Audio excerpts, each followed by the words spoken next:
for it. Oh god, this Warhead soda's gonna taste terrible. Warhead soda. You'll see. And we are live, goddamn Zen Buddhists. Me and Neri were talking a little bit before about how item fetch quests came about as a byproduct of apparently a Buddhist folktale. Right, it's a tale where a guy gets a peasant gets a piece of straw and ends up like selling it various times to become a millionaire. And yeah, it's an interesting because we were trying to wonder, we were figuring out where it came from, right? And I thought Zelda. I feel like Zelda made it famous. Yeah, and yeah, especially when you're talking about the like oracles and stuff. Oh, let me say hi to everyone. And we're live. Good to see you. Glad to have you, everyone. Lolly ho, Demins. Oh, why is there we go. Lala, I'm very sleepy, but still here. Ho, indeed. Koshak, good to see you. Glad to have you. Tethys, very good to see you. Glad to have you. Thank you for being here. Demins, time to go make coffee so I'm not falling asleep. Well, you make coffee. I have Warhead soda. So, but Aaron, good to see you. Glad to have you. Sarah, good to see you. Glad to have you. Jubilante, good to see you. Glad to have you. Long time no see. Aaron and Demins. Okay, yep, we've got everyone. So, yeah. Hell of an intro. You'll see we are live, you goddamn Zen Buddhists. Neri, would you like to inform the folks on what we did last time? Oh, right. Okay, so last time we killed, what was it? Did we kill two or did we kill... No, we killed just one. We killed one and another, our second archfiend, Marilith, right? Mm-hmm. Yep. She was a sexy snake lady, and... Aren't we all? In our hearts, aren't we all? She's the fiend of fire. So we killed her, and we found the cherry crystal.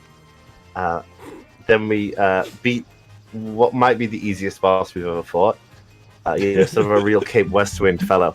And got our airship. Then we got our class promotions, which is pretty cool. Elio got a little exasperated with me and my maybe not great pathfinding through some of the teleporter puzzles. That's one way of putting it. Now we're about to do a trading quest. Oh, hooray, huzzah. Wait, what's the line? Oh, hooray, huzzah, you found us a drunk lawyer. Hey, guys. That's like a reference to a like flash animation from... at this point 20 years ago. We took in Newgrounds. Yeah, we're talking Newgrounds. Nice. We're talking and the glory be. I was watching something recently where a bunch of Newgrounds animations came up, and just lordy did that take me back. Right. Oh, do you want to stream to me, by the way? Oh, that would be helpful. Let me. I'm providing blind commentary today, guys. And you'll see in the left, utter blackness. And on your right, utter blackness. Right. I'm glad you're feeling better, by the way. Oh, yeah, I had a really sore throat. And I'm not entirely sure why, but it's been going around Singapore, so, like, it's a thing. And also, you never know with teaching, right? You're just constantly sick. Yeah. You both have constantly sick, but also, I'm sure, an incredibly strong immune system because you're just exposed to everything. Well, that's true. That's true enough. Bringing in those new spicy hot memes such as Ultimate Shonen of Ultimate Destiny. Well, Big Godzilla was hopping around Tokyo City like a big playground. When all of a sudden Batman burst from cave. And hit Godzilla with a bat grenade. Godzilla got pissed and began to attack, but didn't expect to be blocked by Shaq, who proceeded to open up the can of Shaq Fu when Aaron Carter came out of the blue and started beating up Shaquille O'Neal, but they both got flattened by the Batmobile, but before they could make it back to the Bat Cave, Abraham Lincoln popped out of his grave, took an AK-47 from under his hat, blew Batman away with a rat-a-tat-tat, but he ran out of bullets and he ran away because Optimus Prime came to save the day. This is the ultimate... Okay, I'll stop. Professor, good to see you, glad to have you. And yes, welcome back into Neri. Thank you, Professor. Neri, where is this special spicy patch I'm supposed to be seeking? Oh, that's a good question. The special spicy patch is an oasis of trees. Descriptive. Hold on. Yeah, right? It's not like half the map in this game is trees. They're just oases of trees. Oh my god, the jump scare. I have the stream open so that I can I can look at the chat, and I just it just started playing. Like I had it paused, but it just started playing again. My own voice jump scared me. Okay, show me the world the classic map. Ninieri on Ninieri jump scare. Right? Yes. World map. Let me open you up. Okay, so yeah. Here, yeah. So we're here. Oh wait, have I got like? Okay. Oh wow! Hold on. Let me restream because I think I've got like a bunch of like a delay. Oakley dokley. Watch stream. Change windows. Okay, all right. So we're looking at the world map in the top right corner, right? Top left corner. That's what. Yep. Yeah. Okay. So desert caravan. You see the Oh, are we ready for my explanations of what the concept like in this? Here we go. You see in the top right corner. Yeah. No, top left corner. The big the continent with the big twisty spoon river on it. Yeah. Oh, yes. You know what? That does look a big twisty spoon. I'm with you. Yep. Right. So you see the upside down Y. Yeah, we're gonna inside the upside down Y. There's a desert. You keep going down. Okay. And then to the left. Yeah, that desert. Oh, this is the one. So this is okay. There. It's there. How would I wish I was at a point in my life where I like had enough free time to just be like, yes, I'm just going to wander around and aimlessly find this thing. Right? Yeah, but no one's at that point in their life. I mean, people in like 1980s were apparently. I mean, there's something to be said about the way in which you can track the pace of life in co-relationship to game design. Right, exactly. Like I really find it hard. Like I try to read a book, like at least a book like every month or 2 months. But I think it's that little circle of trees that you can see. Circle of trees on the left side of that big group of trees. It's very subtle. It's poorly graphically designed. But yeah, I find it hard to read nowadays. Like to read a book. Like I do a lot of audiobooks nowadays. Oh yeah. It's so hard to sit down and focus. Also, I'm out of ADHD, so there's that. But yeah, but even then, like, and I know there's something to be said about, like, obviously when you're younger, you're in an environment, especially like schooling, where there's multiple incentives to read, and that becomes more difficult as an adult if you don't practice that. I thought that was it. I love this game, and I love the guides that are written for this game that are just almost as oblique as the game. I've read almost all of them. None of them are actually incredibly helpful in being super descriptive. No. Let me get off the gray and get off the white. Yep, Divins, yep. It's time to put all my ruby slivers. Wind's picking up fiercely. Don't get blown away. Don't have any houses land on you. Okay, no, it is that. Land again. Hold on. Okay. Either I'm being lied to or it is there. So, you see those two little dots at the bottom? Like the little peanuts? Yeah. Is it there? Oh my god, it's supposed to be there. It's in that patch that's around there. Hold on, maybe I'll watch a video. Yep, I was about to say. Yeah, damn you, sticky keys. Yep. Also, if anyone is wondering what the reward thing is for now, since we have Ninieri and me drunk stream, which we will be doing tomorrow, we'll be streaming me and Ninieri. I think the plan is to play Elden Ring at this point. And have us wax long and nonsensically about it as we play and get more and more progressively drunk. But in the meantime, Warhead's soda, blue raspberry. I'm shivering and terrified to drink this. But blue raspberry is such a good flavor, though. See, that's why I'm not dreading it, because if it was like cherry, I'd be like, oh yeah, cherry's gross. Like blue. Oh, thank you. Someone else said it. No, cherry is gross. Also, I find American grape flavored things to be kind of gross, but not Asian. Me too. Well, but see, my thing is like I love black currant. Like I fucking love black currant. Okay. And like black currant flavored things I adore, but that's a very rare flavor here. And then like grape here to me is like a disappointing version of black currant half the time. Okay. Without like any of the tartness. Yeah, that's fair, I think. Okay, come on, show me the money. Honestly, it's actually really interesting why black currant is rare here, and it's mostly because they're not allowed because they can spread. I don't know if it's a mold, but it's really dangerous to certain trees of certain regions in America. Oh, interesting. See, it's hugely popular in the UK via Ribena. Mm-hmm. Yeah, a lot of people I know have like never even heard of blackcurrant in the States. Like, I just not have, and I mean, we don't really eat blackcurrants, I suppose. We just drink Ribena. Oh no, we eat blackcurrant like jam and jelly, I suppose you call it. Okay, it's wow, that is obscure. So it is in that patch, but it's not near any landmarks. It's just a random patch of this. It's just I felt like I walked in every single part of that patch. It's in the center of that patch of sand next to it. You know, the sort of hedged-in patch of sand. Just put something there to mark it. Yeah, could they not put a 10? I mean, how are you supposed to do this without a guide? It's implausible. Oh, you know what? I bet you one of those sages tells you where it is in the circle. Or something random, but even then, the specificity of it is so broad, man. Yeah. Cherries are great. Cherry flavored stuff is way too strong. Honestly, I don't like cherries in general, but I also am weird. The only cherry flavored thing I like is Code Red, and again, I hold that is not actually. What the fuck? Oh man, fresh cherries! I love fresh cherries. But Code Red is not actually cherry flavored. I will hold. I don't think I've ever seen anything flavored black currant. Yeah, Jubilant is incredibly rare in the States. I appreciate that, Willow. I appreciate your Oh yeah, we don't have the money for it. Oh, we can. Okay, yeah. Here, let's sell some gold needles. I don't think we'll get that petrified.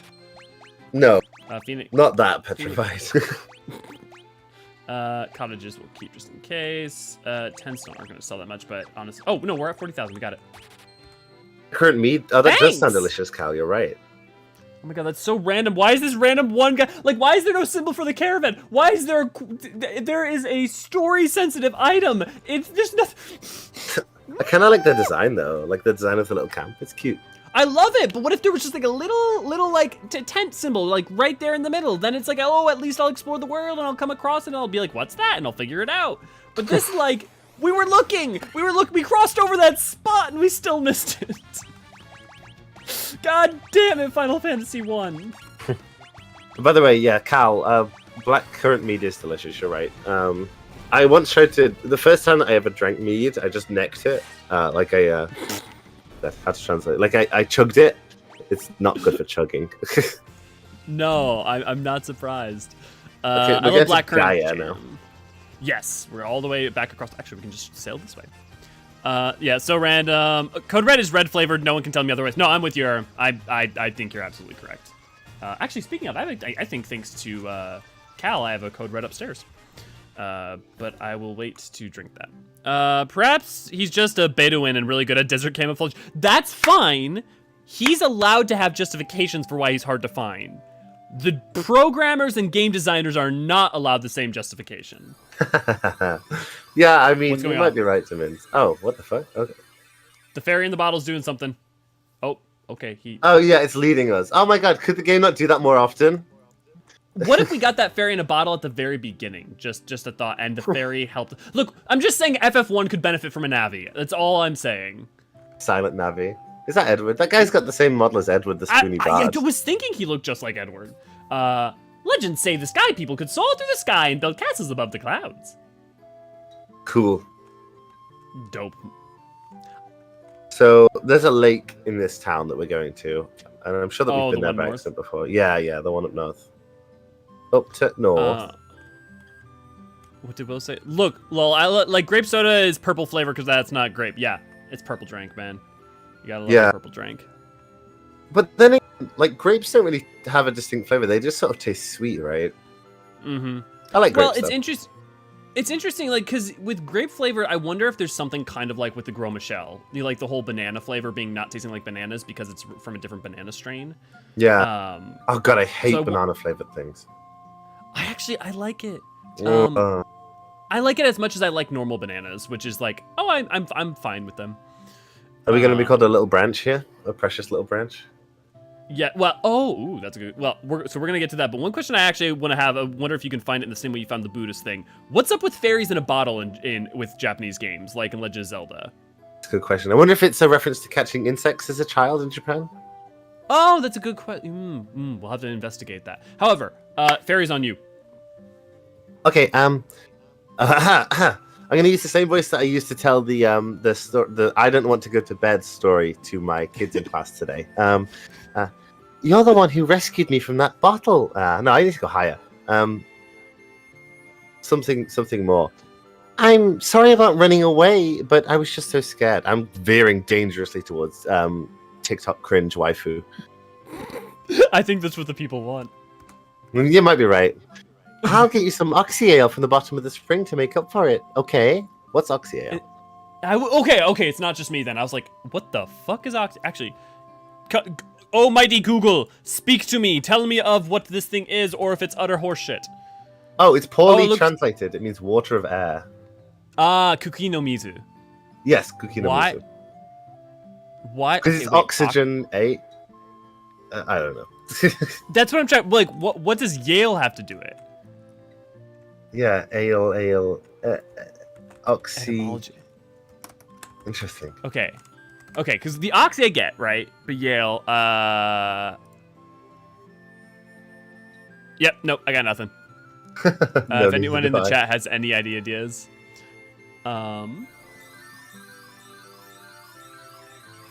There's a Brazilian myth about catching fairies in bottles, but I doubt that's the origin.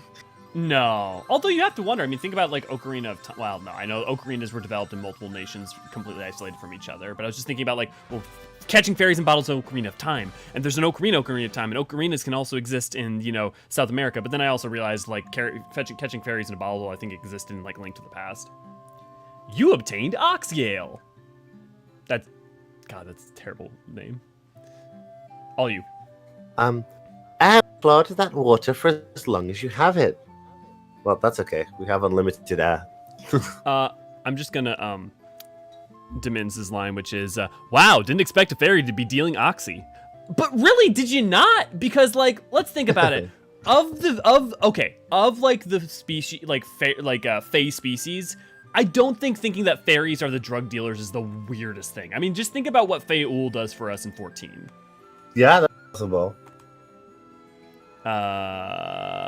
If you enjoyed the stream and aren't already a member of our Discord, why not come join us? Thank you, Tathis. He was a very important meeting as well with Indiana Jones. Still doing Ultimate Showdown. I love banana flavor. Do you now? Are you a big fan of bananas? Or just banana flavor, I guess. Seeing as those would be different. Modern day bananas taste so much better than candy banana. I feel like modern day bananas are so much more mild. Oh, you know what's really nice? What? Like a red banana. Those are delicious. The hell is a red banana? It's a banana that's red. They're sweet. Well, that clears it up. I should have known. Yeah, right. Where are we going? Okay, we got the Oxyale. Southeast of Gaia and surrounded. Southeast of Gaia and surrounded by forests is another town. Southeast. No, this direction.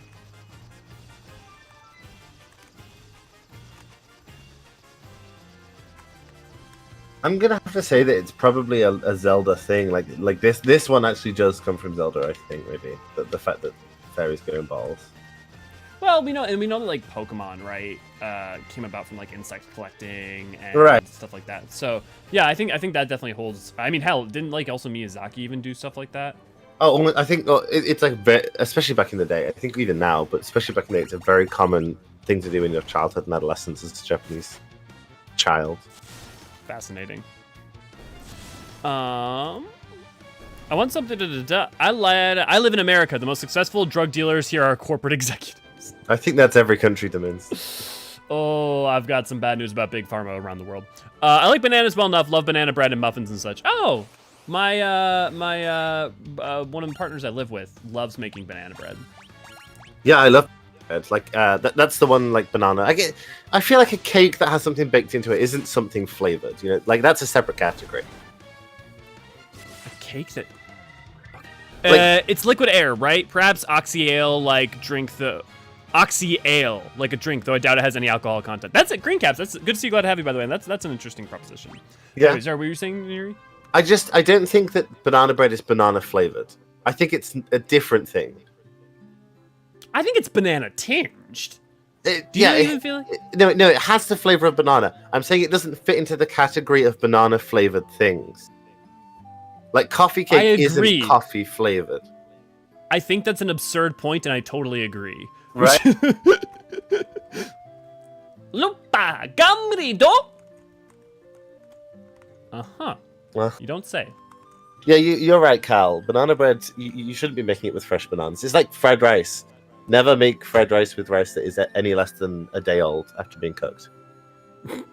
Want something amazing, make some pumpkin banana cheesecake bread. I will say, the best cheesecake I ever had, I was in Japan in Nikko, and like on the top of this hill was this small house where this Japanese lesbian couple was selling nothing but cheesecake, and it was the best cheesecake I've ever had, and since then, every cheesecake has been a disappointment. And are you sure that you weren't in a Ghibli film? No, I'm not. I truly am not. Especially if you've been to like Nikko, it is like, it looks like a Ghibli film. It's crazy. Is that the Nikko Plains? We're like Tokugawa Jingumai, like the Tokugawa Shrine is. So like a little bit in the mountains. It's like nestled in a valley, kind of. Right. Okay. So like that's what north of Kanto. I think I'm pretty sure. I'm like 90% sure it is. It's not too far, right? No. It's maybe a couple hours by train, or if that. Yeah, Cal, that's right. Here? God, what are we doing? This is we are getting the Oxia. This is Onrak, right? Yes. All the people are telling me weird words. We're gonna fly there, and we're gonna go southeast of the town. There's a submarine. Oh my god! So the amount of tech in this game. Right, we don't need to go into the town. Southeast of the town, there's a submarine. I should have known. Yeah, right. Southeast of the town, there's a submarine. Where the fuck is the submarine? Where's the submarine? Damn it, this game. Oh my god, that sounds amazing. Yeah, it was amazing. It was, and like I shit you not, I think about that couple at least once a week, and like when I think about going back to Japan, one of the first things I'm thinking about is like, gotta go back for cheesecake. Oh no, actually, it's in the southeast of the town. Southeast of the the southeast of the town. Sorry, yeah, I was wrong. Okay. Yeah, Jubilante. I took my parents to. We've always loved sushi, both me and my parents, and for Mother's Day. Sushi's the fucking best. It is, and you can get really, really pretty good sushi here quite easily for reasonable prices. Not like Japan prices, but you know. And no one's gonna do Japan prices. Like Japan's a race to the bottom in terms of prices. Right, exactly. And I took my mum for like this Michelin-starred sushi restaurant for Mother's Day once. My mum and my dad actually, and it was like for an omakase, and it like changed the way I view sushi. Like I've nothing quite compares to it. And then we had this one straw. Just real quick, what's your favorite nigiri? Oh, see, like a amberjack is really good. Okay. Or like a fatty tuna belly. You know, like basic, but you can't beat it. Dude, a buttery salmon is just like fire for me. Like that is okay. But go on with your story. Oh, I was just gonna say like hotate scallops are good as well. And then we had a strawberry, like a little fruit platter that was like flown fresh from Japan that day for dessert, and I had a strawberry that, like, you know when you think about what a strawberry tastes like in your childhood, that's what it tasted like, and I was like, wow, this is life. This strawberry is life changing, and I've been craving that. Like I've been living for that moment ever since. There's nothing worse than having something that's wonderful that ruins everything else. Right. Am I crazy? Was that not Onrak? Let me look at it. No, we're in Lufenia. No, oh. This is Lufenia. Okay. I swear to God, every time this like... Wait, what the fucking shit? God, cock mumbling country... Like, this map, this thing said, hey, go southeast. You know where Onrak is? It is a little bit south and west on the opposite side of the map, world map. Yeah, it's right by... It's right. There's not very much world building in this game. Like, I don't feel identity from any of these towns. I also want to say that off stream, I did talk to a lot of the NPCs to be like, oh, maybe there is like helpful things. No, not really. It is truly some 1990s adventure ass point click adventure ass logic. Oh my god, my auto run key for Final Fantasy 14 is R, and I just pressed R to try to auto run. I do that all the time. I do that all the time. Yeah. I've been ruined for sushi since I ate at this ridiculously small sushi place in Vancouver. Yeah, some of the best sushi I've had was also in Vancouver. That's funny. I've been trying to get into what do they call it? The Korean. It's not sushi, but like the Korean rice rolls. Oh, I know what you're talking about. Yeah. I have no idea what it's called. Gimbap. I do know what you're talking about. Yes. Yeah, gimbap, which isn't sushi because it's like cooked foods inside of it. But they just don't capture the same magic for me that sushi does. No. They're just a little too heavy for me, and I love Korean food, but it's just not doing it for me. Yep. There's everything has its pros and cons. I will also say, like, I do like Indian curries and stuff. I'm not a big fan of like Thai curries, but as far as I'm concerned, like S-class best curry out there is Japanese golden curry. It is just the shit. I really disagree. Yeah, I mean, you disagree about taste? Wild. Now is that because you love other curries, or is it because you dislike gold curry? No, I like gold curry. I just sort of see it as a comfort food, which is fine. I mean, a lot of curries are. Oh, I totally agree. Totally agree. No, I really like a golden curry. But like I love Indian curries, and then I adore Thai curries actually. Like, but this is coming from someone who spent a whole lot of time and continues to spend a whole lot of time in Thailand. That'll affect your disposition. That's right. Like, sure. There is definitely something to be said for like it. You can't. I mean, I'm sure there are very rare sort of magical places. What the hell? There's a dragon. Where you can get like amazing. Humans have been honored by the Dragon King. Okay. Wow, like we have the tail. Yeah. Oh, maybe he's a hint to go and do that. Okay, cool. That makes sense. Oh yeah. Hi, my name's Cope. You want to hear about the shrine? Shining object I saw. I think it fell somewhere near the waterfall to the north. No one believes me, but I think it was some kind of mechanical creature. Is he like Canadian or hippie? I don't have an answer. I think a hippie had a love child with Canadian, what's his name? John Lennon. Okay. Or like Ringo, something like that. 200 years ago, the shrine of Onrak flourished. It brimmed with the power of water. I ask but one thing, View. Please restore the power to its former grace. These guys, these wizards. I'm kind of feeling the like the urge that the protagonist of what's his name, Garland. I'm kind of feeling the Garland urge to just burn it all down every time I touch it. Just say, fuck this. Fuck this, you're all dead. Maybe this world just does deserve to end. Okay, this is not ominous at all. I feel like if you place this in the game, like you have Oxyel. She's an Oxy addict. Yeah. That's not funny, really, but Oh, stream's stuttering. Give me one quick second, see what's up. Oh. Change windows. Here, let me figure out. It's probably just something very simple on my end. It also may be partially just because I'm streaming to you. Stream quality. Try that. And let me see. Also, let me check to see. Cal, you wouldn't happen to be Penguins? No. Okay. You're the one I've been waiting for. Still being creepy. Please save the mermaids. What? Oh, she's a mermaid, right? Oh, yeah. Okay. Yeah. No, I'm not going.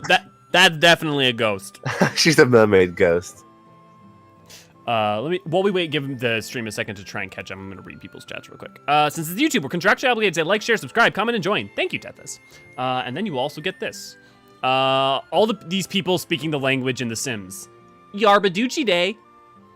Simlish. I'll have you know. Yeah. Just get a mod that just puts plum bobs over everyone. Yeah. One of the nice things about being in the Midwest by the Great Lakes is that you have access to really good, not really good, but really solid sushi that's actually really cheap. I'll just one quick second. It's not me, I swear. It says my output's perfectly fine, but for some reason it's still in the red. We'll see how that goes. How's the call connection? Seems it's green. Okay. Yeah, no, I think it just happens sometimes. It's not me, I swear. It's a little better now. Okay. Don't give her the oxen. She's the Shard's Rush Limbaugh and will go and do horrible things. What? Rush Limbaugh. The fuck are you talking about? Okay, I'm gonna go grab a soda real quick, actually, while we wait for the recover. If Naniri, if you want to say something random or now's your time. Okay, I'm sure I will. I'll just talk to chat. Yeah, Demins, getting drunk in Thailand. I mean, it's a good time. Usually I go over there to fight train, though. I get to fight camps over there. I'm doing that in December. So I'll go get the shit kicked out of me by some Thai people until I'm a little tougher. And then I'll go kick some shit out of some other people, I guess. Or try. Yeah. So that's something. And then I will also get drunk a bit. Yeah, you could be right. Elio is famous for his raging oxy habit. You know me. Yeah. Just living on the edge. Woo! I mean, I've seen the I've seen the documentaries. I know what's going on in the Midwest with drugs. It's not great. Different part of the Midwest, but yes. Okay. I have some friends in West Virginia, which I know isn't in the Midwest, but still, like. Okay, no, yeah, I know that's not in the Midwest, but the shit going on over there with the heroin, the opioid epidemic, crazy stuff, honestly. Oh, may I offer some life advice to anyone who's from like Middle America who wants to fuck with people who are treating you like your flyover country? Anytime someone from like Cali is being like refers to, you know, like your home state as flyover country or something, just swap. Anytime you're saying Northern California, say Southern California, and say Southern California, Northern California. So for instance, if you're talking about like LA, be like, oh yeah, it's in Northern California. It's just like, for some reason, it drives them fucking crazy. Now you know. Starting is cleared up. Cool. I think it was just YouTube. Yeah, that happens. It has something to do with the hurricane. Yeah, it's totally possible. Shall we get in the submarine? Yeah, let's get in the submarine, which appears to be just it's a barrel. I was about to say it appears to be a barrel. And apparently we're just doing the Confederate submarine. Yeah, yeah, well. I'm sure there was plenty of oxy ale down there with them as well.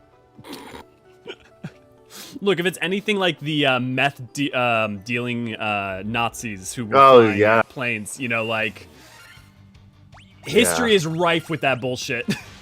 No, I mean, you're right. You're definitely right. Something, hallucinogen, something, combat. Something, cocaine everywhere in the early 20th century, something. That's true.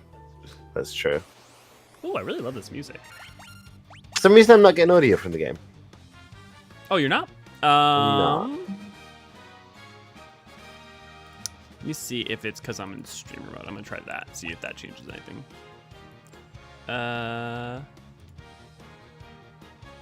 The other possibility is if you're not getting it, it's maybe because it's being channeled out through OBS. Could be, yeah. Yeah, you might be right. I'm trying to see if it's on. Actually, I wonder if this is a version of this got used for anything, because it sounds kind of fun. I swear, I will say, something I'm recognizing is that, like, yeah, this kind of sounds a lot like World of Darkness theme as well. I feel like a lot of the songs in this, even if they aren't reused in 14 at all, super feel like Soken took the spirit of them and put them into other songs. Soken loves, like, a callback. Yeah. But also he's pushed, I mean, it's so fascinating how much he's pushed the, it all forward too, you know? Just like, think about how much rock has become a staple aspect of 14 and how historically that's not been, like, it's not that Uematsu didn't use rock, and it's not like that, like, electric guitars, for instance, weren't, like, major parts of things like, you know, orchestrations in, like, 13 or stuff. But yeah, 13 at the same time, like, right, but like in that, it felt much more like, okay, we're gonna use like some J-rock electric guitar more than like Soken's like, no, we're gonna add some fucking dirty rock and roll to this shit. Like, let's get, it's good stuff. Yeah, I wonder if there is some sort of arc to be found there. I wonder if maybe his sort of explorations in more unique styles of music starts in 10-2 maybe. Yeah, 10-2 is really interesting. Yeah. Did he do it's the interesting how much. Tentu? I don't know if he did. I think Tentu actually might be another person, at least partially. I think Tentu actually might have even been some of the people who were on 13. Bean's pretty low. Yeah, let's get Bean. The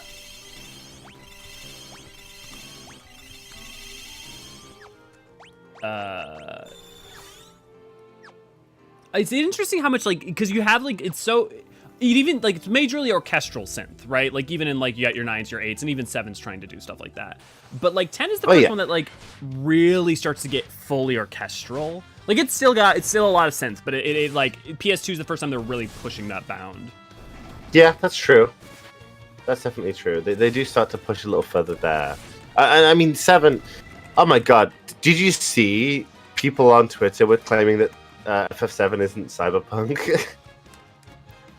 Oh, well, actually, that's an interesting question. I wouldn't say FF7 is Cyberpunk. I would think of it much more as, like, industrial punk, or, like, what to you makes it Cyberpunk? I mean, okay, actually, some of the newer one, definitely with, like, some of the VR aspect and stuff, I actually do think leans more heavily into that. I think that's fair. But when I think about the classic one, I think it's the okay. I think aesthetically, it has a lot to do with stuff. Like, there's a lot of neon. There's a lot of Wall Street, not Wall Street, Wall Market.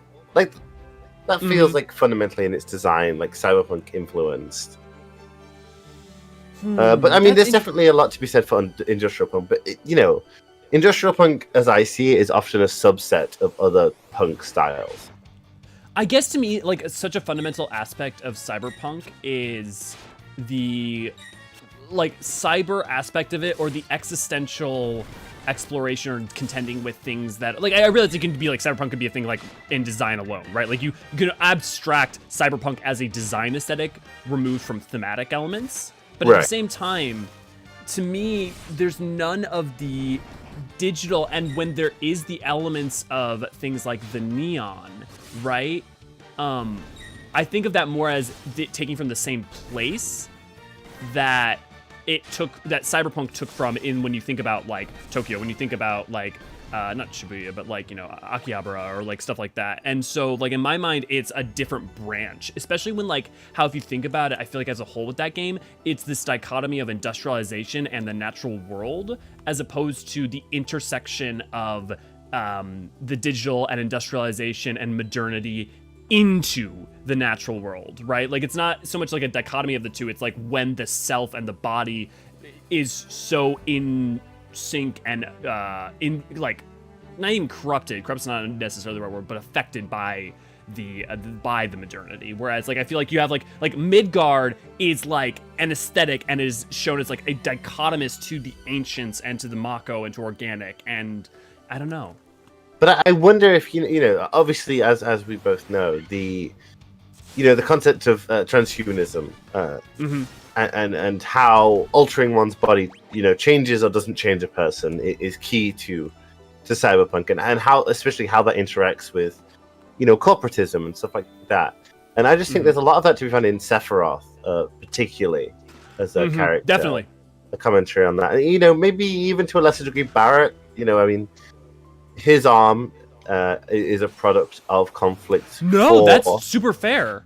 Yeah, and Shinra as a whole, right? Too, like, it is very in line with your, and not even just this convention, but your classic archetypes of, like, corporatism and how that and that.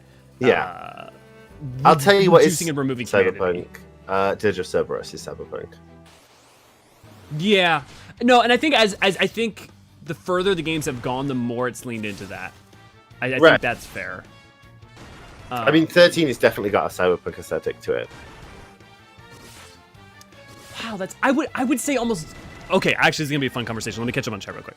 My southern ancestors were at the height of the 19th century submarine technology, which wasn't that high bar at the time. No, if you've never read the stories of what happened with the Confederate submarines, I highly recommend you check those out. Funnily enough, that's real. Yeah, Soken loves callbacks as much as he has leitmotifs, which as far as I'm concerned, if you're making a video game or a movie, you should be using leitmotifs 90% of the time, because leitmotifs are always. It's better to have things that are strong, specific thematic things that you have a connection and association with something, so that when you use it, it's a shorthand that works incredibly well and it has emotionally impacting. And I think fucking all the best like movies and video games, I think pretty much without fail, either use leitmotif or like incredibly strong themes that with repetition and association. And like a lot of TV shows nowadays, obviously, and stuff like that. Yeah. Buried in most of his tracks and didn't even know about till someone on Twitter found it. That's interesting. Like for me, I always noticed that with Soken. Where am I going? Am I going north or south for this? That's a good question. I don't know. Let me check my map. Wait, I have a world map, but not a dungeon map. Okay. The Warriors of Light here be assaulted by the Sahagin Tap Dancing Association. Oh, that would be... Oh, wait. Sahagin can't wear shoes. Are they doing the, like, webbed claws? Yeah, claws, right? Yeah. Silver Gogaku, good to see you. Glad to have you. Anyway, yeah, on 13, definitely I think aesthetically, it doesn't have much interest in the concept of cyberpunk as a commentary. But I think there's something to be said for its aesthetic appeal to it, especially in the early parts of the game. When you're in the I forget what it's called, but the area where the giant Falsi statue is sort of floating around. Yeah, no, I know what you're talking about. It's interesting because I don't disagree. I don't know why I feel like there's this delineation between something...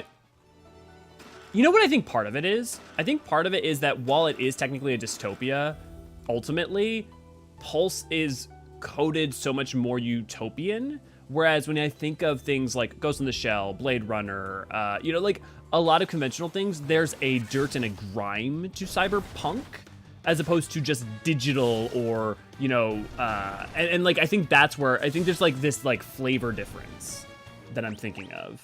Definitely. There's a little bit less grime, but the fact that the Bodrum crew have had cause to form a militia, even before this, has some.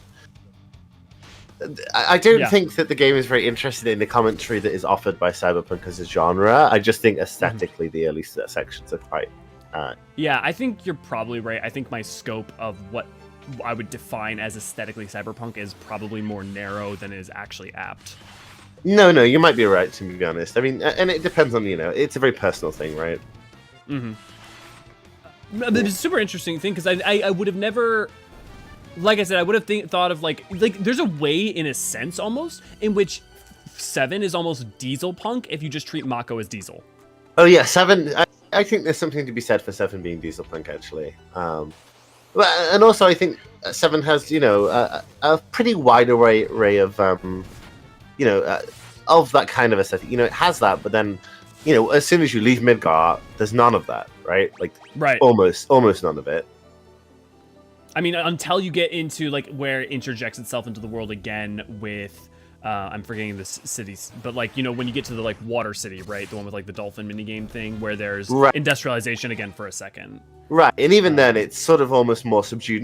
It's almost not prominent enough to feature into any sort of, punk aesthetic. Right. I think, it's a fascinating conversation. I think that's also one of the things that's interesting about Final Fantasy is how much Final Fantasy borrows from other things, but yet has made its own, like, distinct identity. Yeah. And where are, why has Final Fantasy succeeded at doing that? If it's such a pastiche, how is it still able to be unique? So I kind of think a lot of what has allowed Final Fantasy to survive is its non-episodic nature. Mm-hmm. Yeah. I think that's allowed it to mean a lot of different things to a lot of different people. Yeah. I think you're definitely right. And I think it also means that handing it off, it's always been handed off, right? In effect, not literally you have, like, a lot of the same team for the, first 6, especially the first 3 and stuff. But at the same time, it means that, like you say, it's always meant different things. And then, I mean, hell, you end up in eras like, 10, 11, and 12, and, 13 are all such drastically different games. I mean, like, 10 and 13 actually have some interesting parallels. But, oh, hey, Crystal. I would have to think that Square Enix has a person who does, like, brand identity, right? Like, very loosely. Oh, yeah. Like, has an eye on this kind of stuff. Yeah, definitely. Well, that's actually an interesting question. Do they, when you think about what happened with 14, though, at the same time, right? Like, how many elements of Final Fantasy weren't included in that, and Yoshida had to come in and, like, push for them. So maybe they don't. But I do sort of see the era in which 14 came out as sort of a mini, like, little era in which Japanese game companies were becoming a little maybe overconfident. Yeah, I think that's fair. I think that's especially the larger ones. Yeah, I mean, Konami stands as an example. Yep. Well, I think even Atlas and like some others were like exhibiting similar. Atlas has its baggage. Real quick, let's get you. Can I get your funniest voice for the blue, whatever the blue Kraken? Kraken. Hold on. Let me Kraken Lackin. Let me. Orb. I remember. Oh, go on. I was saying, I remember one of my someone I was seeing a long time ago basically just sent me a link to become part of a Discord that was just nothing but orb memes. Okay, go ahead. You humans do impress. I would not have thought to see you here. He's wet, you see. Yeah, no, very Sahagan. Right. Yeah. Look at the boy.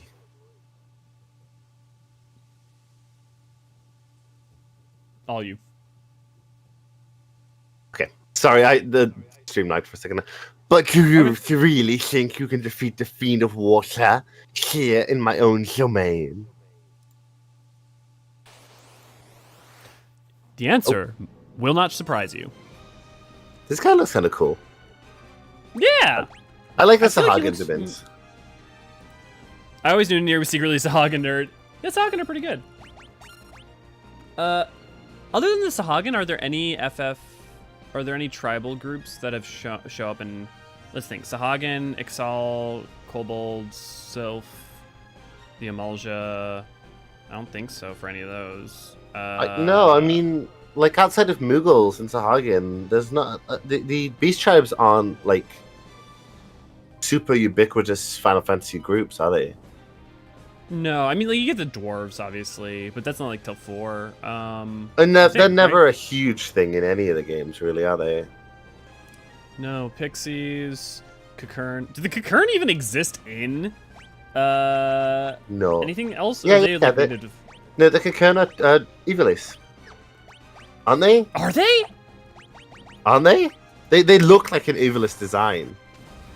They definitely do, but I feel like I would have remembered them from 12. If not from Tactics. No, they're not. They're an 11 thing. I'm not surprised. I was about to ask if they're 11 because of the amount of asset reuse. Are the Amalja 11 as well? No, the Amalja are unique. I am almost certain. Okay. Watch me be wrong. It's possible. That's why we ask the questions, so that we can learn. No, I think they are unique. I think they're they're unique to 14. Are they the only ones that are unique? Excel. Are the XL actually? Oh. Yeah, I think the XL are. And then obviously, like, once you get into Stormblood and stuff, you start to see a lot more. Even Heavensward, to be honest, because the Bird Boys, they're unique. The Vanu are the Nath as well. Yeah.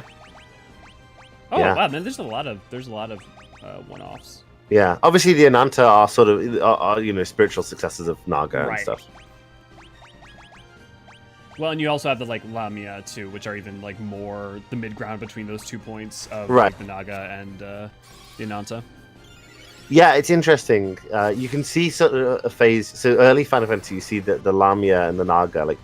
The Nagas are very inspired by D&D in the early ones. They are serpents with human faces. But as you get onto sort of some of the more mid-range Final Fantasies, they start to become a little bit more like WoW Naga, humanoid snake people, and then they go back.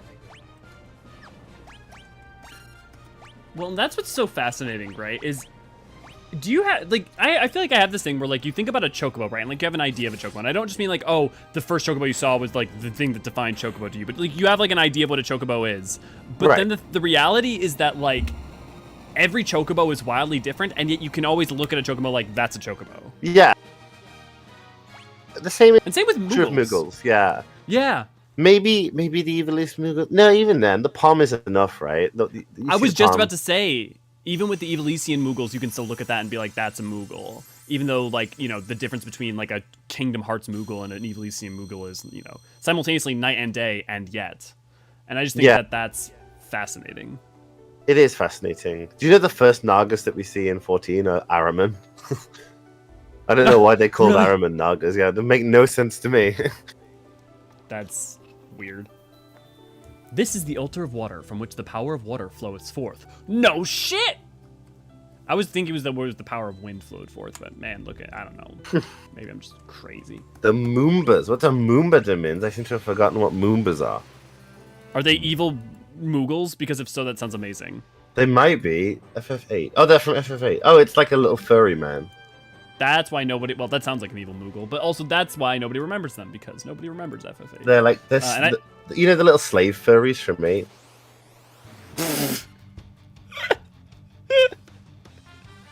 Oh, and Lulu's got a doll of them as well in 10. Yes. The running gag of all the Lulu's doll being enemies or things from the games is one of my favorite things about 10. Oh, yeah. I love Lulu's weapon. I love that she uses dolls. I love Lulu. I love that, yeah, I mean, Lulu's fucking phenomenal, but also I love that, like, so much effort is put into her dolls. It's just, like, the amount of animations, like, many of them have bespoke animations, each model is its own thing, and yet her attack, you're never going to use her attack, or you shouldn't be. Right, I love that. Yeah, they're little lion people. They're used as slave labor and imprisonment, so Nini's not wrong. No, he's not wrong! I'm not being like, that's a weird way to describe him, but also, like, slave furries was not what I thought I was going to be. I didn't think it was a term that was coming up today, let's just say. No, that's true. But then again, don't forget what we were discussing when Queen Elizabeth died. Fair. And that was Domin's fault as well. Oh, wait. It makes sense that Domins would want that back. Yeah. See? Find yourself back outside Onrak. Use your canoe. And paddle yours, too. Wait. Back outside. Use your canoe to head north from that town. Okay, so let's get to Onrak. God, the tech level in this game is wild. We're on our way to meet a robot now.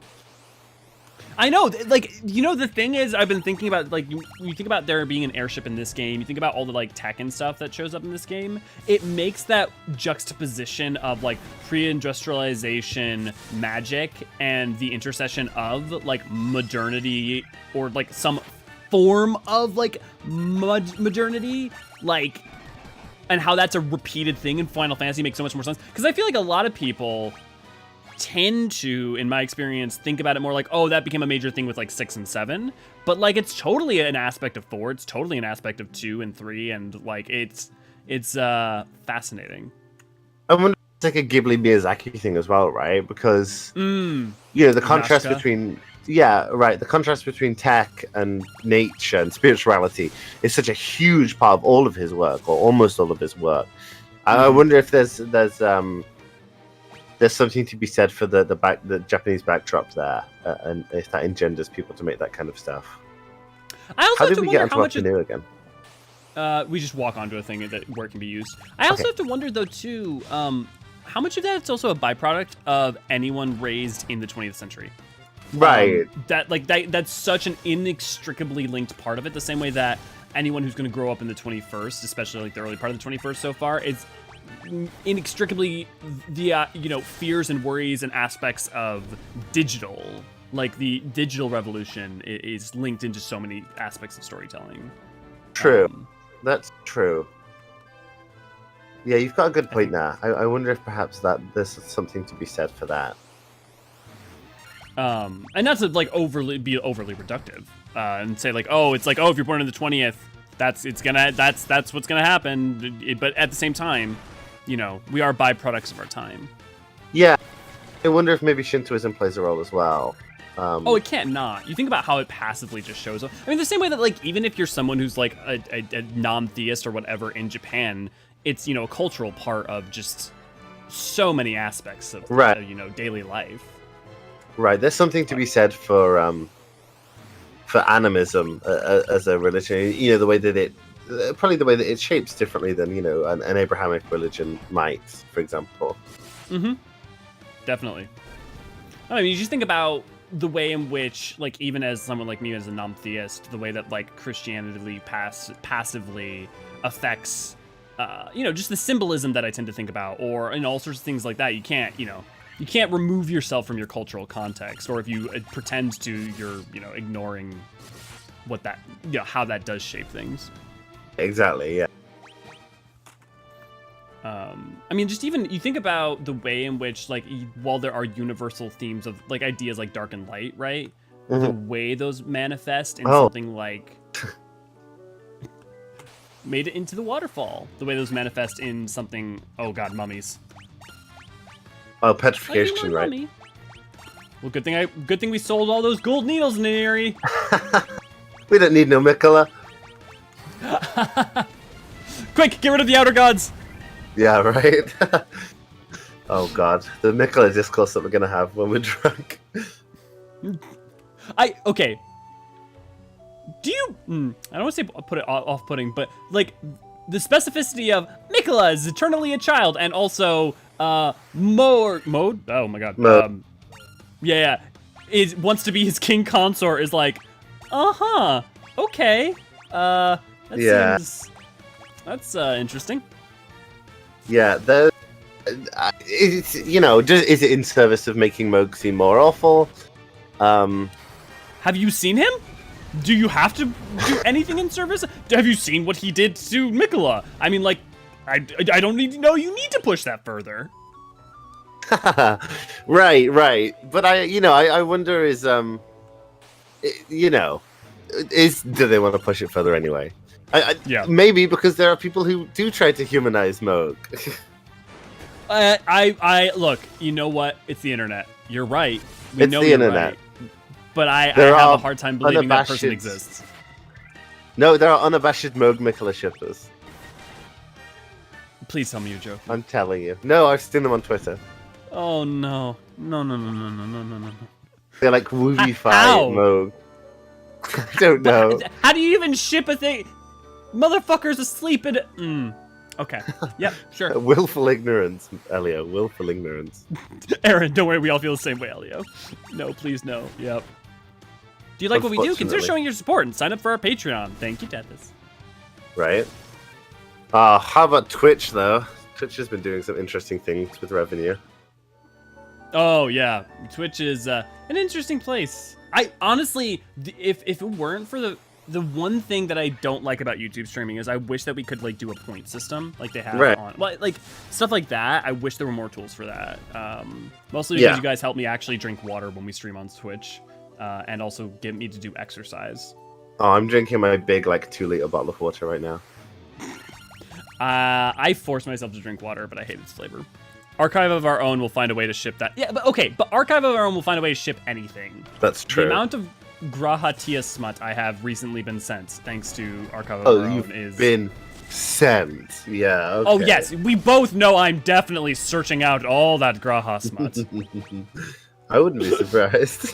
Oh, okay, I mean, to be fair, that if I was less straight, it would be in character. But like, I also have a really hard time with fanfiction, typically, mostly because, and this is to me, this is fascinating that this is true, but like, one thing about fanfiction is that the way in which people construe characters in a way that doesn't seem to fully match themselves within the story, to me feels disrespectful on one hand. Then the other thing is there's something, for whatever reason, unnerving about someone writing for a character that is not an official piece of their story, which is me baggage. That's fully me baggage, but like, and there shouldn't be a difference, right? Like if it's well written and is the character's voice, that should be the only discerning factor. So there are 35 current works of Moog/Mikola on AO3. God damn it. Looking for all that spicy Graha and Preg flash. Okay. You'll be okay, Demins. You'll be happy to know that the third fic in that tag that I just mentioned, Demins, is in fact Mpreg. That's okay, but if you're at the point that you're that kind of shipper, that's not surprising. What would be more shocking if it wasn't the third thing. That's true. You're right.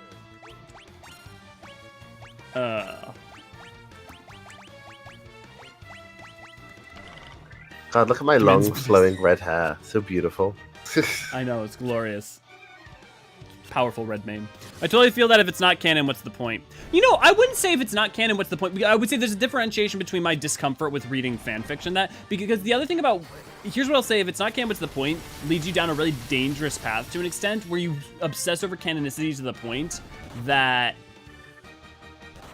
you can criticize a story not for its quality as a narrative, but for whether or not it fits within canonicity. And that kind of obsession, while understandable and desirable for like making a world feel contiguous, right?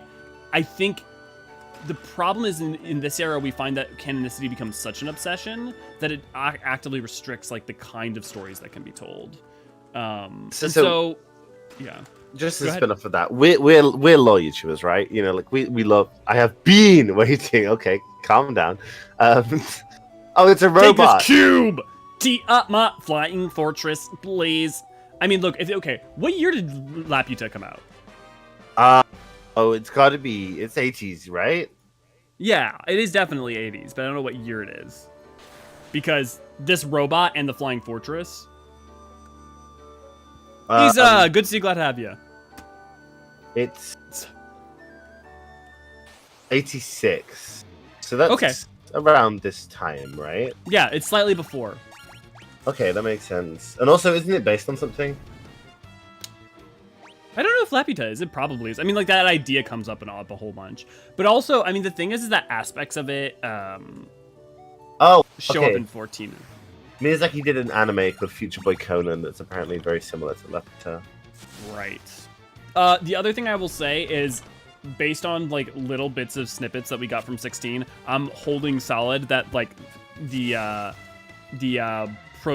really progenitor civilization, but the ancient civilization that fell long ago is definitely Laputa adjacent. Could be. Which also makes sense if you think about the person who wrote 16 also wrote Heaven's Word, and I'm just gonna say, you know, as a slot. Yeah, well, that's true enough. The whole sorry, I was gonna say, you know, we're law YouTubers, we love law. But there was a few years there where people's writing was really endangered by the obsession with lore over story. You know, which, you know, people got from Dark Souls without understanding what Dark Souls was doing.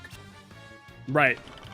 Well, and that actually, I feel like Dark Souls is a great example of misunderstanding, misrepresentation, because of the fact that information is often conveyed both in absolute senses, but sometimes with unreliable narrators, and on top of that is intentionally given to you so that you very rarely, if ever, have enough puzzle pieces to have a full picture. And so there's always room for recontextualization, even if you have every piece of data in most of those games. Right, exactly. And so the absolutism, approaching it with an absolutist mindset, then becomes, you know, I think a problem when you end up in situations where, let's just say the Ring City, right? And that, or, you know, or the sins of the First Flame feel like, oh, are they, you know, retconning, as opposed to be like, well, no, that really does go in line with the like spirit of what's going on in one. It's just doesn't maybe agree with every piece of data. Well, yeah, I think with regards to do you think that Dark Souls, the series, would have been as popular as it was if the lore tuber and, you know, like the lore online community that explained all this disparate stuff to people, do you think it would have blown up as much as it did if not for that? I don't think it would. I don't think so. I think Dark Souls 1, you know, would have gotten as popular as it did. But I don't think that 2 or 3 or, you know, all of that would have gotten as popular. See, I think the other way around. I think 1 would have never been quite as big of a hit.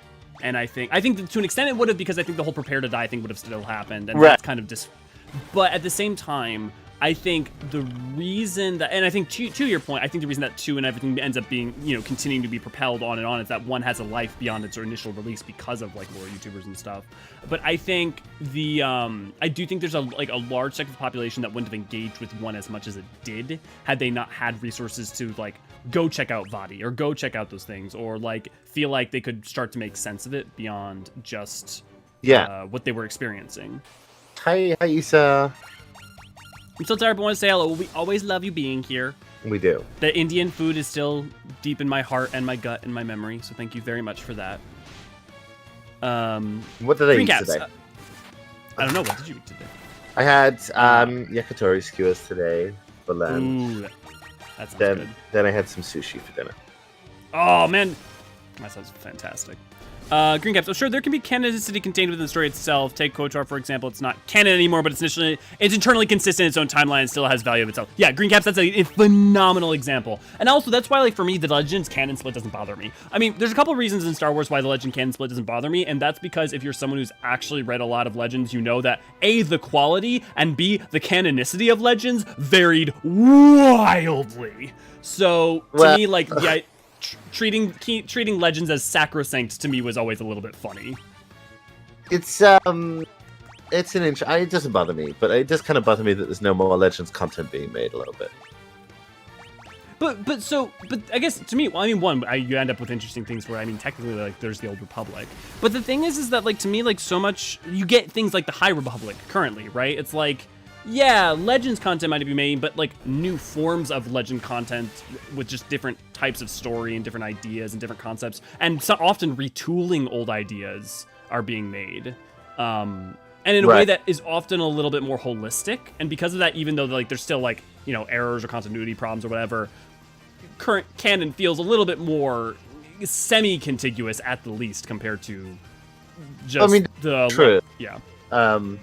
I think the reason that I'm sad that there's no more content being made is that I am, you know, I am in a SWTOR guild, SWTOR roleplay guild. So, like, you know, we live and die by the Legends. So there's no new stuff being introduced, which is kind of sad. But yeah,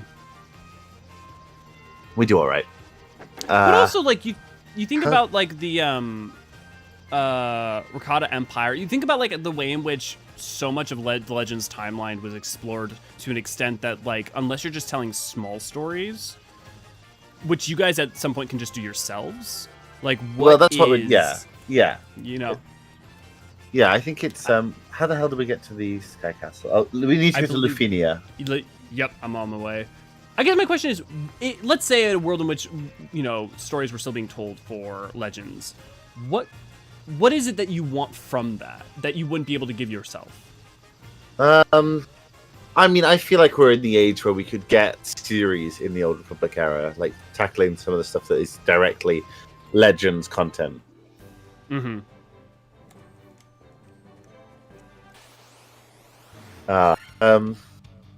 Yeah, Domins, I definitely agree. I think this is going to surprise absolutely no one who knows me, but the lore is what got me into the Soulspawn series.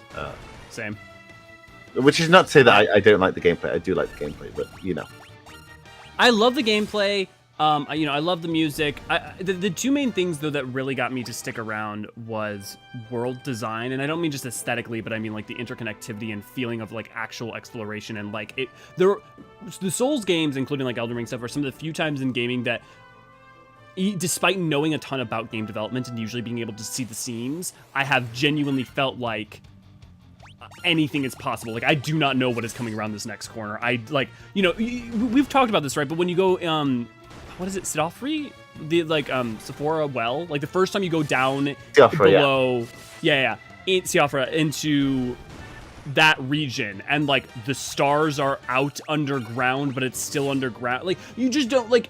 The amount of times you're playing Elden Ring and you don't know what's going to happen. Or for me, probably one of my favorite gaming experiences that's non-narrative.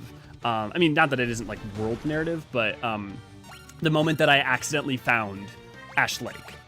Like, yeah. At that point, it felt like, who knows what's around any corner. I accidentally hit a wall behind a chest, and then there was a secret wall behind that. There's a secret wall behind a secret wall. Now I'm going down deep into this tree. What am I going to find? And then I find one of the most beautiful things I've ever seen. It's like, you know. Yeah, the line in one is just absolutely phenomenal.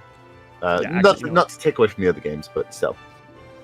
No, I don't. I think, like, don't get me wrong, I like 2 and I like 3 a lot for their world designs, but I think but, like, I have this poster of 1. You probably won't be able to see it near because it's on stream, but you know, like, I just, like, you look on, you just, like, this beautiful, beautiful map, right? You have this lovely tornado of interconnectivity that goes all the way up. Yeah. I kind of feel like the place where Elden Ring does best is actually, like, the best zone in Elden Ring to me is, like, Weeping Peninsula, Limgrave. Like, I love Limgrave. Yeah. Well, I think that's partly also because Limgrave, to me, there's an aspect of it getting to be a beating heart that branches out into everything else, right? Like I love Liurnia, but like Liurnia doesn't have quite as many of like that kind of secret as Limgrave does. It almost feels desolate. Yeah, but there's but I just love also like the marsh, and then with this central figure of Lucaria, and then like how there's the elevation around it, so it feels like this middle area is sunken in, and good shit. It's a beautiful game. It is. I also love FromSoft games in how they really they really are a masterclass in briefly explaining, hey, design like. Character and design and silhouette and all those things matter so much, because almost any of their models, if you look at close up, do not look that good and look pretty low res. Right. We need to go to Melman, sorry. And then we need to go to Lithuania. Oh, we need to go to Melman first? Okay. Yeah. But if you look at them from afar, and you look at them in motions, all those things, they work perfectly, and they're gorgeous. Good shit. Right. Actually, I missed that Min's point you had said at first. I was able to get back to the Dark Souls franchise due to lore tubers. Yeah, being able to easily learn the themes and overarching history of the worlds reignited my interest enough to play again. And the thing too is there's always new things to learn with those games, because there's always, one item that you find in the random corner of a world may potentially recontextualize something you had taken for granted. In so many ways. I mean, like, I feel like a big, like, easy macro cosm thing with that is just, if you start playing Dark Souls 1, right? And you look at Gwyn, and you don't read all the items, and you aren't paying attention. Gwyn seems like a tragic, heroic figure. And if you are paying attention, you realize he's a tragic villain rather than a tragic hero. And I think that's fascinating. Yeah, he is a villain. I mean, which is not to say that there's nothing sympathetic about Gwyn. He's a dick, but you can't really excuse his actions, but there is something understandable maybe about his actions. Well, and I think most of us can understand the desire for the preservation of humanity, as we would call it, rather than humanity in its natural state, because a hollowed existence. What does Aldia say? Like, no matter how sweet a lie, still a lie. Spy Lou, good to see you, glad to have you. But like at the same time,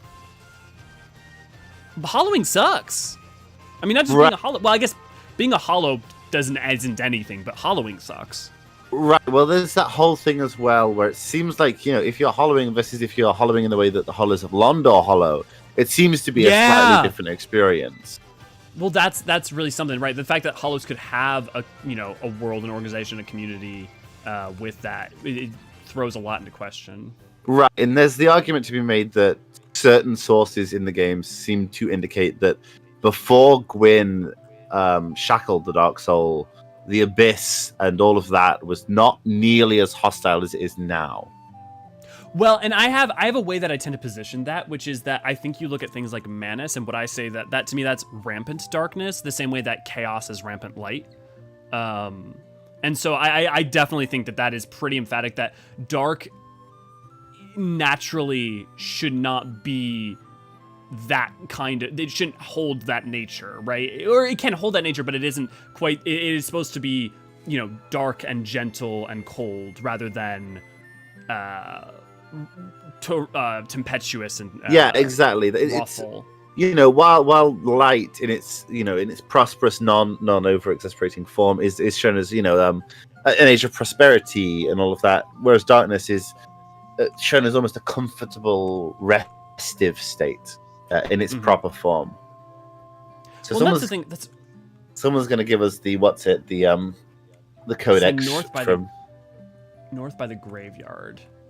The codex from 10. What's it called again? The Albed Primer? The Albed Primer, yeah, we're gonna get a little Albed Primer. Isn't it called the Rosetta Stone? It is. There's nothing I, the great genius Dr. Une, do not know. What? You've never heard of me? Inconceivable. Okay, nope. That's Isn't Une in 14? Well, there's Dolga and Une. Yes, but I think it's spelled differently because this is 2 N's, whereas this is 1 N, I believe. I think that's what. And he's also a reference to 3. Yes, of course. Where? Oh no, he is the one that's going to teach us that language. Oh my! What did we do wrong? The thing left out. The guide left out a step. We need to go to Onrak, where we get the Rosetta Stone.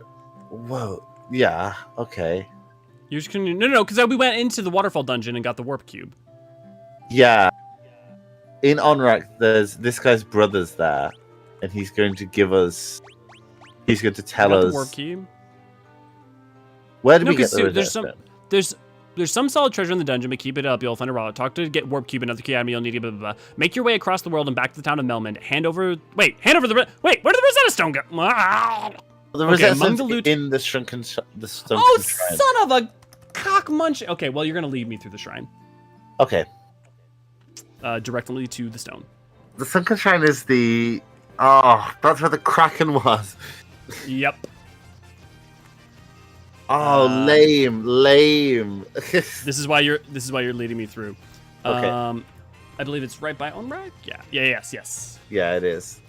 Oh, lame. Yeah, we need to go in the barrel, don't we? Oh, right, it's from the barrel. Yeah. To the Confederate submarine. Okay. All right. Fair. Just let me land in peace, goddammit. Just let me land in the city. What do you mean? It's a pre-industrialization nation. Why don't they have a landing pad for airships? Right? I mean, right? This whole game, the tech levels are wildly confusing. Dark Souls, that's my first time playing DS. Nice, Aaron. Yeah, Dark Souls 3 Usurp the Flame ending represent. My favorite version, Dark Souls 3 ending, well, I have two favorite endings of Dark Souls 3, which is, one of which is, I really love the Firekeeper's ending, where you do everything and she stows the fire away and is like, and now's the time for dark, but maybe one day again, gentle flames will dance across. Like, there's just like this feeling of like, okay, the time is now past to allow dark to come, but also there is hope in flame, and one day it feel like it's the best of both worlds in that case. And then the other ending I love the, I guess, effectively canonical ending, which is, Arya's ending from after finishing all the things, which is, painting the escape world and letting the world outside fade, and, creating a very dark, cold, and gentle place. Right. And I think that's something to be. I also quite like the Londor ending, to be honest. But it seems so evil. It seems so evil, but that's that's the filter of tropes that we've lived through as people consuming Western media, right? But I'm not even talking about evil because of like dark aspect. I just mean that like everything with Yuria and like all those guys is so duplicitous that it is. And like y'all like the problem is that everyone associated with it is so skeevy that they're just as bad as the light people. I mean, hell, she's serving Koth, and like Koth is no better than Frampt, and is in a lot of ways worse.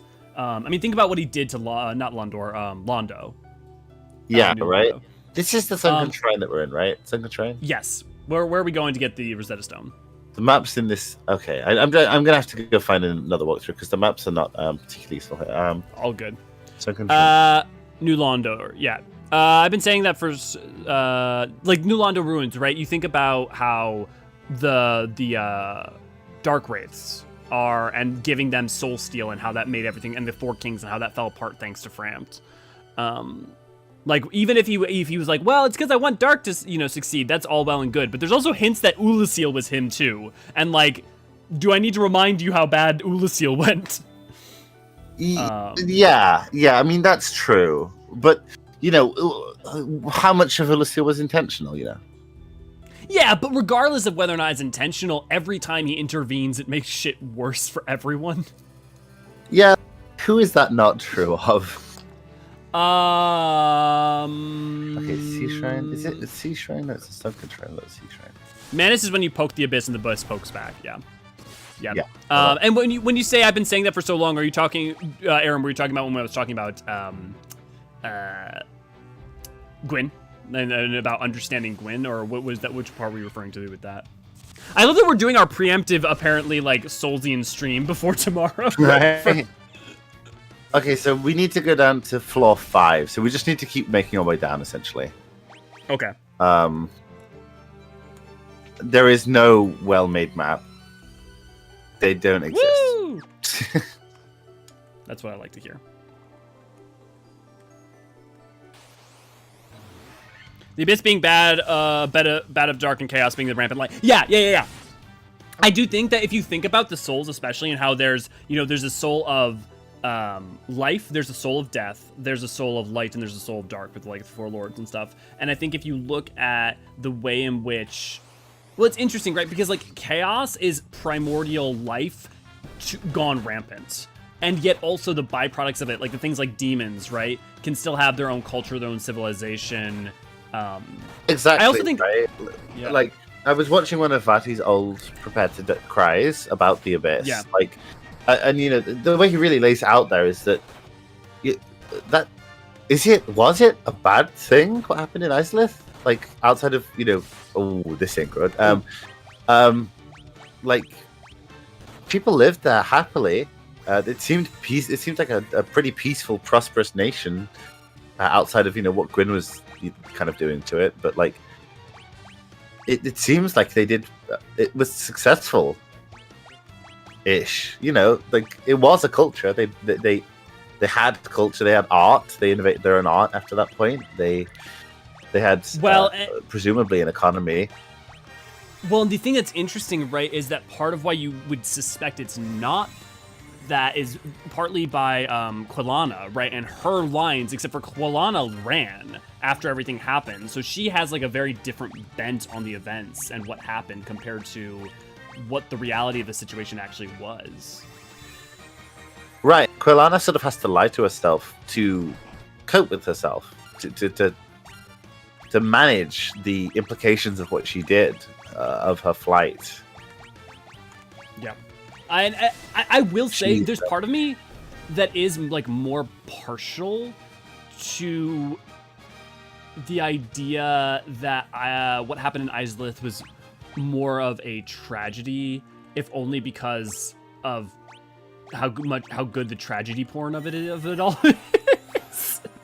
Right, but then again, yeah. But it's so tragic if they did, right? They successfully did this, and because it doesn't fit with Gwyn's vision of what this should look like, which is so Gwyn, he kills it. Or he doesn't kill it, but he cripples it to this state where it has to live in this horrible limbo, which is what he does to humanity. Yes, the world can't move on, which is why. Honestly, that is a theme, and the fact that that's so even present from the get-go in Dark Souls 1 is to me why I think I'm more of a fan of Dark Souls 3 than a lot of people are, and how it's like such a, like, it's both not just a swan song for the series, but the series talking about both itself and thematically the heart of the narrative about this idea of like the world is stuck and burning itself to cinder and ash, whereas I think some people feel that 3 feels more played out than any of the others. Right. But the played outness is kind of the point, right? Right. Well, exactly. And that, I think it's fair to say, right, like, even if it is the point, it's still less interesting to them than 2, which is what happens if these cycles continue to play out, but every time it's a little bit different. Like, that, I totally get why that might be more interesting to some people, but I love 3 as a way to say, like, when the things are not allowed to move on at some point, they just burn themselves to ash. Let me catch up on chat real quick. Every time he interferes, he makes things worse. Yeah, who does Ka think he is, America? Well, you're not right, that, Demons. No, I mean any imperial nation, really. Did I miss something? Drunk stream tomorrow? Yes, tomorrow will be drunk stream where we play Elden Ring. Sidrex, good to see you, glad to have you. I got sent home because AIT is being stupid. Well, at least now you have some free time. That's true. Do you enjoy the written format? Yes, you should go read Nini's lovely written work. Thank you, Tethys. Yes, which I need to drop hours at work so I can. Oh wait. Do you have it? Oh, my prayers have been answered. Oh. What? Okay. Is that what we didn't save you. We said hello. Oh, it's definitely in there, right? If the light of the sea is lost, we will turn into sea foam and vanish forever. That's an interesting thing to say to a stranger. Yeah. I'm just here for the Rosetta Stone. Oh, god damn it. Wait, hold on. What floor is this? I can check now. I closed the maps. One of our friends wants to see the world above and hasn't returned. I wonder what she's doing now. I do hope she's all right. Yeah, she ghosted me. Don't worry. Yeah, she faded. Like, oh, this is the right floor. Yeah, we're supposed to. I bet you it's that single chest. It's in the top right corner. Top right corner. Absolute top right. tippy-toppiest. Yeah, oh my god. This is an oblique way to navigate, but... Well, that's what we've been saying all along. I mean, isn't that just a woof one at this point? Like, we can all agree. How do you even get over there? Why can't we use our canoe? Because I don't think that's water. I think... well, no, I think that is water. I was about to say, I think we're, like, on a floor above. Yeah, okay, yeah, you are probably right. Oh, yeah, look, there is some space. There is, like, a drop. Yeah, because you can see the pillar below. Yeah. Yeah, exactly, yeah. How the hell are you... Oh, hello, Jelly! Hello, Jelly Bean. Jelly Bean! Good to see you, glad to have you. Lolly ho. Lolly ho. We've missed you. We've prevented you from dying, except for once when almost everyone died. But you've kind of carried us at least a few times. Gotta have the good spells. Gotta have the gospel. Okay, how the hell do I actually get over there? Now I'm starting to wonder. Do I have to go into a different... Tell me, is there a map that says there's a staircase on the opposite side over there? I promise you there's no map that tells you anything quite that clear, but I will take a look. It's... What? Okay. Oh my god! So, in the top left corner... I just try this. So go to the top left. You might have to worm your way around there a little. I think if you go turn left now, go up. Okay. And then, and then up. I think you can get there this way. No. Yeah. No. Go over there. No. Yep, you loop around. Fuck this game. That's not a part of any other mechanic in this whole game. Fuck this game! Why is it not even in the center one? Oh, hello, Aurea? Auroria, good to see you, glad to have you. Okay, so far FF1 F tier. I realize there's nothing to compare it to. But I hate this fucking game. Okay, we should do a ranking for each of us, right? Let me get my phone out. Yeah. I'll make a note. Definitely F tier so far. And I'm not... Look, if you love it, I'm glad on you. Do not be as hate-filled as I, but also, fuck this game. No, I respect it a great deal. For what it did, right? You know, for saving the gaming industry, single-handedly. But it hasn't aged well. We can say that. No. I appreciate it. I'm really curious to see which one is the first one that, like, has aged well. 4, maybe? I think you're right. I think it's... Maybe 3. Maybe 3. The class system will do a lot for 3.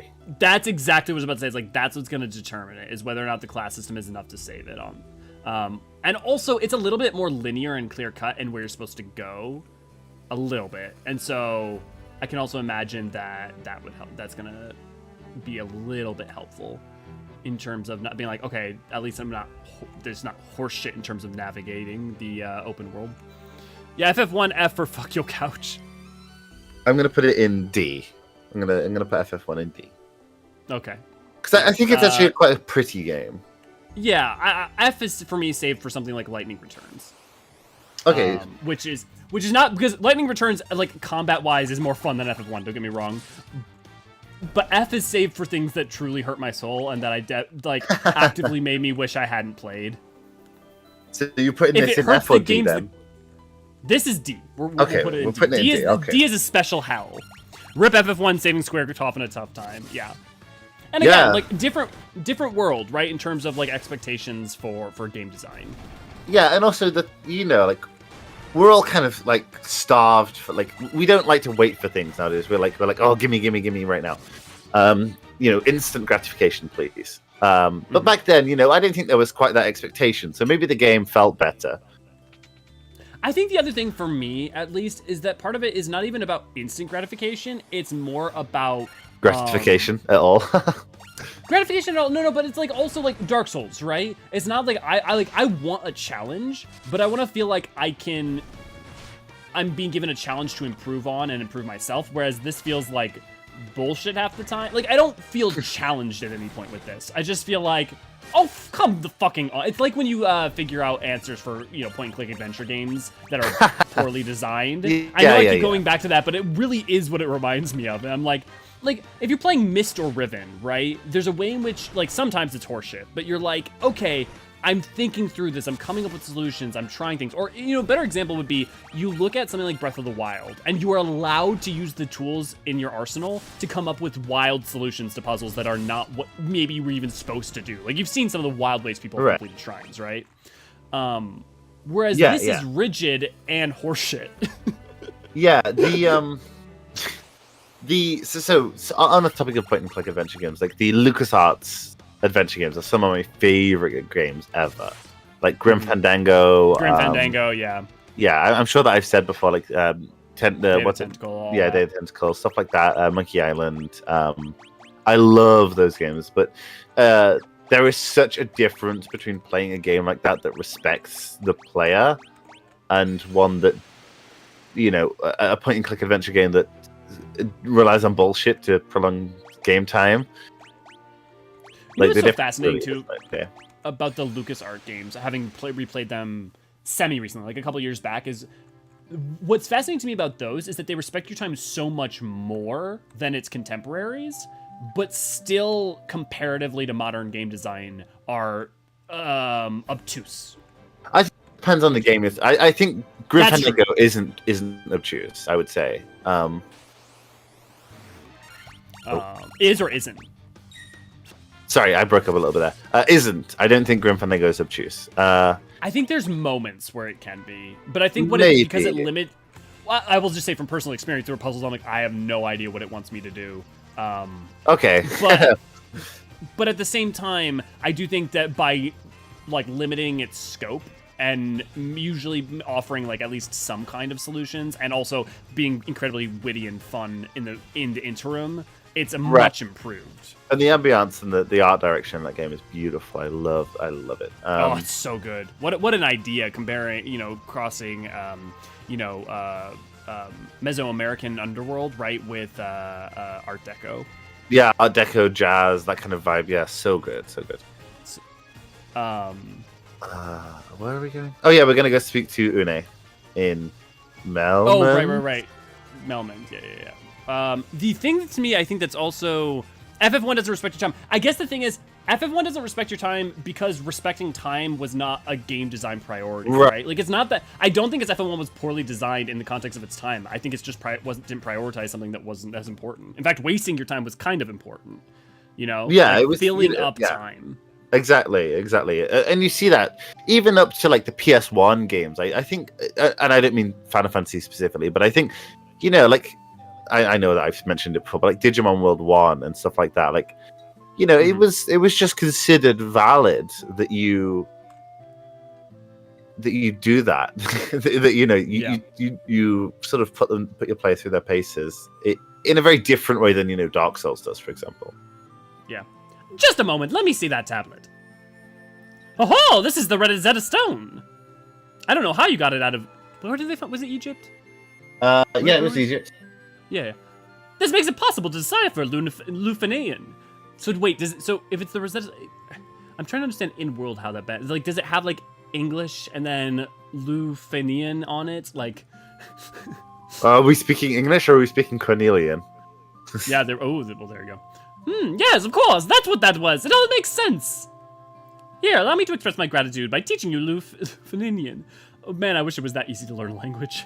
Oh, hey, that's kind of cool. So this game has done some world building. The architecture in the Sunken Shrine is quite similar to Lufenia. Okay, that's why. Okay, so it's like a fallen civilization. Now you can speak Ludefinian too. Man, I wish learning to speak a language was that simple. Yeah, I'm currently thinking about trying to learn Mandarin, and I'm like, oh god, please save me. Oh god. Every time I look at Chinese, I hurt a little bit in terms of also just I'm not good at language learning just myself, but on top of that, Mandarin I feel is designed to be specifically how I don't think about language. Okay, I mean that's fair, but I mean Japanese is not an easy language to learn either. No, But I think Japanese, for me at least, because of its like syntax and structure, is how I think about language. Ironically, despite the fact that I speak English, and also because it's effectively phonetic. It's got a very flexible syntax, right? Hasn't it? Yeah. Well, it's got a very flexible syntax, while simultaneously it being a very clear structure. In terms of, like, for instance, a lot of people get thrown off by, like, conjugating verbs at the end, especially coming from English. But for me, like, conjugation rules like that are, like, it becomes, like, mathematic. It's, like, to me, that, like, makes sense in a way that some other language right. don't. Like, and it helps that there's not very many irregular verbs as well. Yeah. Well, and you know what's interesting, too, is that the irregular verbs there are, while they seem random, actually usually have really interesting reasons behind them. Right. I think isn't there, like, only 2 irregular verbs in Japanese? Yeah, which is, fuck, which ones are they?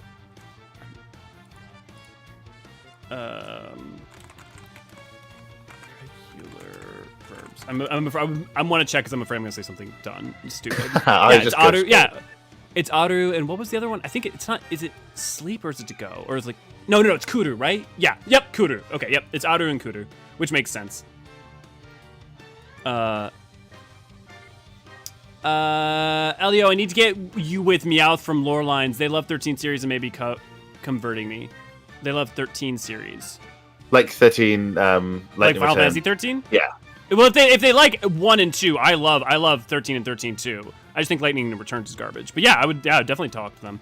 FF1 doesn't just respect the time. Dr. Sulphur's Lab was a fun game. What? FF1 Secret Cyberpunk World confirmed my ma'am just slapped a chip into your brain and now you know another language. Yep. The Edge video was very cool. Oh, thanks, Rip. Thanks. I'm glad you enjoyed it. I actually have not even checked the comments or the views on that video because sometimes I'd rather just not know for a bit whether or not a video did well. Because, you know. But I'm glad you guys enjoyed it. I wanted to add like a kind of a post thing at the end of it, but I thought it'd be a bit much. So, you should tag me. I'll check for you if it's too much. Yeah. Well, no, this was more like sorry, like a post-credit thing, like after the song ended in the video. Right. Okay. Oh yeah, I see. I also started writing though, like footfalls and like in the balance. Dude, I started crying while I was writing in the balance because of the idea of like the Lalafell journeying through Hydaelyn, like helping each other. Like barely surviving, just trying to find home. Like, oh, that imagery for that would just like hit my heart. Yeah, it's an interesting piece of world building. Those lyrics are they add. I don't actually I kind of think they're an unreliable narrator. The lyrics, but yeah, I think they're interesting. I like them. Well, at the minimum, they're a poetic license, so they're like they shouldn't be taken with utter literalness. I mean, yeah. I mean, even just looking at like the lyric. For To the Edge and Shadowbringers, there's like a lot of room for. I mean, one, there's room for interpretation, but on top of that, there's room for a lot of ambiguity, especially because things like Shadowbringer, like To the Edge, and especially Shadowbringers. Shadowbringers, the entire song is playing as to who is this referring to? Is it referring to you or is it referring to the Ascians? So on top of that, it becomes even more kind of like. I will watch again for sure. Thanks, Rip. I really appreciate that. You want to read these? You want to read them? Oh, yes, sure. We are... I guess I'll just go serene. We are the Lufenians, the descendants of the race that once lived among the clouds, the Sky People. You use a vessel you call an airship. It was built by one of our ancestors, a man by the name of Sid. Ah, yes, the progenitor ancient name of great... renown. Sid. Look, they even have little Garlean eye coverings. They're definitely descended from Sid. Oh, yeah, there you go. We have a legend that has been passed down through many generations. According to this legend, 400 years after the fall of the civilization in the sky, warriors bearing light will come forth to save our people by killing Emperor Zande. Wait, no, that's a different game.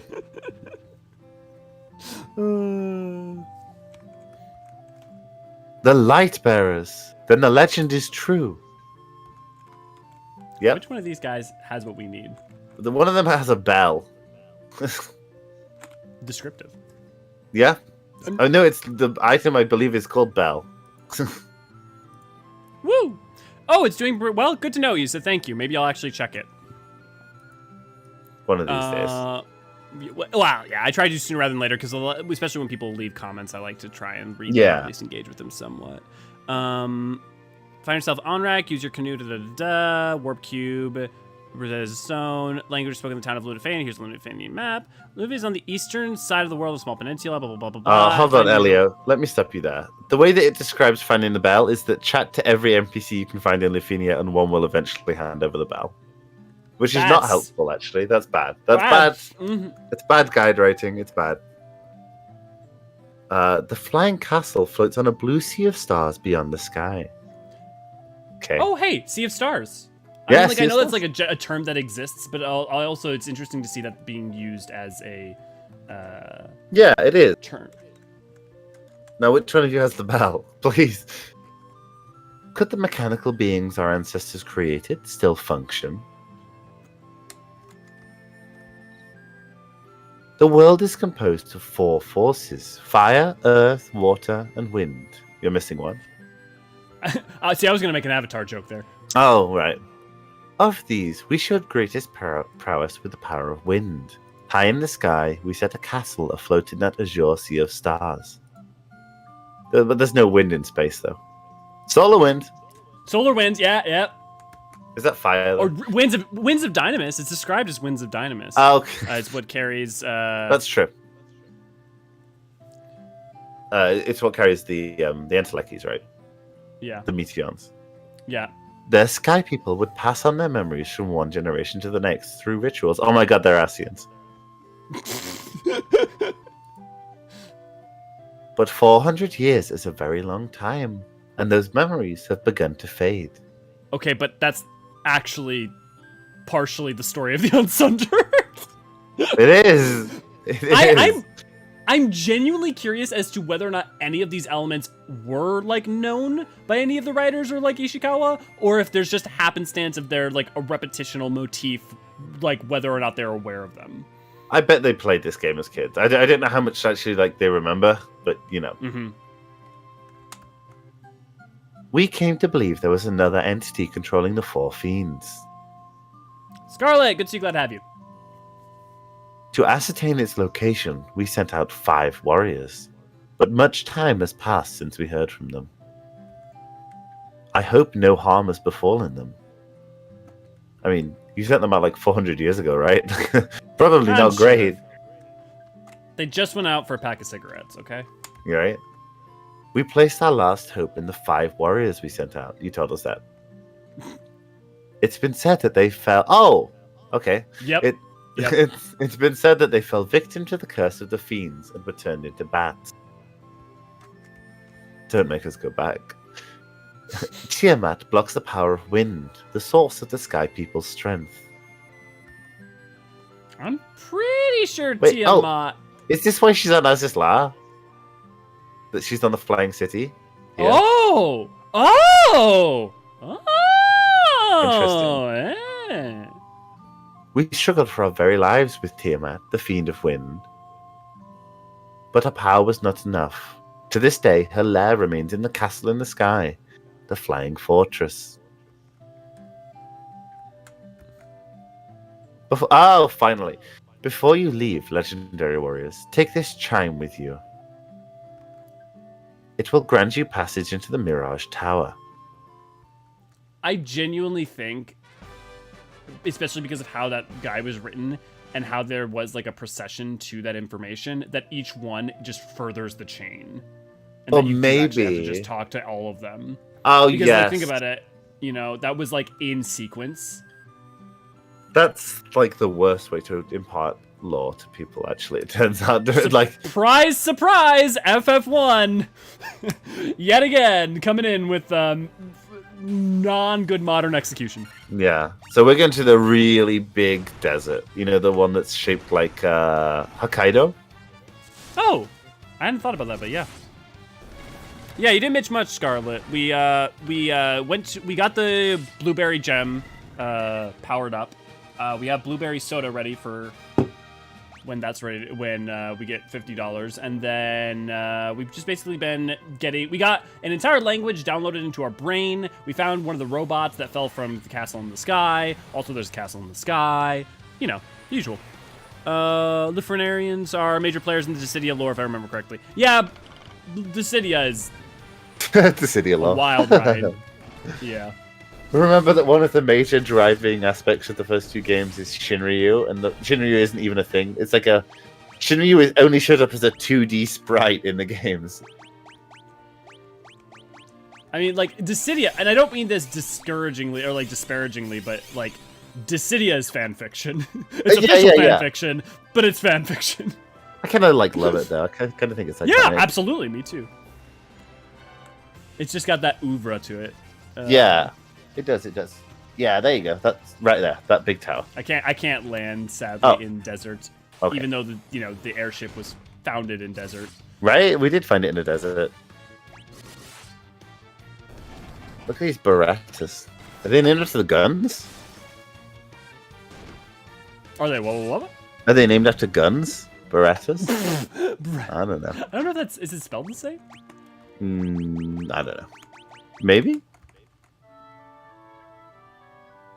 Oh, using that is not going to be quick in terms of resting up. It's not a speedrun strat, that's for sure.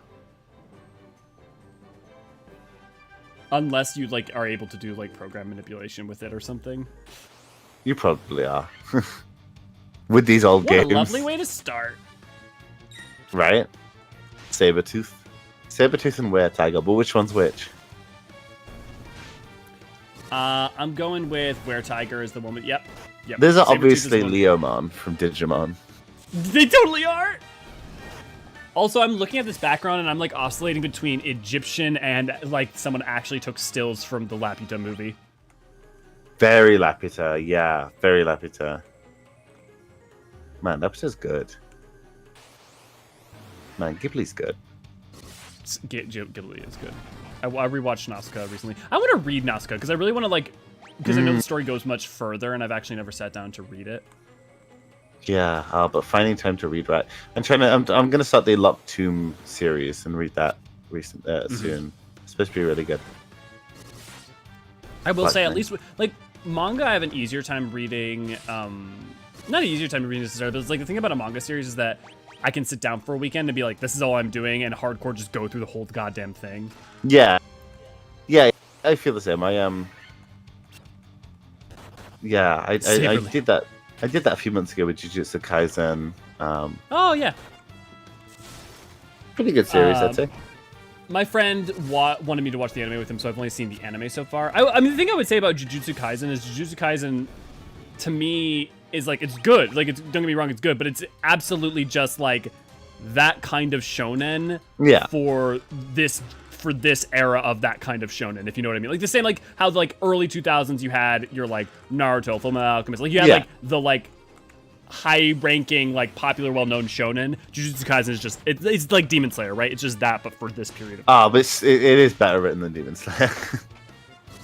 Do you have particular umbrage with Demon Slayer? No, I don't. I quite like Demon Slayer, but I don't think it's a particularly well-written series. Whereas I think, while Jujutsu Kaisen is shonen, you know, with all that entails, I think it's good shonen.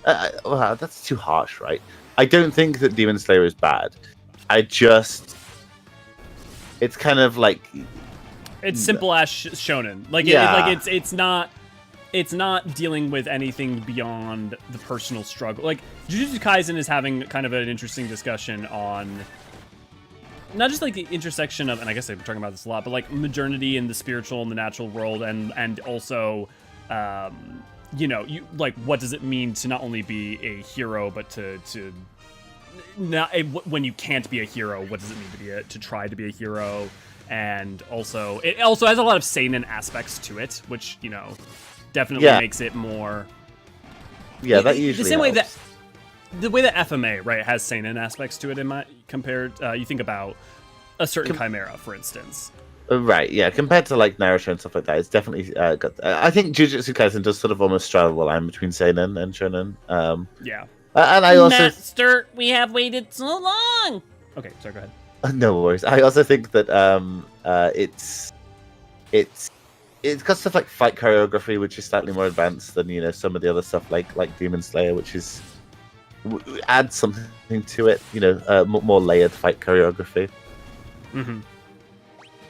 I will say I do love their artistic use of the different breathing techniques though, and I will say did you watch Mugen Train by any chance? I did. I think the biggest strength of Demon Slayer is that it's visually gorgeous. The anime is. Yeah.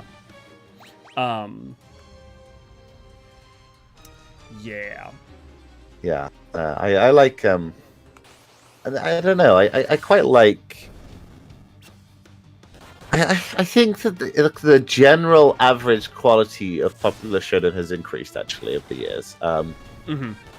I'm gonna get flack for this for sure, but as someone who read all of Fairy Tail, it's not very good. No, that's fine.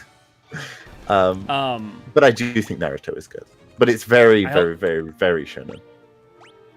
Look, it doesn't also help that I think Rave Master is better. And I'm not saying Rave Master is good, mind you. I'm just saying that, I think...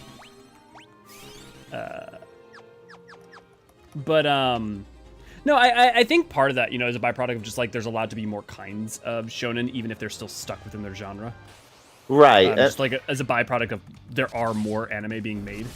And I would say that generally shonen is sort of getting a little bit closer to seinen, just in general. Mm-hmm. It's getting a little more mature. It respects its audience a little more, maybe. Mm-hmm.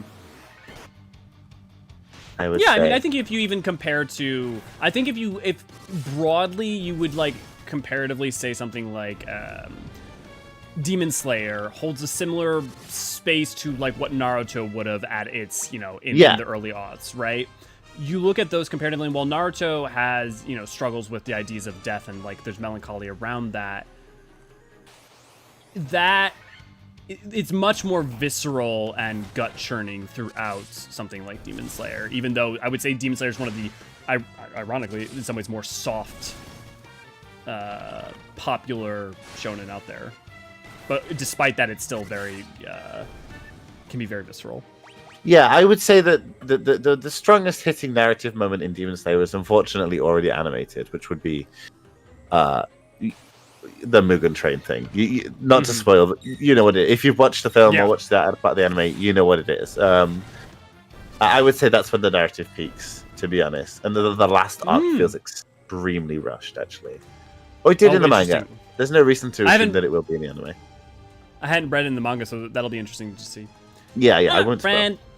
Left on a journey to the west.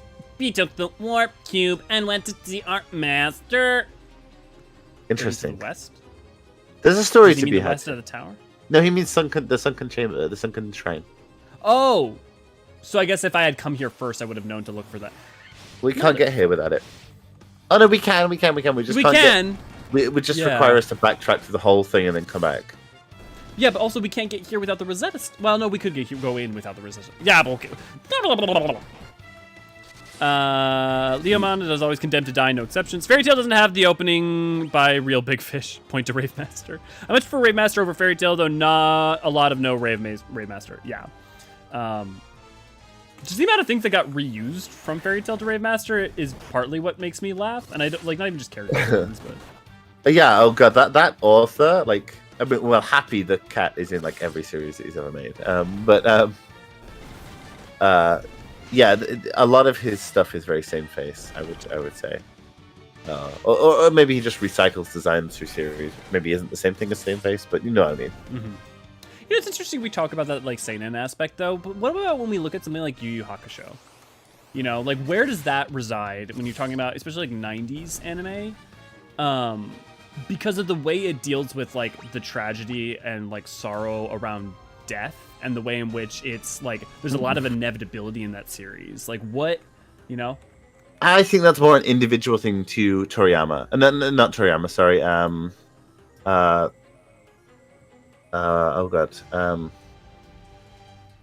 Togashi.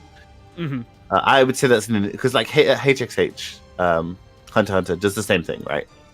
Mm-hmm. Also deals with while being a shonen of that rough era, deals with these very mature concepts. So, yeah, I would use the warp cube to travel beyond the sky. I will take you to the flying fortress. Sorry, continue. Then again, like, you know, the Chimera. Have you watched Hunter x Hunter? Just read it. I actually haven't, but you're welcome to share your thought on it, and I don't mind spoilers for it. I may not get around to it for a very, very long time. It gets like viscerally dark at certain point. So I you know, I mean, like, in terms of like the maturity expected of people in like the Chimera Ant arc and stuff like that, I wonder if maybe there's something seinen about that. But I also think it's, you know, it's a series that respects the readers, except for maybe lately with, you know, entire pages full of text, which I don't know what's going on with Takashi, bless him. As a visual medium, my friend, use its strengths. Yeah, please. It just does not. It completely disrupts the chapter. I really like Eden Zero. I don't know that one. I remember Rave Master, but yeah, Plu is in both. Yeah, I think Plu is even in their third work. I think the thing to me is like I never saw Rave Master as anything more than pretty like inoffensive. It's like Mare, right? Like it's like inoffensive shonen that's very that kind of thing. So like if you want that, it works well as that. Right. Which I typically don't want, but at the point I read it, I was younger, so I was less like. I felt reading that kind of thing was a little bit less trite at the time. But right. at a certain point, you kind of want something at least kind of meaty. Otherwise, you're just reading the same shit over and over. In the 2000s, you, as a teenager, you just kind of read shit. Like, yeah, no, that's true. I did. Yeah, I read all of Vampire Knight and enjoyed it. So you know, we can do whatever we want. I guess. I don't think I would enjoy it now, particularly. Fuck, man, I would do like things like where I would just like pick up manga off a shelf at like the bookstore and just be like, I'd read something like Rosario plus Vampire. So like it's just like all sorts of weird shit. Right, exactly, stuff like that. And you know, it's you know, you need to start somewhere, right? I wouldn't change it for the world necessarily. I mean, I definitely wouldn't read Vampire Knight now, but still, I was a little emo kid, so I liked it. Well, it's also funny too because at least speaking for not just specifically America, because I know a lot of people outside of America, this is also true for them, but like the existence of Toonami was such like even it like not shared bedrock for everyone, but was such an inception point for a lot of people, which means that a lot of people were on like weirdly similar or tangential paths to each other because of that. So like, you know, there were things like Sailor Moon, you know, Dragon Ball Z, or things that were just like universal. Right, exactly, yeah. Yeah, Dragon Ball Z especially, I think, is sort of the ubiquitous series, right? You know, like back in like the 2000s. Anime. Yeah, exactly. Back in the early to mid 2000s, like Dragon Ball Z was like, it was the anime. It was there wasn't the big three in the West. There was just Dragon Ball. Yeah. Well, it's interesting too because for a long time, I feel like that was true for also Sailor Moon being like the shoujo specifically. Yeah, like, absolutely. I feel like it still is, really. Do you think that's true, or is it like Cardcaptor Sakura or something else kind of taken over? Oh god, I love Cardcaptor Sakura. But no, I think definitely Sailor Moon still. But yeah, god, okay. I love Cardcaptor Sakura. That's such a good series. God, Rosario plus Vampire. God, Rosario plus Vampire activated a sleeper agent. I regret being talked into watching it by a friend. Yeah, I read the manga, and I will say also there are often times where, and not always. Sometimes the mangas are worse, but like sometimes the mangas are more tasteful than the anime. Ronin Warriors. Plu is sort of in Eden Zero. Oh, Mashima's third series. Okay, I didn't realize it was also Mashima. As one of many races of creatures in that universe. Yeah. Having worked at school in the last year, anime is huge and more of a social norm now. Like, that's the other thing I feel like is like me and you, Niniri. I don't know what exactly your childhood was like for it, but like I was on the cusp and advent of like normalization of anime, like literally on the like front wave of that. Like you go like a couple years ahead of me and like very few people are reading anime or reading manga.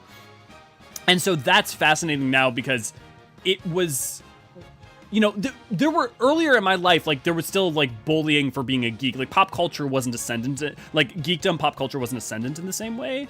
And so it's fascinating now because anime is just like a thing you read the same way that it used to be like Haichu and Pocky. The idea of finding that at your like local gas station was like, no, that's like if you want that, that's a Japanese import. Now it's like I walk over to my gas station, it's full of Haichu. So I would say that the deal with like when I was in high school, it had gotten to the point where you weren't bullied for it anymore. Like as long as you did like you weren't like walking around like in a trench coat, like a Chobits t-shirt. You know, if you put on your Naruto headband, people are still gonna think something. Yeah, and I'm sure that's still true today. Yeah, but like, yeah, definitely. I think it got normalized when I was in college, which is like I think the last 2 years of high school for you, in America maybe.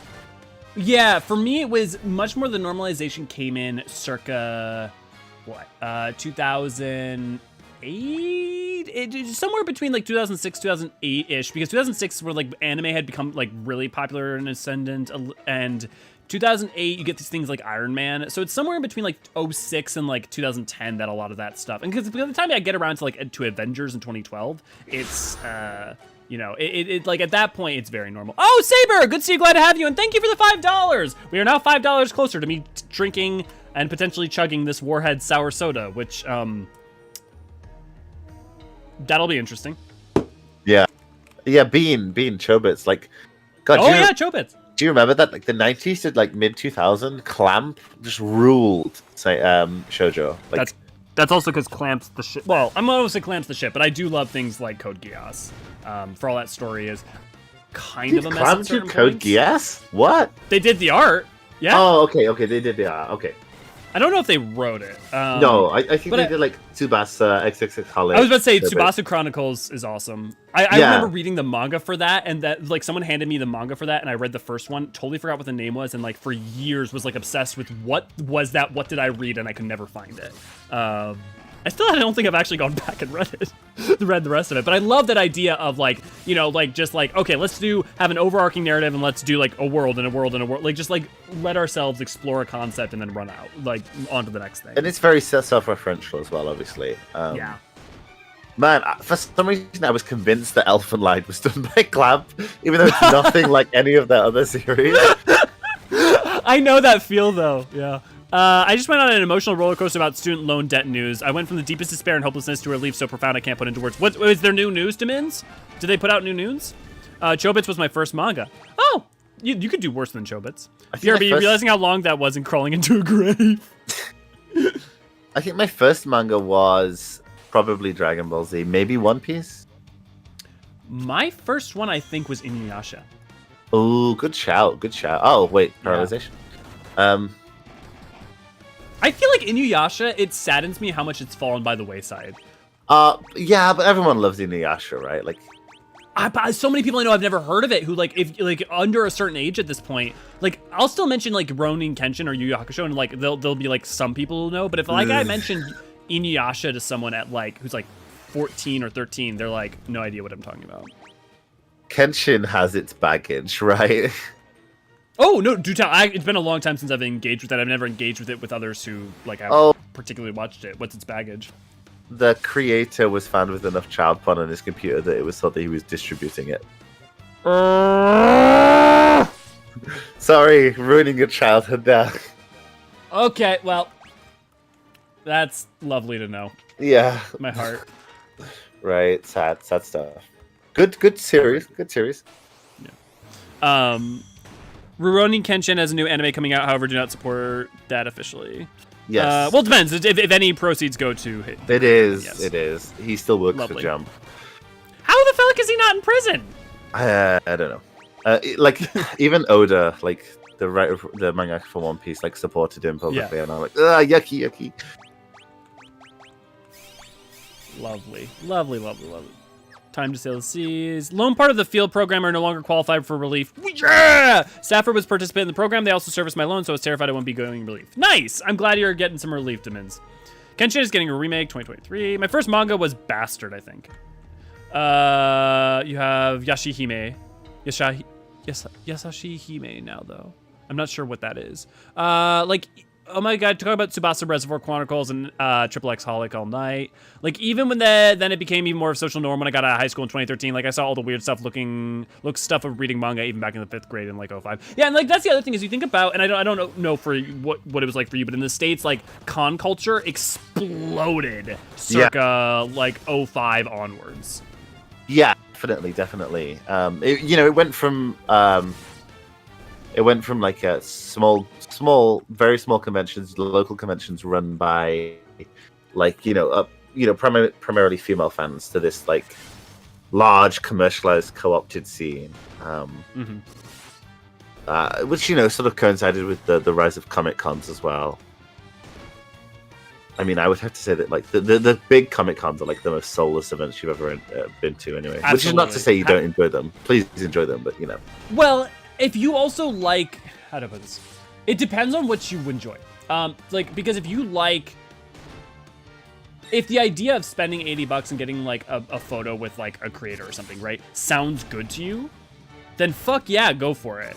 Or if like you kind of just want to be at like the events where like something's announced or something like that, they can be good. But yeah, they're super soulless, and I don't just mean that critical, just kind of a statement as fact. So if you like something with more personality, or you'd like to like have a discussion with a kind of a creator or something, smaller stuff is always where like there's a lot more like interest or zest or go to like a smaller like a cosplayers con. Go to like a smaller cosplayers con, and you'll find more community there, definitely. I don't know if we have any English viewers in the chat right now, but like Kitacon, well, Kitacon's kind of lame nowadays, but like that sort of stuff. You obtained adamantite. Was that what we were looking for? That's a good question. Let me check. What are we doing, Neri? What are we doing? I heard Elio raging from a distance. What happened? Honestly, I don't know this time, Aaron. There's a lot of things I rage at. The first manga I ever read was Tokyo Mew Mew. You know what's funny? Actually, do I have it here? I think we fought a boss and didn't realize. The blue dragon? Yes.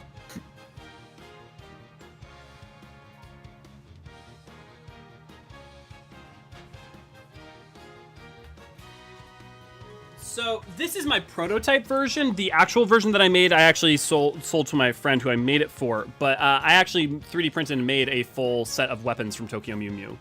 They actually had like gemstones and stuff in them with like resin casts and stuff. So Tokyo Mew is pretty good. I've actually never read it. Literally, the extent of what I know about it is from that work I did. The adamantite's good. It's optional, but it can get us the best weapon in the game, so that's nice. Nice.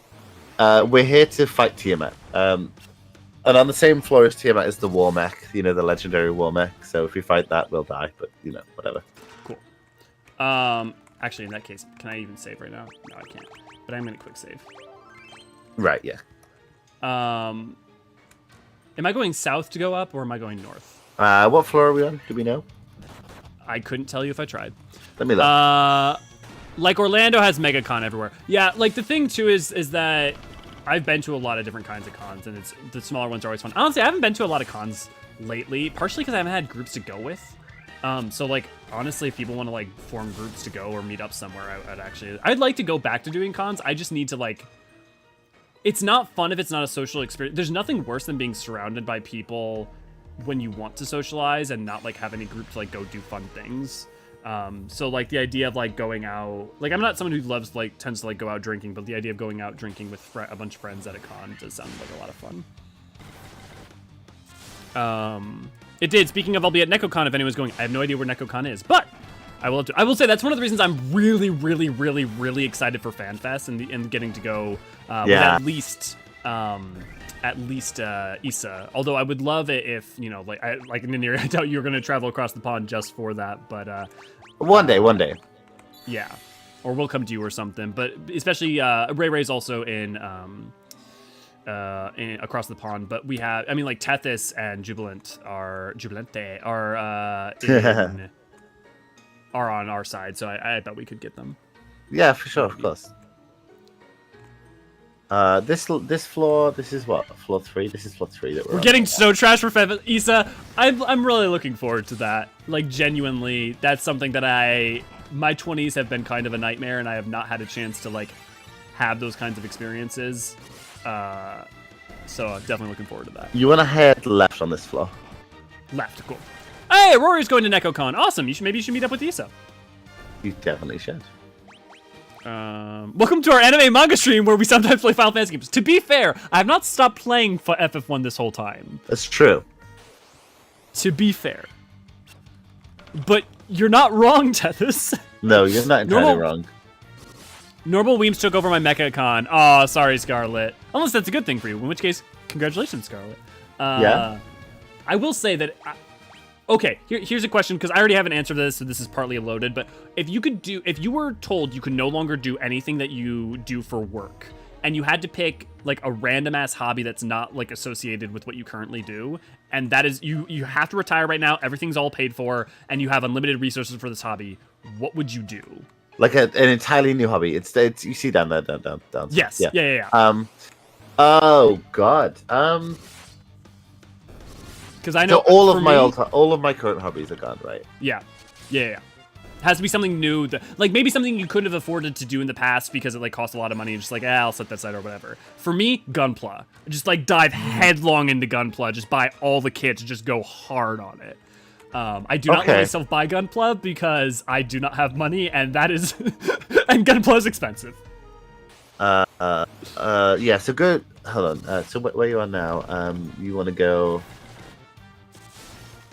Yeah, down. Okay, yeah. So I don't know. Me, that's a really, really hard question. Maybe like ROM hacks. Really interesting. That could be fun. Would you buy something like a Mister? Would you like try to like I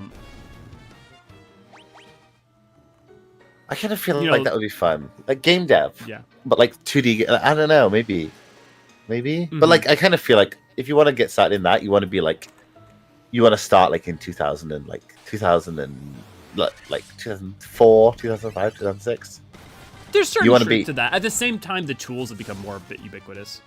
Yeah, but I feel like, like for the vibes, you want to be there in the Yume Nikki vibe. Oh, age, yeah. Like that.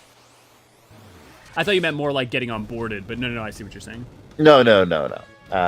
Or maybe, like, I'd love to get good at like drawing, but I don't have the energy. Or like maybe linguists. Like maybe I'd like to just learn a lot of languages. I'm not very good at it though. Archaeology.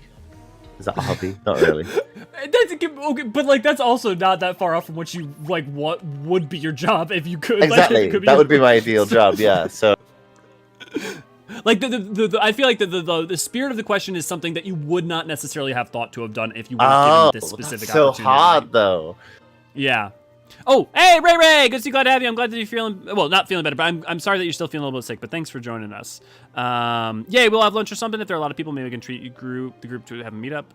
Yeah, for NecroCon. Yeah, not many of my friends play 14, so I'm not comfortable doing FanFest. Well, just know that we're definitely going to be doing FanFest. So if people are planning to go to FanFest, we'll be there, and I will bring my Triple Triad board, and we can play a Triple Triad. Either Gunpla or Warhammer 40k. Yeah, I definitely think some kind of miniature. Everyone well wishes for Ray. Let's teach you Arabic, Niniri. Archaeology as a hobby. Yeah. Niniri, from now on, I'm just imagining you as Yugi's grandpa. Yeah. Just like you in his outfit. Oh man, the iconic little. Yeah, I like that little guy. Yeah, I mean, I'd love to learn Arabic. I have many Arabic friends, but I need to learn Mandarin first, especially since my current partner is from the PRC. So.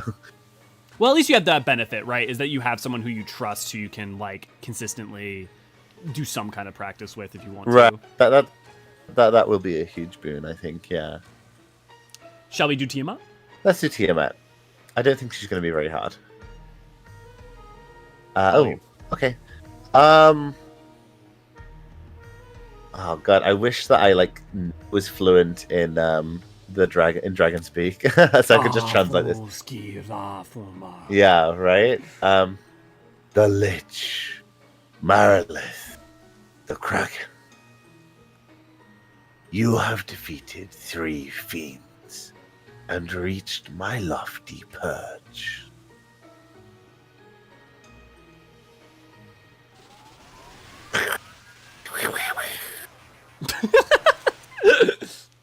Oh, nice user. Did you have fun being imposter, Niniri?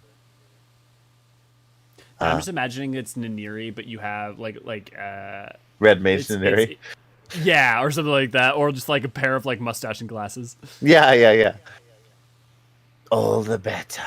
May the image of Tiamat, the fiend of wind, be the last to burn in your eyes.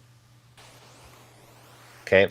What stone do you get for Tiamat? Is it No, it's not lightning, because Nidhogg's lightning. Because I was going to say, do you get the Windstone when you get to Tiamat for, when you finally restore the Blessing of Light? Because that would also be really cool. Oh, yeah, maybe it could be, couldn't it? That would make sense. I don't think it is, but that would be really cool. Let's give Elio haste. Let's not. Oh, nope. Haste. Why is haste a black magic instead of a white magic spell? That's an interesting question, isn't it? Yeah, I mean, I've considered it. I've considered it, Isa. I've definitely considered writing some 14 adventures, or maybe even just DMing some 14-based D&D and using that to write adventures or something that we could put on the Patreon or something like that. But yeah, we could definitely do one-offs too, and then I'm sure a lot of people would love to like join you. The same way that like if I like need to take a week off for like lore book club or something, you could do it on like a Friday or something. Yeah, could do. I need to get PR, Pona Resins, and then I can start to turn down the amount of work I'm doing. Because I can be like, if they start to say like, no, I'm not letting you drop your hours, I can be like, okay, I quit. I'm out. Fuck this shit, I'm out. That's I'm always on the verge of that, and then there's a voice in the back of my head that's like, but your visa, and I'm like, fine. Must I always be correct? Right. Ooh, is he gonna live through that? I believe it. Yes. But is Bean gonna live through the next round? I believe in Bean. Bean's in the chat again. Oh no, wait. Maybe when Bean's in the chat, Bean starts to die. Bean, you cursed thyself. Yeah. Okay, Elio has haste, so we're gonna high potion Bean. We're gonna. Oh, sorry. We're gonna Tharga you. We're gonna Kurga Elio. Yeah, chat. There we go. Taking someone through CT for the first time, Crystal Tower for the first time. Oh yeah, Crystal Tower is like a mini arc. Google Stadia has finally died today. Well, wait, did it? Didn't they like announce? What did they announced something was coming out for Google Stadia? What was really? It? Why? Yeah. I don't remember. It must have been like a deal or something. I think it was like the final expansion for like Cyberpunk or something wild where they're like, and coming out for Google Stadia. It was like, what? Do you think anyone is playing Google Stadia? There's got to be some people, right? No. I think literally it's. Well, maybe. I mean, you're probably someone. It's got to be like, but I think, like 128 people playing Stadia. Well, it's so wild to me that they started that project, spent all that money on like advertising and like didn't stick behind it. It's like Google gaming has always been, you're not going to come into that industry and just like take it over overnight. Like what you're doing is going to take some like work. Like it's going to take a second for people to buy into your product. So like the fact that like it just wasn't everything they wanted, they bailed the second that happened. It's like, lordy. Corporate flunkies, even in this era, even when they're like a Google like executive, and they should by all rights know plenty about like internet culture. They just don't get the like, they get the vague, like the technical aspects of it. They, if you were to write a book about it, they'd get that, but they don't actually get how it is, like what it's like. Mm-hmm. Yep. They're not inculcated in it. No, they're not. It's like when a brand Twitter tries to do like memes, and usually doesn't work. Like the Denny's memes were like iconic, but I feel like the best version of that, and this isn't quite the same, but the best version of that in my mind is the Arby's person who they let do all the artwork and like did things like Pumpkin Hill from Sonic and stuff. That was fucking awesome. Yeah, like that's cool, but like. I'm talking like, oh god, what is it? Like Facebook like with the metaverse, like a complete misunderstanding of the landscape they're trying to get into. Yeah, but enough money to like blaze headlong into it for quite a bit of time before they figure that out. Exactly, and somehow metaverse is worse than Second Life, even with all that money. Oh my god. Well, it's so weird too, because in some ways they're primed when you think about like their access to things like the Quest, right? And like being on the forefront of some technologies where like they in theory could take advantage of that and be, you know, an extreme competitor, but then they keep doing like the shittiest like I don't understand how it's so ugly with all the staff and all the money that they have. Why is Metaverse ugly like that? Yeah. But honestly, I think part of it, and this is not a good excuse because we were talking like you can have a very limited technological scope and still make things look beautiful, but like I think genuinely part of it is low limits. Jesus. Ow. Let's get Helio up. Courage is OP. Yeah, but I wonder how many more casts of it I have. Probably not, right? Let's see. Phoenix down. Magic. Kiriga. Actually, with haste, you're probably gonna go first. It's fine. We'll find out what happens. Actually, no. None of you need heals, so we're gonna go holy. Issa, that reference I think is maybe a little old for me to get. I'm sorry.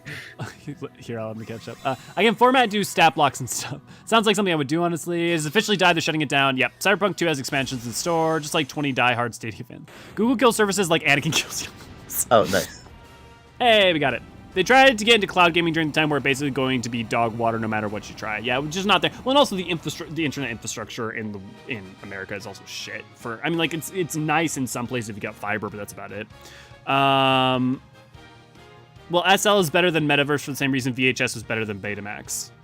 That's weirdly apt, actually. Okay. I'm glad that I'm being informed that it works.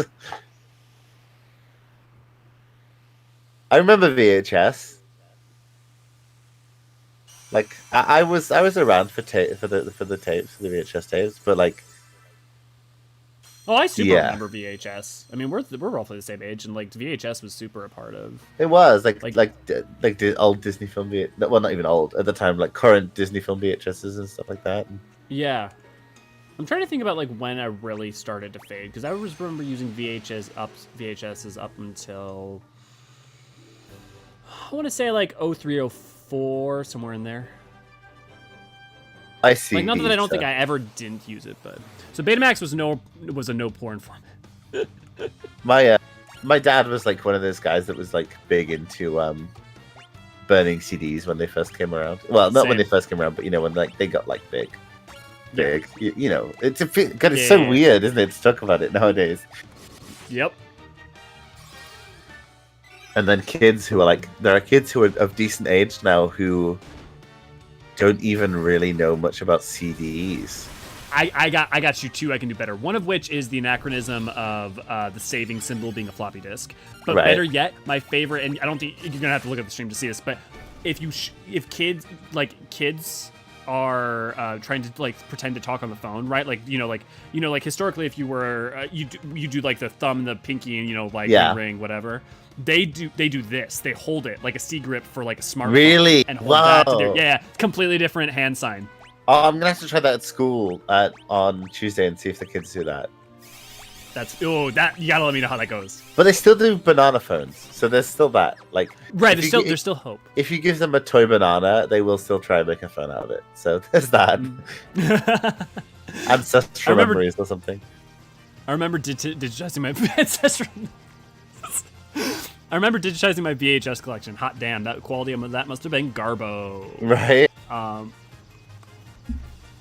Do you like what we do? Consider showing your support and signing up for a Patreon. Thank you, Tathis. And thank you, everyone, for your support. You get your name in the thing above, and as well as a bunch of fun rewards that goes a long way to making this whole thing more sustainable. The other thing I'll say is, Jubilant, Tethys, actually, are you, and anybody else in here, is anybody else interested in going to FanFest? Because I'd love to do a meetup thing whenever it gets going. Definitely should. We need to get to Mount Durgar now, and then we can get our cool sword. Okay. Which mount? Durgar. You know the dwarf mountain? Oh, right. That's what, over down here? Yeah. Yeah. Yeah, it's in Vegas, Aurora. Is it going to be in Vegas this year? Have they confirmed that? Usually is, right? Sometimes it's been elsewhere. Oh, really? Maybe LA? Yeah. I thought it was at least 1 year wasn't in LA. Am I wrong?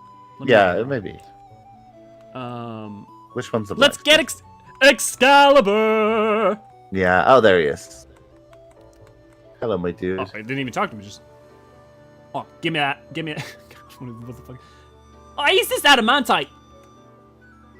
Oh, I'll use this to make the finest sword you ever had. I don't even know what I'm doing anymore.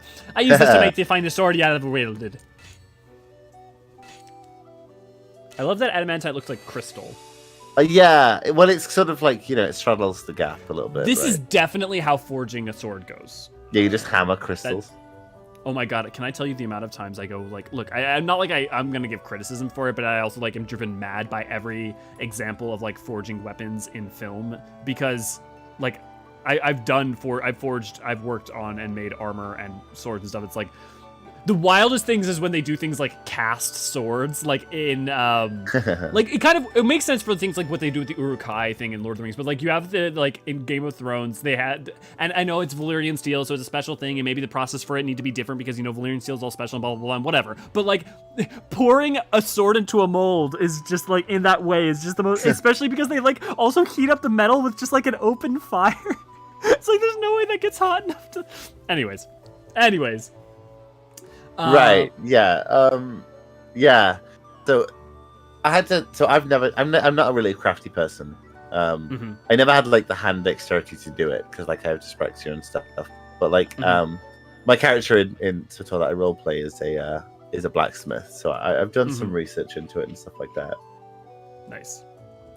I've done it all my years. I never crafted a finer sword. Go on, take her. She's yours.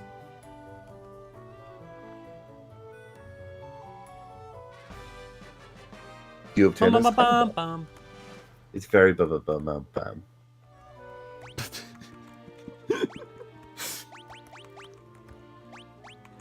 My friend, we're almost done. We are, right? Honestly, I'm kind of glad to be almost done. Yep. Like I'm loving the streams, but the game's not very good. Oh, we've got one more thing. Okay, we can go right now. Let's just go do it. Okay. Let's go get our Excalibur. You're playing the original those versions. Ooh, whoops. Jubilant's interested. No, it's only been in Vegas. Okay, I guess I was wrong. I don't know why I thought that it had been somewhere else. They want to move it, but it hasn't worked out. Maybe that's what I was thinking of. Yeah, I don't fly, so I'll have to watch live streams. I mean, you could always drive. I mean, driving, like, I've driven from East Coast to Vegas. It's not that bad. I've driven from East Coast to San Fran. I mean, if you're like road trips, I mean, that can be a blast.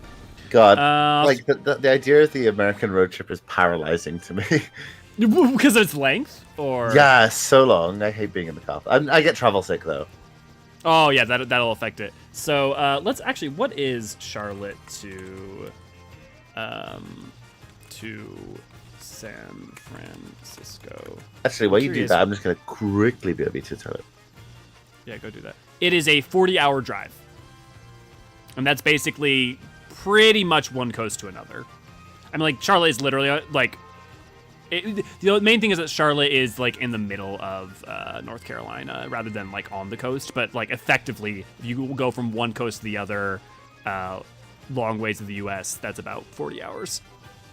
If you drive straight, that's not like breaks or anything. So you're looking at, depends on how good of a time you make, but like you're looking at like 3 to 4 days.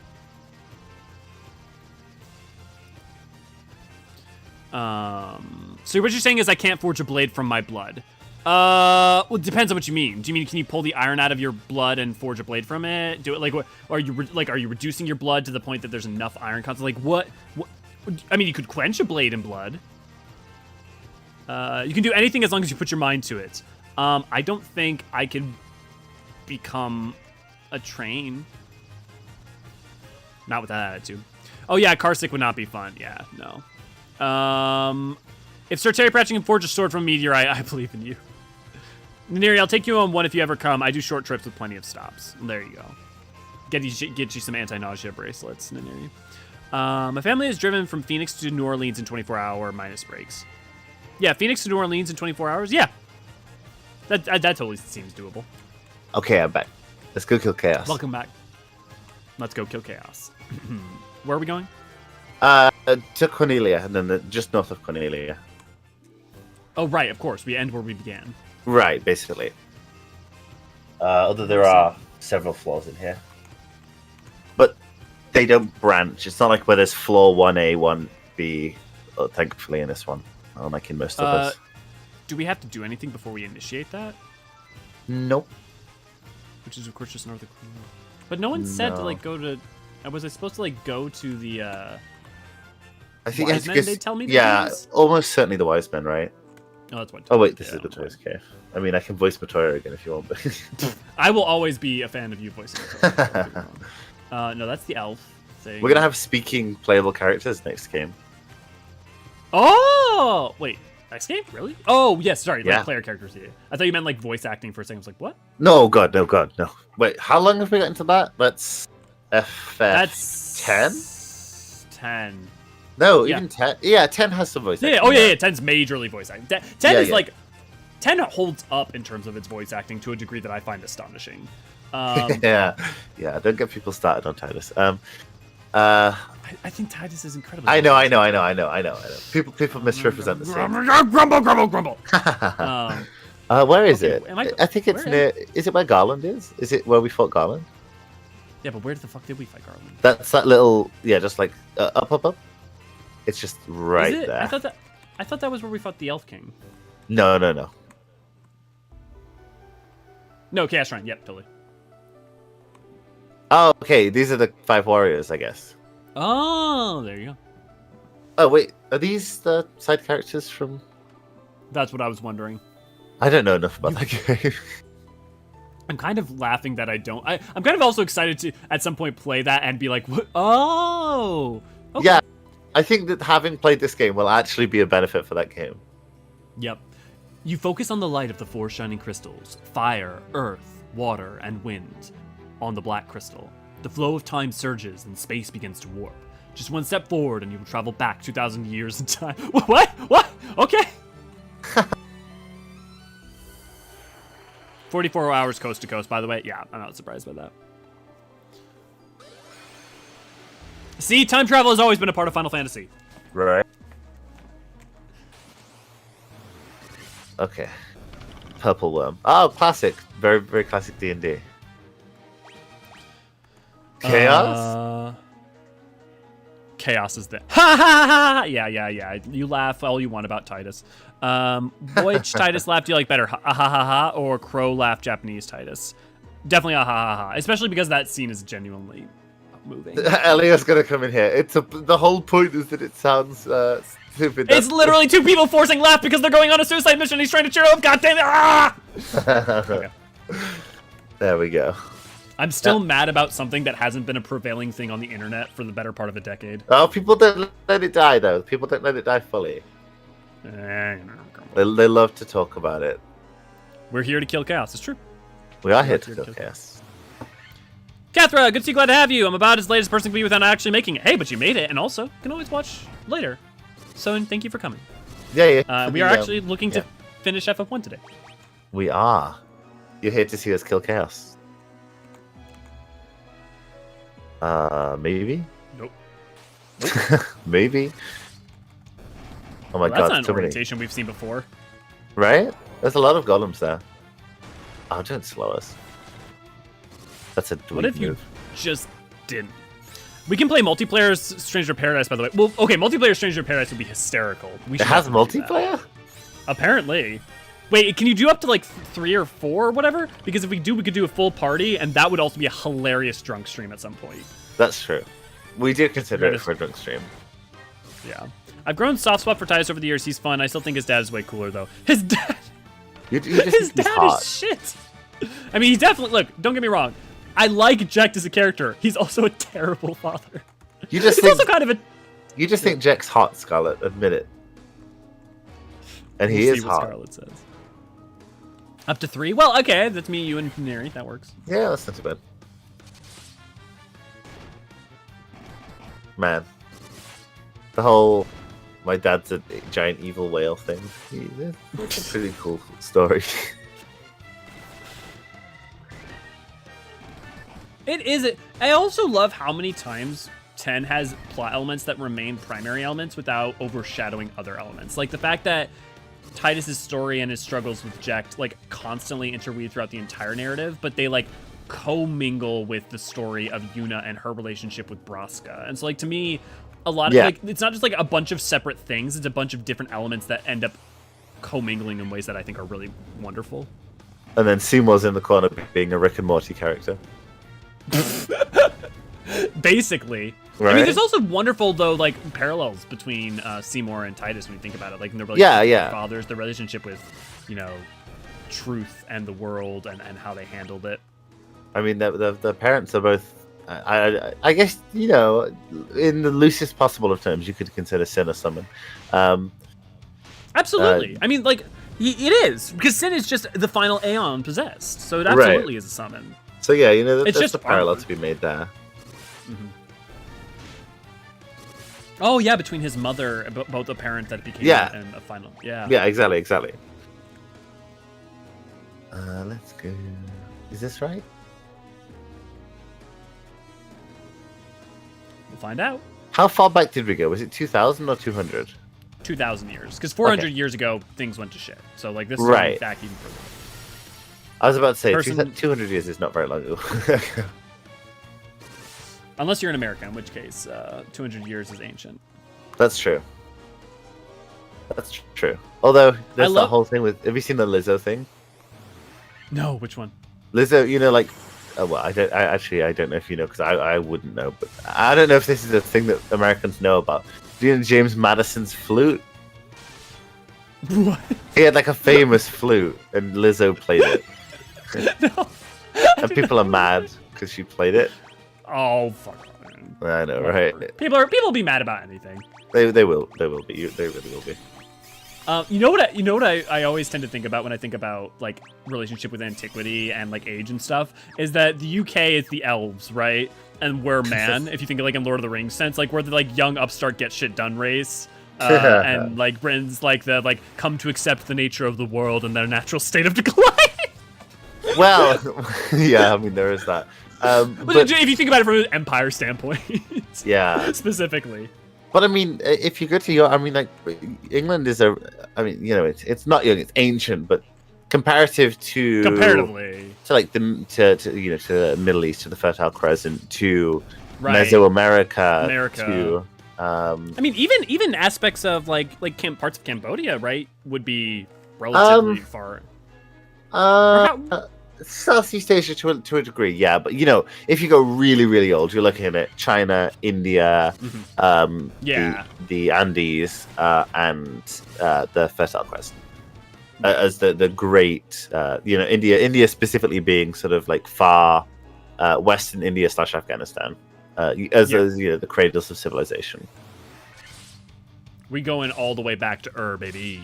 Yeah, exactly. You know, we're talking oh man, I was watching a video essay on, because I like to watch like History Channel's video essays, but like no, right? You have to be really careful with them because so many of them are absolutely horrendous.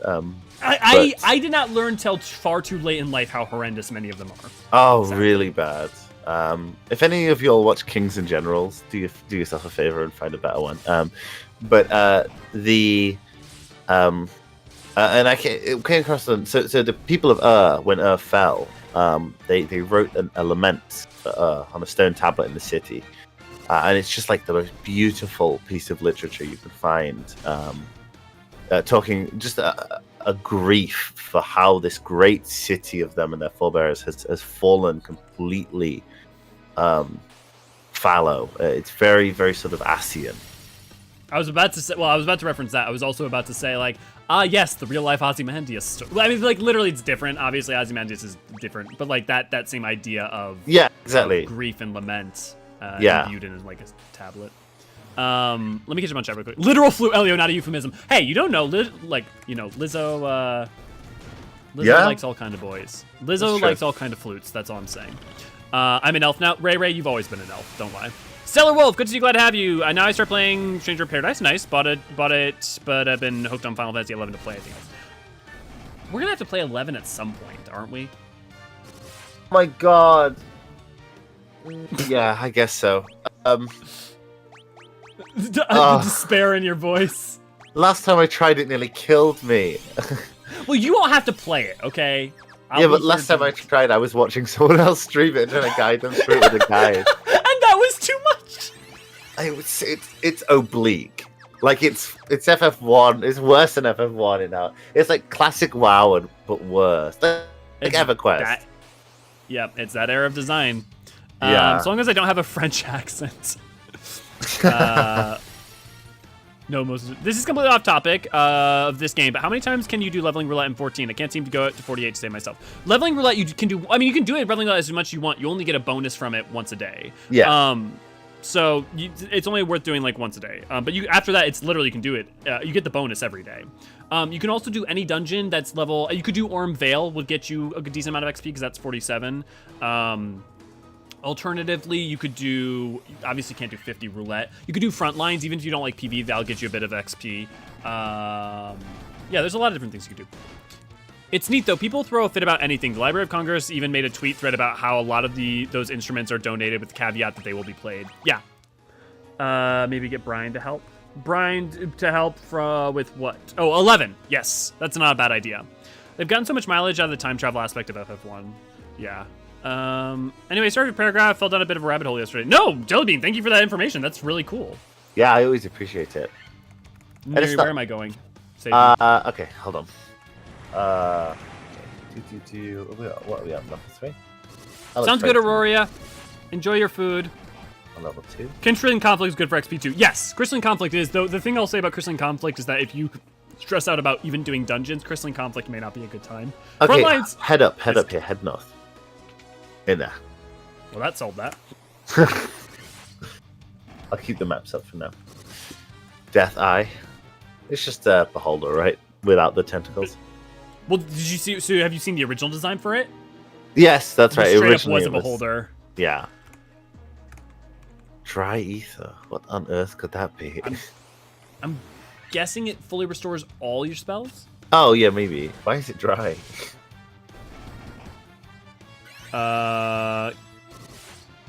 Kelly, that's the trouble with being so small. What? What the fuck? Octorect? What? Green Beholder. Green Beholder, yeah. Oh, Jelly. Jelly, that's the trouble with me. Oh, Jelly. I was like, Kelly? Who the fuck is Kelly? From the block. No? What? I missed what you said. I think that's an American Dad reference I just made unintentionally. No, that was Jenny. Jenny from the block. Oh, Jenny. Jenny from the block, yeah. Dude, okay, right now it's playing the prelude, but it's playing the prelude on a banjo. No, that doesn't seem thematically no!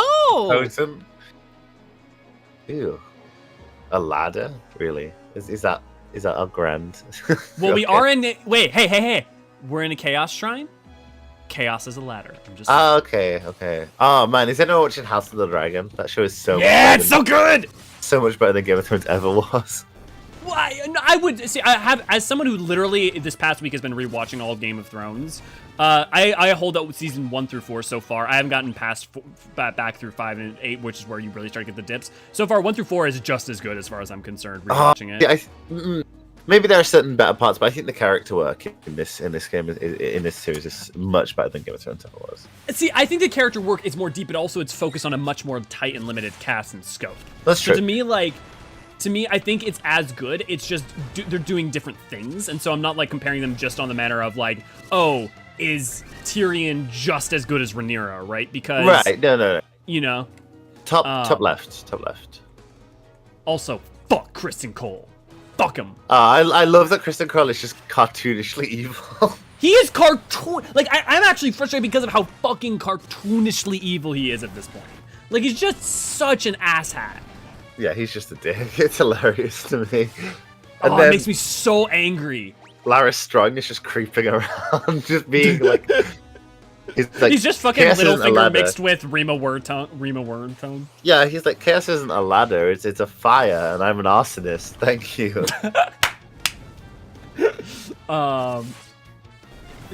Also, like, Damon's such a moody little shit. My little meow meow. That's what Damon is. I love Helena, but I knew that I was gonna love Helena. My weird little bug girl. Awesome. Spectrum-y bug girl. Yeah, right.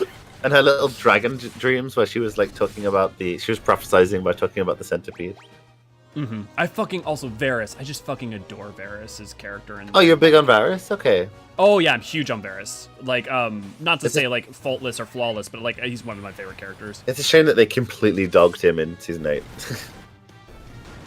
Oh well, yeah, but to me, like especially with like on like not that season 8 hasn't all sorts of issues, but to me like the fact that history misremembers, misunderstands, or miscontextualizes is like such an element of that story, anyways. That like head to up, me, head north. Head north. You see that little corner blob? It's up there. I think that's right. You're playing Varys, it on loot. You're playing it on the loot in universe. I guess loot translates to banjo. Yeah, I guess so. Yeah, loot's not entirely dissimilar from a banjo, to be fair. So. I mean, it sounds more ukulele-esque than it does. Is that the right place? No, yeah, it must have been. No, I didn't think I did. I think that this is. Yeah, okay, just head to the left here. Okay. We're going into the basement now for some reason, because I guess Chaos is the worst interior designer maybe that ever lived. He's chaotic about it. I mean, the thing about Varys though is it's not just like Varys is like as written. It's like a lot of it is also Paddy Consign's like performance of it. Yeah, it's just so good. Oh, you know who's really good? Viserys' actor is bringing a lot to it. That's what I meant. Oh, you mean Viserys? Yeah. I thought you were in Varys. So that's why I said he was dogged in season 8. Like, Varys. I meant Viserys. Yeah, no. I 100% agree. The acting is absolutely fantastic for Viserys. Yeah, he's so good.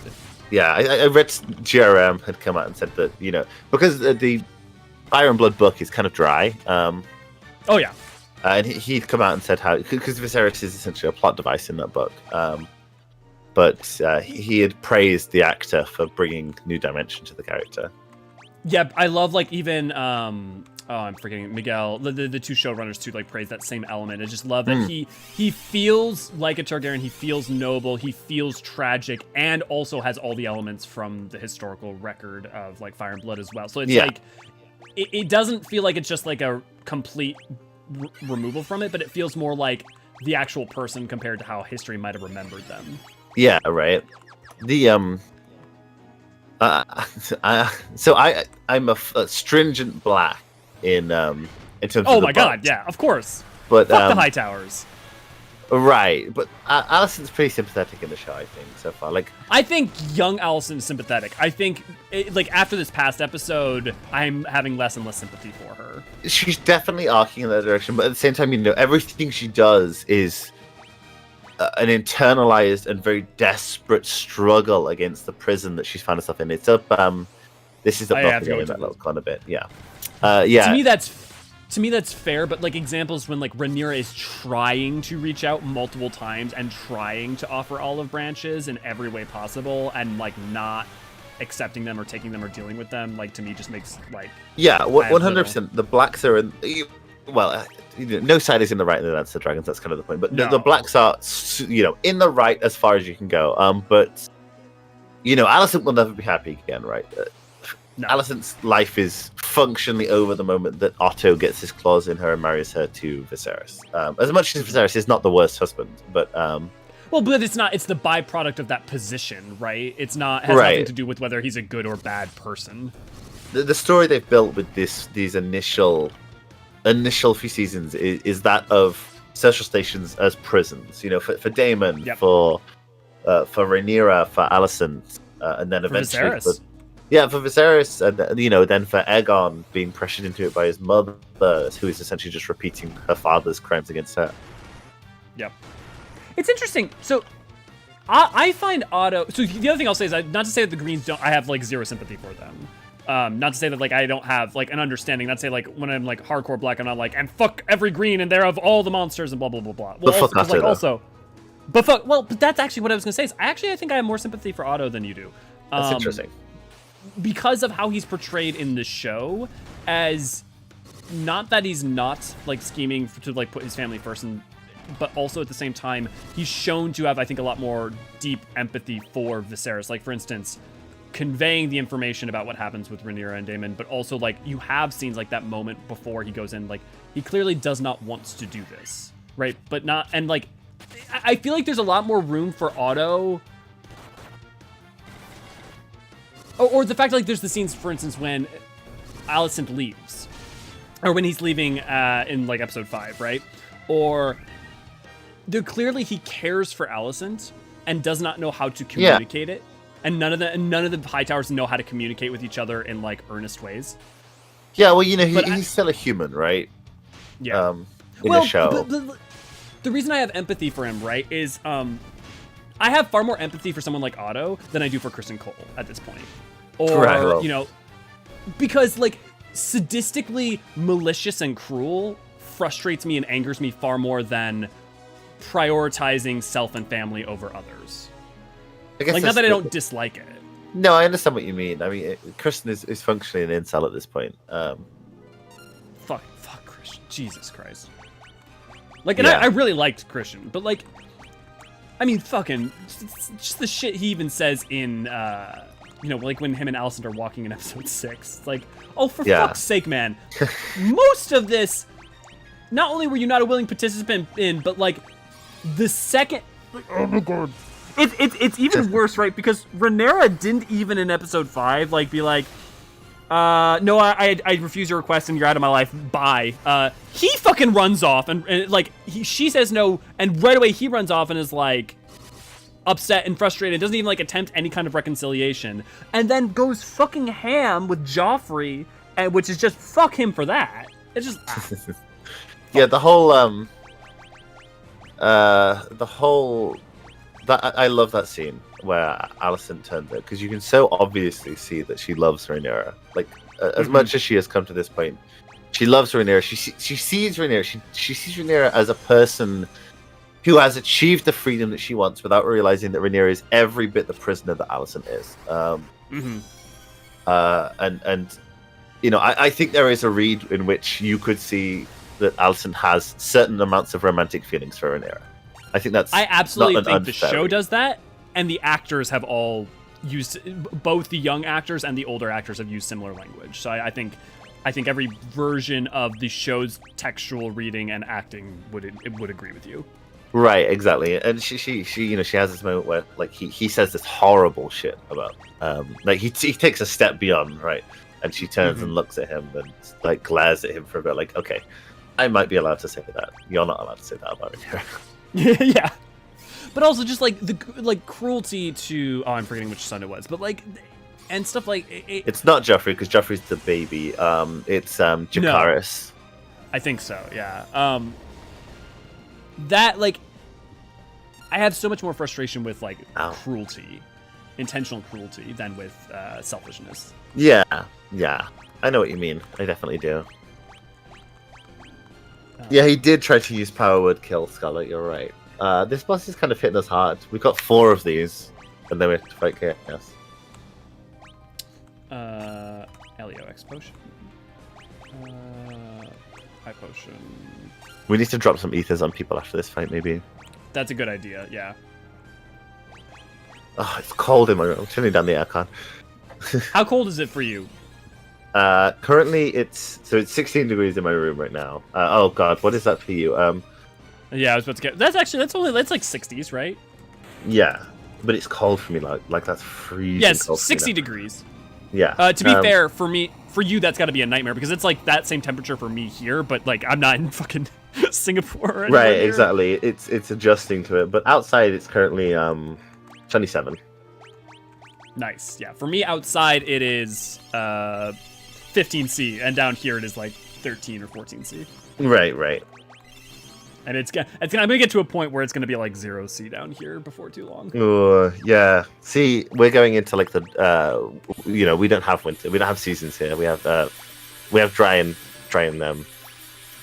well, we have wet and hot as the seasons, but they're both semi-wet and semi-hot at least. Mm-hmm.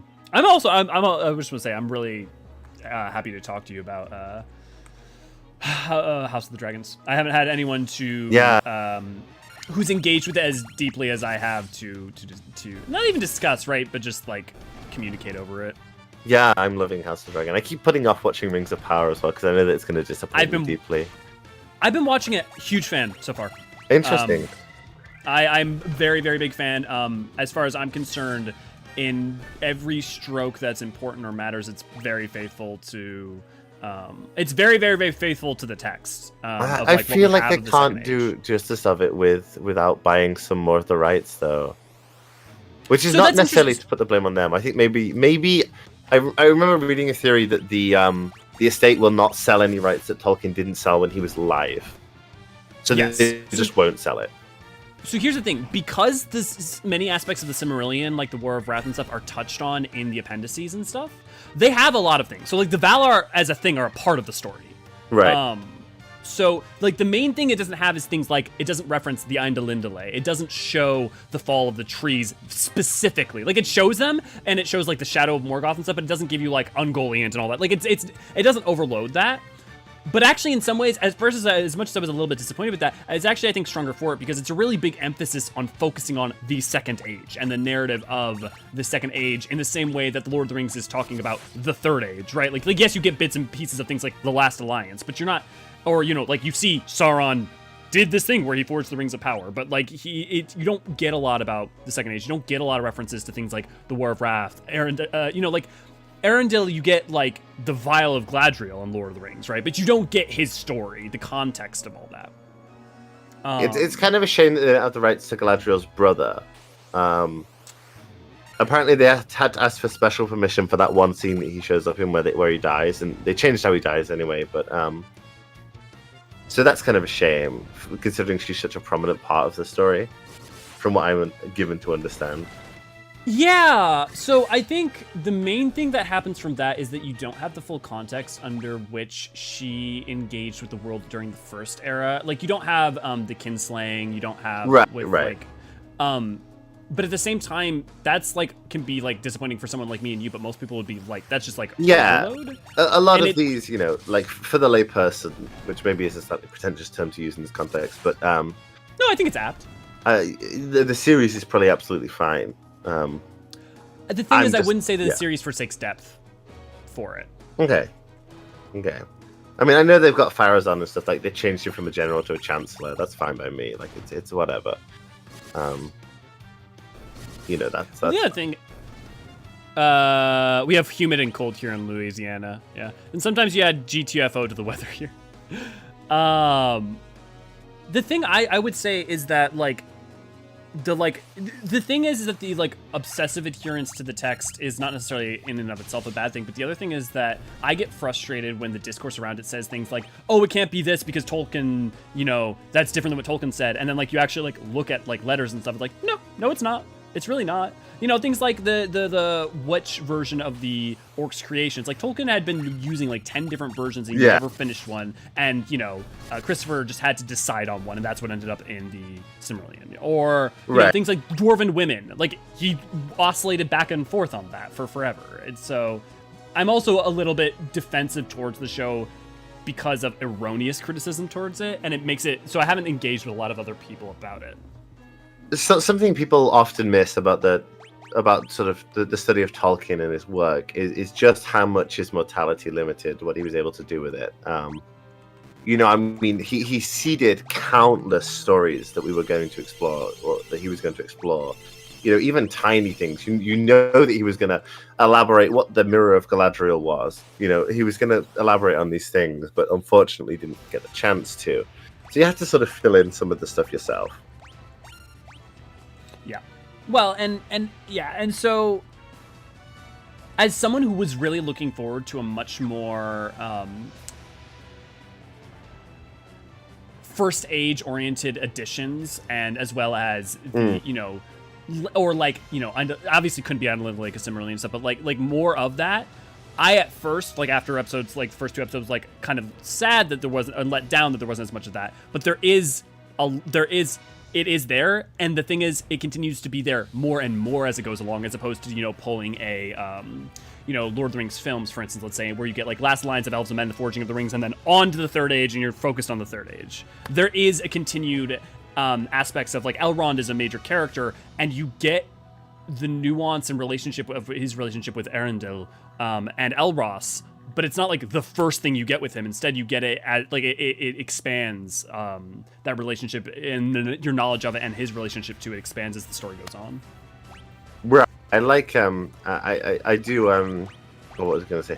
I would have loved, instead of this, a first age series, a series focused on like the fall of Gondolin or something like that. Or, well, Gondolin in general, perhaps. But yeah, or maybe even like a Baron and Luthien series or something like that. That would be nice. I will say, the problem with that is at some point though, you end up in a situation where you cannot make an adaptive choices without massive criticism, but also if you just do the story as wrote, there's only so much you can bring to it. Now obviously that like depends, right? Like Baron Luthien a little bit more so because of how like written it is. You know, like obviously there's space between, right? Right, I mean, like, you know, it's not like Luthien is you know, like is old Anglo-Saxon prose by any other name, so there's a certain cadence to it that perhaps doesn't extend to modern storytelling quite as well. Well, and same with like Turnbar, right? Mm-hmm. And so, look, as someone who vehemently wants the same thing, I do like feel you on that. At the same time, though, I think what they're doing, I can accept I can just look at what they're doing and really enjoy it, and also look and like if that's successful, maybe one day we will get that. You know, you could, the estate. Eventually, someone in the estate is not going to be as reverential as Christopher, and like it's inevitable, like as we've seen with many other sort of pieces of media. Yeah, I mean, there's a middle path to walk there, right? Don't cast fire on this girl, by the way. Remember, she's the Archfiend of Fire. Look, as far as I'm concerned, whenever we do this, every time, it doesn't matter what we cast, it does about the same amount of damage. You're not wrong. There are the differences are not huge. Yeah, I don't know. You want someone who can handle it with tact, but also not be too restrictive. Wow, okay, I guess ice also isn't great on her. Yep. I feel like Elio's just going to solo this one. Pretty much. Excalibur's winning this today. Yeah. Holly's doing okay. Yeah, I'll take that. Let's use Issa actually then to cast haste on. Let's get some spells. I just feel I like. And I don't think overly so, because I genuinely have been enjoying it. And I was very worried and concerned. Like I want to go in. I wasn't being like just like, oh yeah, I'm gonna love this and I love it. And I need to defend. It was like literally, I was like, I'm really uncertain, and have been incredibly pleasantly surprised by it. Also, their Elendil is fucking baller. Yeah, Elendil seems to be pretty well cast. The stream is stuttering a little bit for people, but I think that's just YouTube being YouTube. Yeah, I'll be right back. Just 1 second. I think. Okay. Elio's checking on that, guys. He's going to rescue you all from it. Me, I don't know anything about technology. I'm a Luddite. Basically, anything that is techie to do with this, that has anything to do with me, is done by Issa.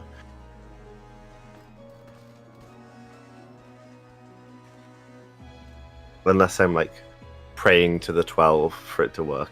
That's my contribution.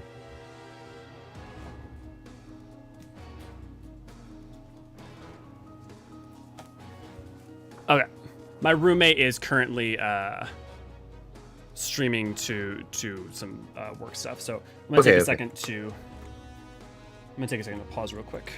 Okay, no worries.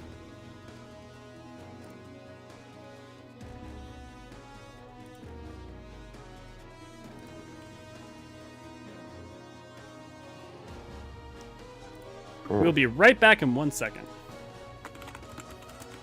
We will. I'll take pictures of my dogs to send in the chat.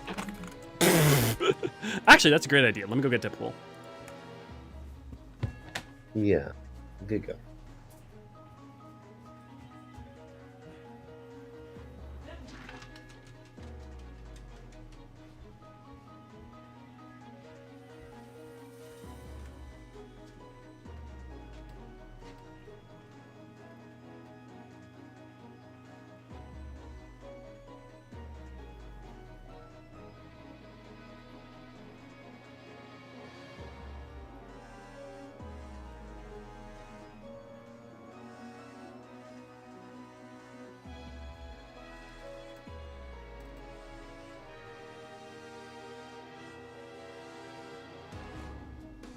Okay, I'm sending my dog pictures in the chat, in the server, in the Eorzean archive server, in fur babies.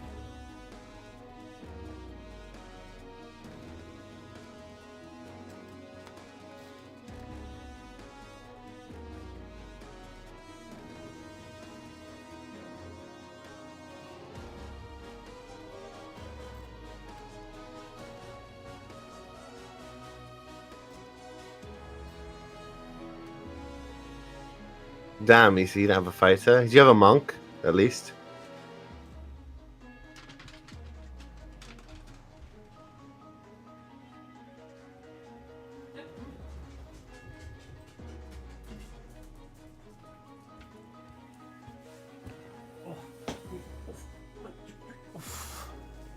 I've got the boy.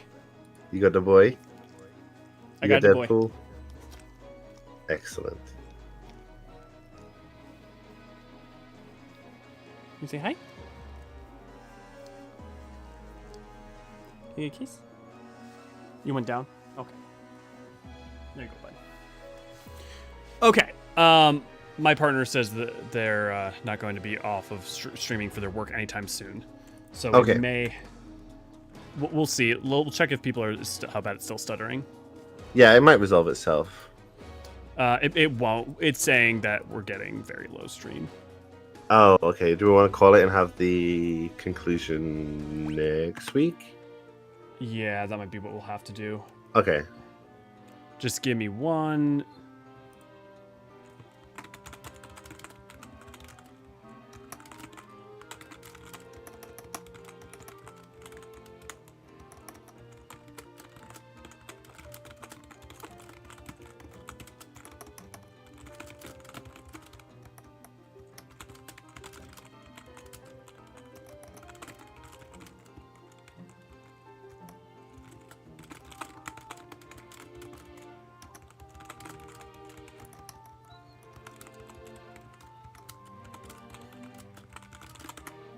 Okay.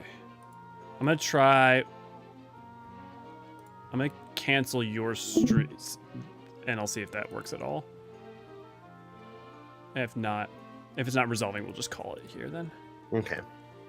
Okay. Stuttering again, yeah.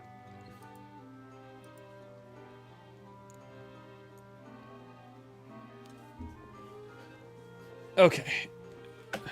It's revolving some. Okay. We'll just call it there, and then we'll wrap up next week. Okay. All right then, guys. Sorry, internet issues. You know how it is. Yeah. Well, and also, honestly, we have like how even if we had to get through it all, we've already at time anyways. The other thing I'll say is, don't forget that tomorrow we'll be doing drinking stream with me and Naniri sometime in my morning and your evening. Yes. So that'll be fun. We'll see you guys then. Beyond that. Yeah, don't forget to check out our new video. We just put out Lyrical Lore to the Edge. You can always see our MSQ streams on Monday and Tuesday. Wednesdays are new videos. Thursdays are when we do this. Friday is Lore Book Club. Though I wonder I might have to take the Lore Book Club off in order to recover because of how sloshed I'll be. Saturday is community live stream, which I think we'll do another Blue Mage thing sometime soon. And then Sunday is a day that I, in theory, have off. Nice. You gotta take those days off. Yes. But yeah. Yeah. Any last little things to say, Naniri?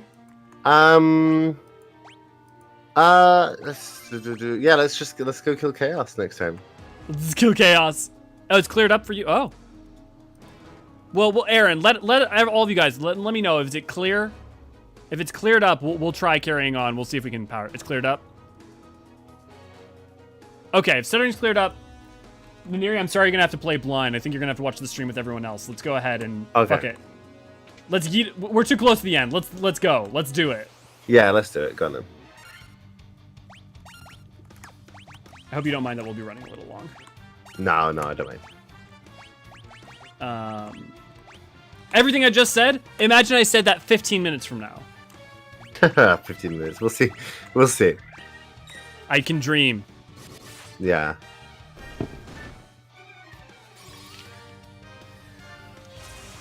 Deadpool, you doing a little dance back there, huh? You're very cute. Hell yeah, Deadpool. He's a very good boy. I was in the car in the car on the way to work the other day, earlier today, and I saw on the back of a truck there was a company. I don't know what they do. I assume they supply shrimp, called Shrimp Hub, and their sort of tagline was "Shrimply the best."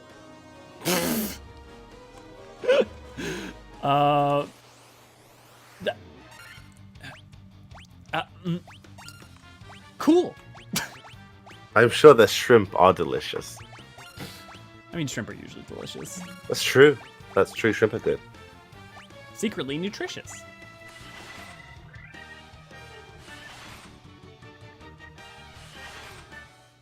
Okay. But we're also minutes behind. Right? The delay, honestly. It's okay, you can describe to me. Did you like audio description? No, don't. Yeah, currently we are fighting a water naga. Like we were describing earlier. It has the face of a woman, and then it's just a serpentine bunny. Yeah, Drunk morning, drinking nice. Friday morning. Oh man, it is. You guys are like a full 2 minutes behind me in terms of chat. Holy shit. Yeah, the chat delay got real bad. Holy shit.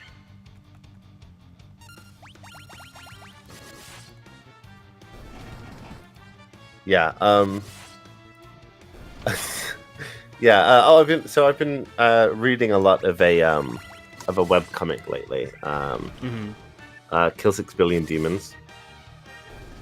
And it's got some really interesting. It's like I don't know how to describe it really. But it's got some really interesting Eastern philosophy stuff in it that's kind of cool. Like in which context? Because I mean, I'm always interested in that, partially just because it always feels somewhat fresh coming from a highly Western background.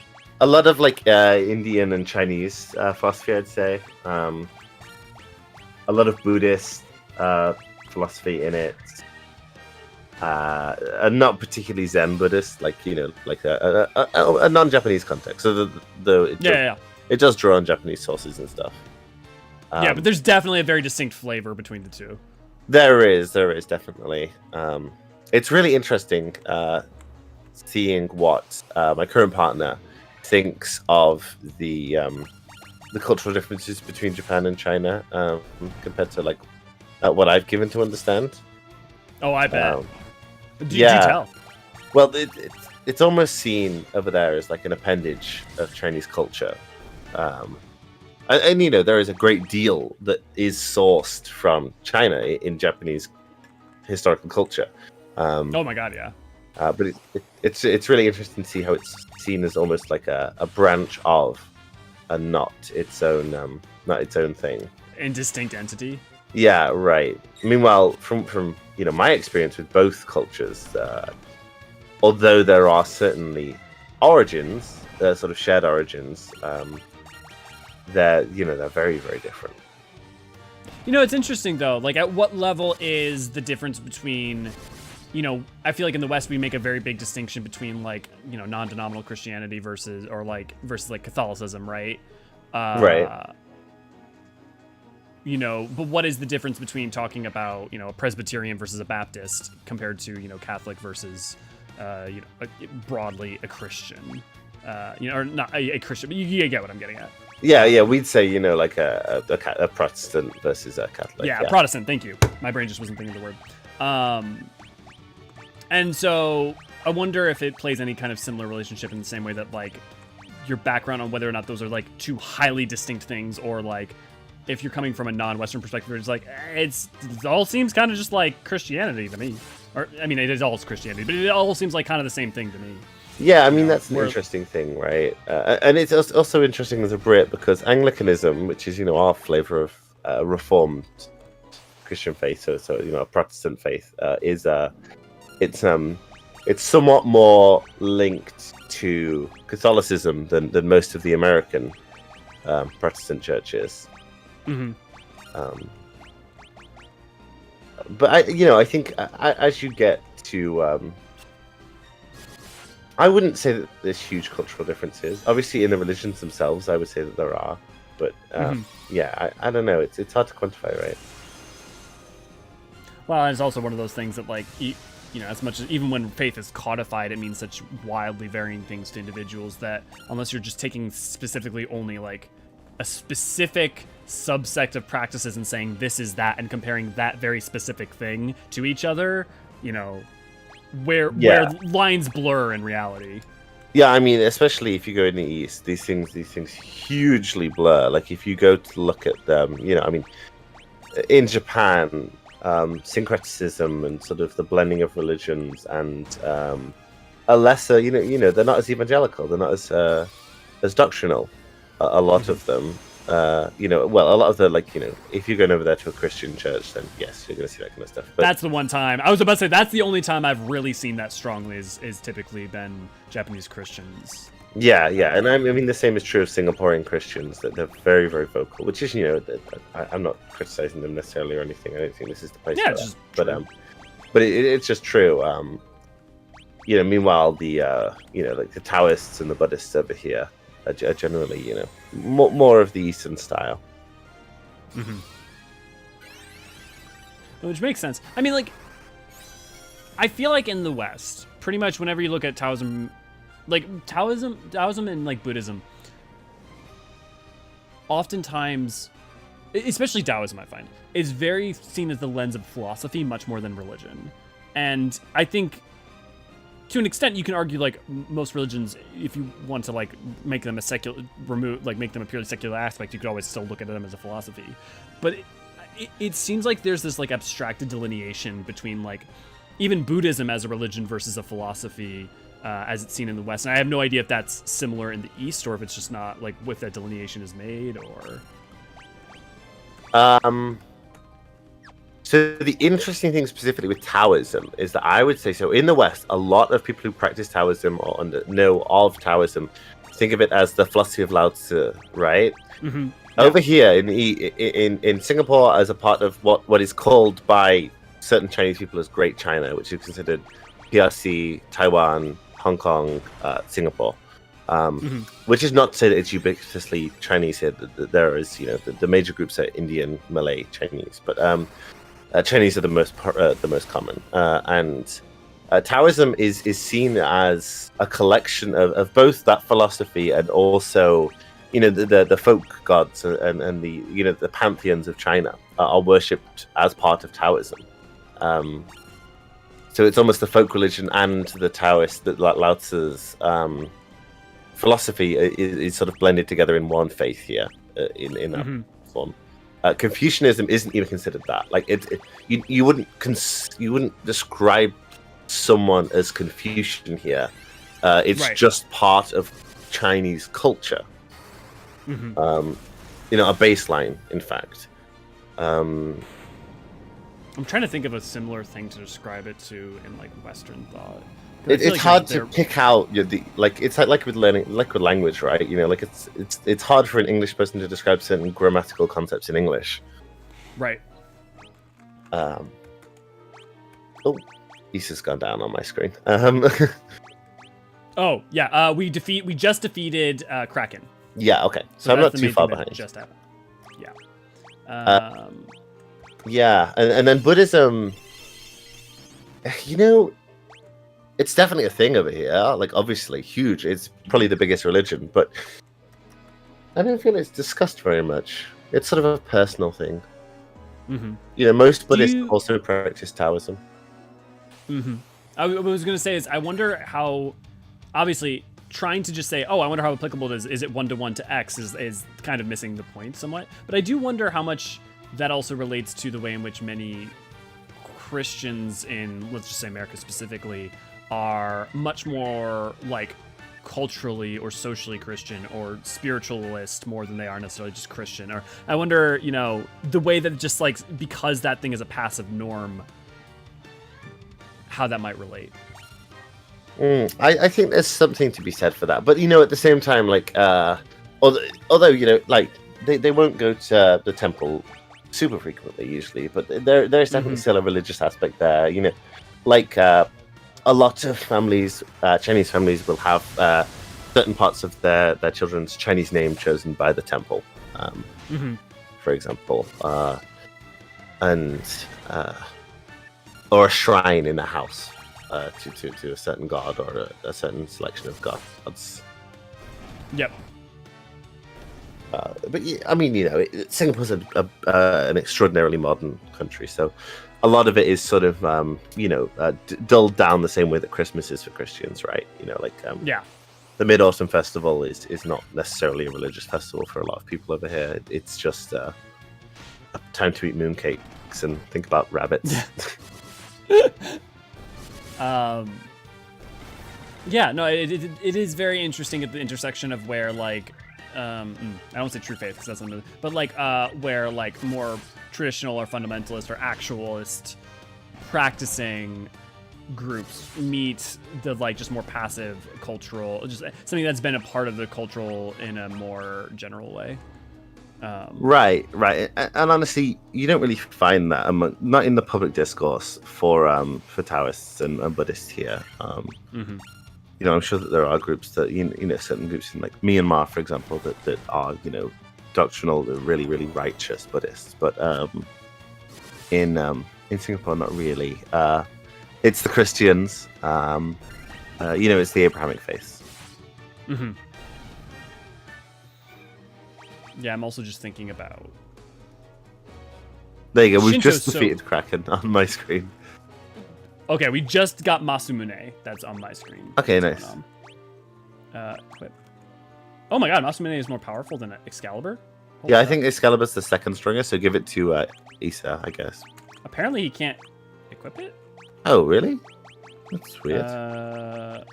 Yeah. Can he equip Masamune? That's exactly what I was about to find out.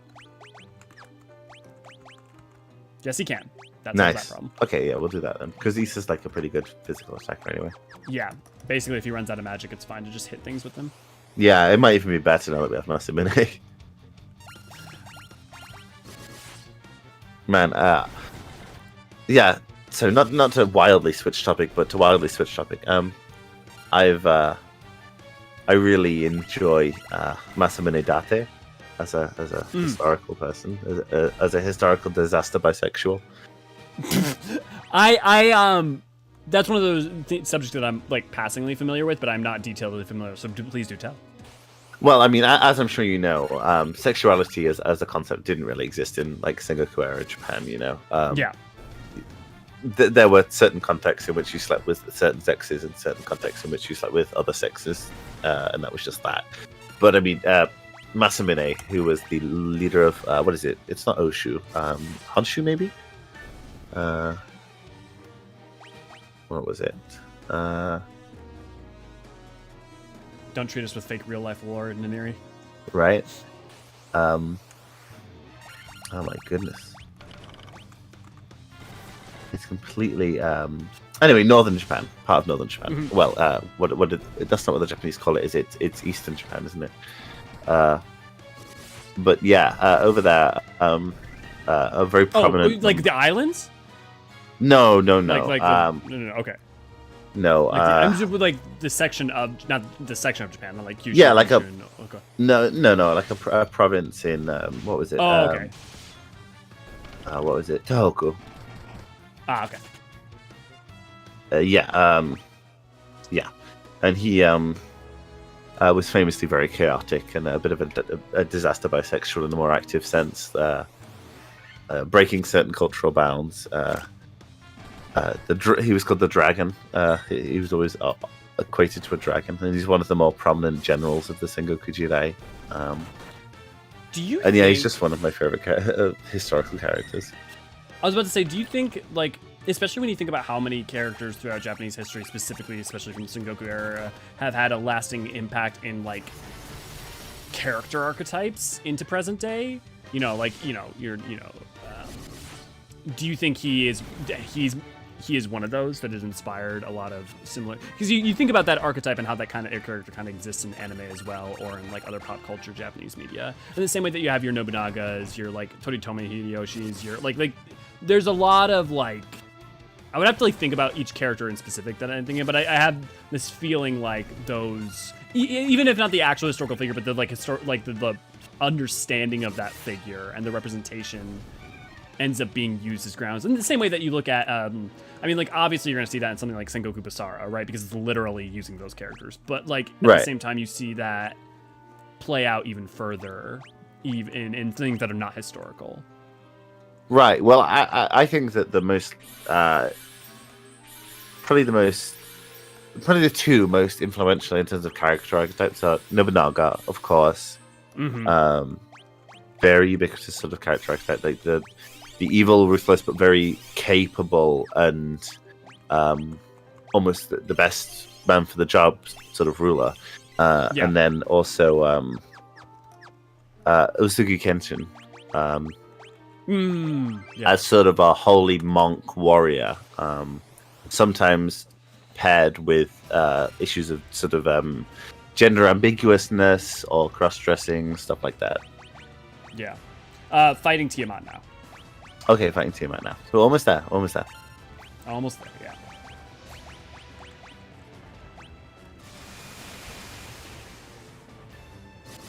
yeah. I got some Popeyes. Oh my god, Popeye sounds amazing, Long Branch. Good to see you, glad to have you. You're not going to see this for a couple minutes, but also, hi, Sarah.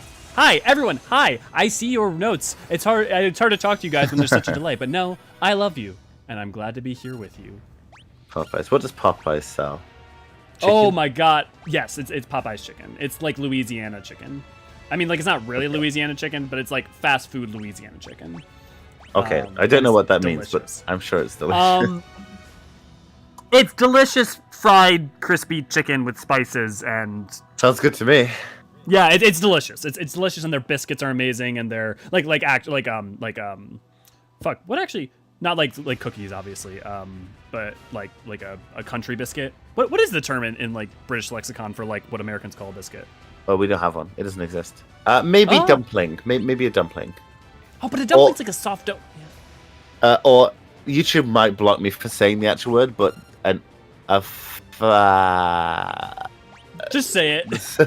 The F slur. Wait. Don't you guys use what? Don't you use that for like cigarettes?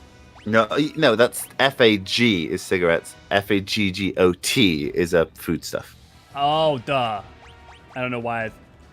I mean, mostly because I don't hear it used that often. But it's a bit more meaty than the other biscuit. A dumpling, like a stew dumpling, is kind of similar to what you have as biscuits. But we don't have a direct. That's so funny. Saying like a dumpling is like that to me is like saying a muffin is like a cookie. Yeah, they're both doughy. Like in terms of like an American. Yeah. They're not like dumplings, as in the idea of a dumpling. Sarah has a good way of explaining a soft scone. I would say like a savory soft scone would be one way of like. That's a British dumpling. Yeah. If you look up dumpling stew online, you can see them. I'll send one in your DMs now, Issa. It's funny because we have dumpling stews here, but the like dumplings are much like more doughier and not as cooked. Oh, I kind of thought that it was doughy. It here. Let me pull up a good. Let me send you Popeye's biscuits. I mean, it is kind of doughy, but it's like.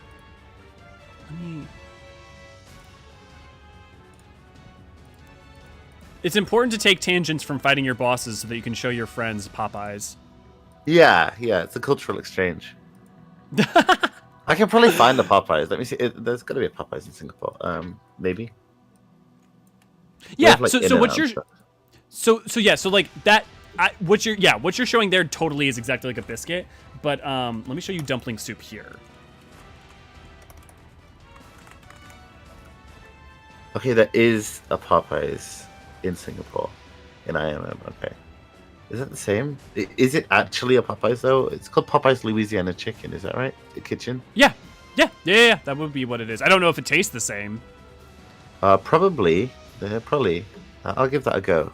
If I'm in the area, I'll give that a go. Save an image, PNG.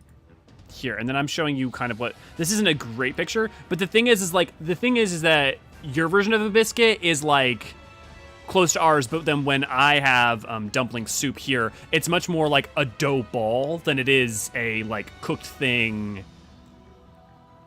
Would I be right to assume that dumpling soup is a Jewish food?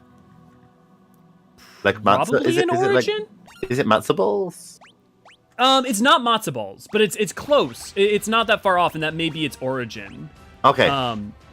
It's definitely very similar. To the point where it might as well be synonymous. Okay. Yeah.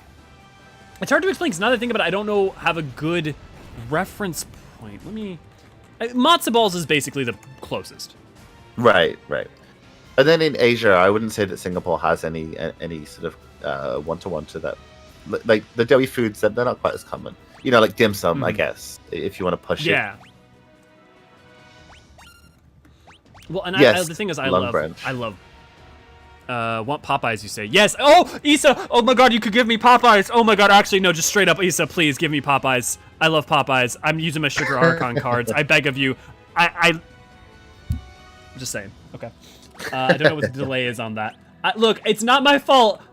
Like, fast food is my one true weakness in this world. That and beautiful women. But the thing is that because of that, when Issa offers, it's very difficult for me to refuse the offer. Chicken and dumplings, yeah. Now I want Popeyes. Bean, you have my empathy. Show him the 3 biscuits meme. Yeah. Mail the homeboy a whole Popeyes meal. Yeah, let's mail Naniri Popeyes. Yeah, I mean, I think sure the latency has decreased a lot more. The video seems to be only a few seconds behind now. Sounds good. What do I want? What do I want? Oh, Issa, what do I want? Because they're like spicy chicken sandwiches are phenomenal. But if want an actual meal, right? You want like chicken tenders with like French fries and then you biscuit because the biscuits are so good. Usually Naniri saved me from myself. I'm going to give myself a heart attack. No, have it. Yesterday for lunch, I had a meal. I had Korean spicy fried chicken, an okonomiyaki, and and kimchi rice balls that had been deep fried. Shit was good. Oh, that sounds man. Every one of your meals so far you've mentioned today has been phenomenal.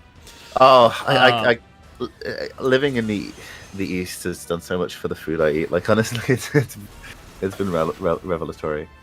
Look, I'm not as someone who there's a lot of like UK cuisine that I genuinely do love.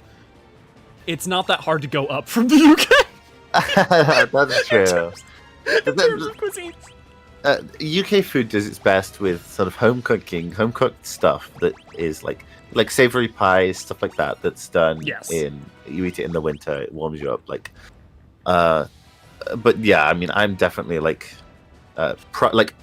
you can, especially nowadays. But it's much, much, much harder to get actual Chinese food in the West. But oh my God, yeah. Authentic Chinese food, Japanese food, Malay food, I love. Korean food. These are like the foods that I love. Malay/Indonesian. Well, the thing is that American Chinese has branched so hard that it really is its own distinct entity, which means that if you want actual, actual Chinese food rather than American Chinese food, it's hard because they aren't always clearly distinguished. Besides the fact that they are very different. Yeah, and English Chinese food is the same as U.S. Chinese food. It's functionally the same, exact same thing, except for it's usually served alongside some sort of Middle Eastern food, maybe sometimes. Oh, interesting. Let me catch up on chat real quick. What is Deadpool's wolfing up a storm? Yes, I'm so glad my presence has altered the entire conversation. Yeah, Long Branch. That's yeah. Chicken dumplings originated in the South. Yeah. I feel like I knew that. I don't know why I thought it was. Just remember, you need a drink to go with Popeye's biscuits. They'll choke you up. It's true. I usually get a Coke or something. It's similar but different until you start getting into the regional differences of chicken dumplings, like the dumplings versus the southern slick dumplings. Yeah. Apparently, I forgot to mention that the entire thing with American dumplings is that it is as complicated and nuanced as the difference between rices in Japan. Okay. Where also it's probably the sort of thing where an outsider may not be able to delineate the difference particularly. Right. But, okay. Yeah, I love Thai food as well, Lisa, and I like Vietnamese food. I'm not as big on Vietnamese food as I am on Thai food, but I do like it, especially banh mi, especially if it's proper French bread. I every time I've had Thai food, or especially Vietnamese food, I've had a really hard time with because every time I've had it, there's always been cilantro in it, and I have to like soak. They love cilantro. And so I've never been able to have Vietnamese food and enjoy it because it's always been ruined by that because it tastes like soap. Yeah. I get you. But Thai food, I feel like I want to go somewhere where it's really, really good, and I want to like give it my damnedest to try and meet it, like see if I can like if there are Thai things that I love. Like, cause sometimes it's like, okay, you know, like half a cuisine or whatever is just like not up, it's just not your vibe, but like the other half of it, you're like down plat for. Right. I honestly, I know that this is like a horribly privileged thing to recommend, but if you ever get the chance, traveling to Thailand is worth it. It's a lovely country. I would love to. I would definitely. My plan is especially into the 30s. You know, I've got 3 years to try and save some money and stuff, but I would love to definitely do more travel. The problem is having a travel companion who has resources to also be able to travel or to. Well, I mean, while I'm in Asia, while I'm in Southeast Asia, I can always travel out to meet you there. Yeah. Long Branch. I love Greek food. Dolmas is like some of my favorite food, like the grape leaves. So good. Definitely. We got good Thai around here. Yeah, decent Vietnamese. If I ever, Isa, I would love to come stay at your place. I would love to come. I would love to get out of the house more and like have a social life too, and see people and friends. So I will gladly take you up on that. And anyone else? Would you like to host Elio on your couch for a weekend? We'll sign up here at GG/Discord. I mean, if you find yourself in Singapore, you are free to come and use our spare room. I actually will potentially really try to take you on that because having been born there but never having returned, I would definitely like to. Definitely. High on the list. Okay, we're level 50 and we have made it to chaos. I'm gonna catch him on chat and then I think we're gonna get it. We're gonna get the boy done. Greek food has never disappointed me. I don't think Greek food's never disappointed me, but it's never been my number one. Oh man, Dolmas is so good. Long Branch just making fun of me. The fool can't eat cilantro. You know you have a true sprout and prey when it takes them a moment to get to the Magitech armor. Yeah. So spicy or classic Elliot? Spicy. Always spicy. Always spicy. Yeah, always. Issa, you spoil me. Thank you so much. You never had a lemon zest cream corn with cilantro. The thing is literally imagine anytime you add cilantro to something for me, imagine you took a bar of soap and you just shaved off some of the bar of soap into whatever food you were going to give. It's like, it may not make the food utterly terrible and but like it's going to make it worse, right? You would have room. I keep a spare. Nice. If you ever feel like coming to Illinois, Elio, let me know. There are a lot of reasons I come down to Illinois. I head down to Chicago not that irregularly, and I have family over in like Rockford. Then you'd have to go to Illinois though. There's the downside. I don't mind Illinois that much. I mean, like, don't get me wrong. Chicago is like very trafficky, you know, as Jubilant put it a while ago. And like Rockford sucks, but I don't hate Illinois. Sauce. I don't use sauce really. I take it dry. I'm going in raw. Do you really? Thank you for laughing at my nonsense. If I lived near Illinois, if I lived near Chicago, I'd be like hanging out at the Chicago drag scene all the time. Oh my god, that I would pay money to go to that with you. That I desperately would love to do that. That'd be hilarious. Yeah, no, it's not. But here's the other thing. Like, I have never been to a city ever that has been all terrible. Like, never. I've been to England. Is that a town though, or is that a city? It's a town.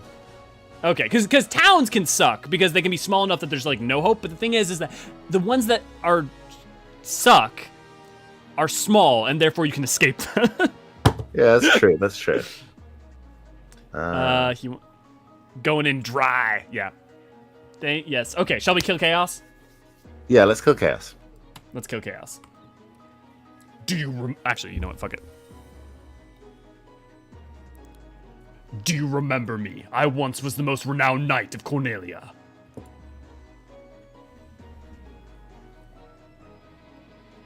"2,000 years from now, you killed me. I am Garland." What a phrase. What a sentence. Good writing. Oh, you did defeat me then. But the four great forces saved me by sending me back through time. Sure. Once here, I sent the four fiends into the future, where they shall once again use the four great forces to send me into the past.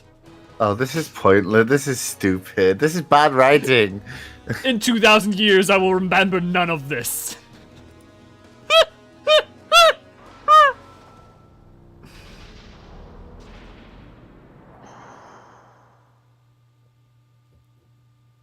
But I will be reborn again here. So even as you die again and again, I shall return, born again into this endless cycle that I have created. Dio. Wait, what? Dio, right? Yeah, kind of Dio-y. God, that was so terrible. Oh my god, that was so convoluted and bad. That was bad. That was just bad. And also, like, the most exposition we got in the whole game. About events. Yeah, but, like, not even really. Like, yeah, events kind of. Does he have any weaknesses? Let me check. No, not FF12. FF1, please.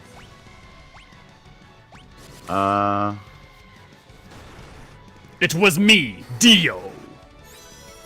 No. VK has a Popeye's biscuit with no drink. That's his weakness.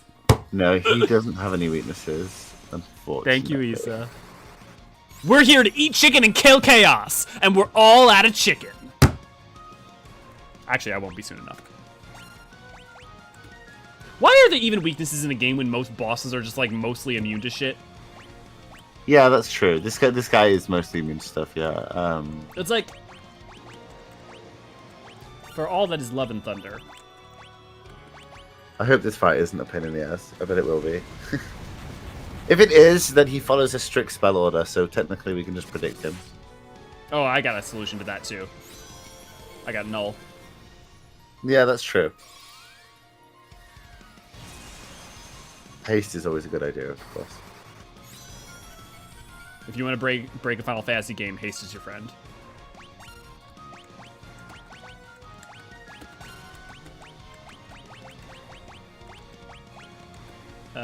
Null all. We want to null all on you first to make sure that you get are able to heal people. Oh man, damn. Speaking of Popeye's biscuits with no drink and like dry doughy stuff, I had like a Chinese red bean thing. Oh, nice. Like an onpon or? No, like a flaky pastry. Interesting. I kind of don't know how to describe it. But it's super dry. Actually, it was horrible. I didn't like it at all. But I do like red bean paste usually. See, I love Anko with like milk, so like honestly, a really dry pastry like that actually sounds pretty good. Yeah, it was kind of greasy though at the same time.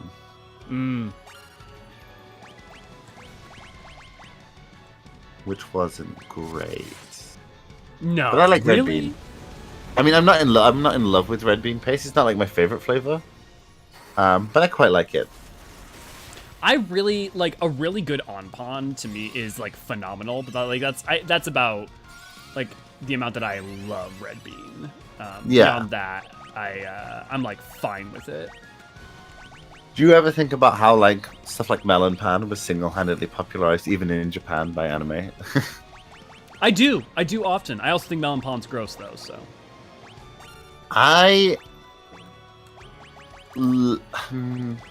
you know those foods that you eat and you're like, I don't know if I like this or I don't like this. Like, yes, I genuinely don't know either way, and that's how I feel about melon pan.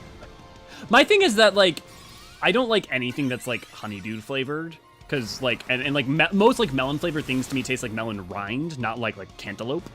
And so like to me it's like not pleasant. Actually, you have a sword. Why don't you just use your sword?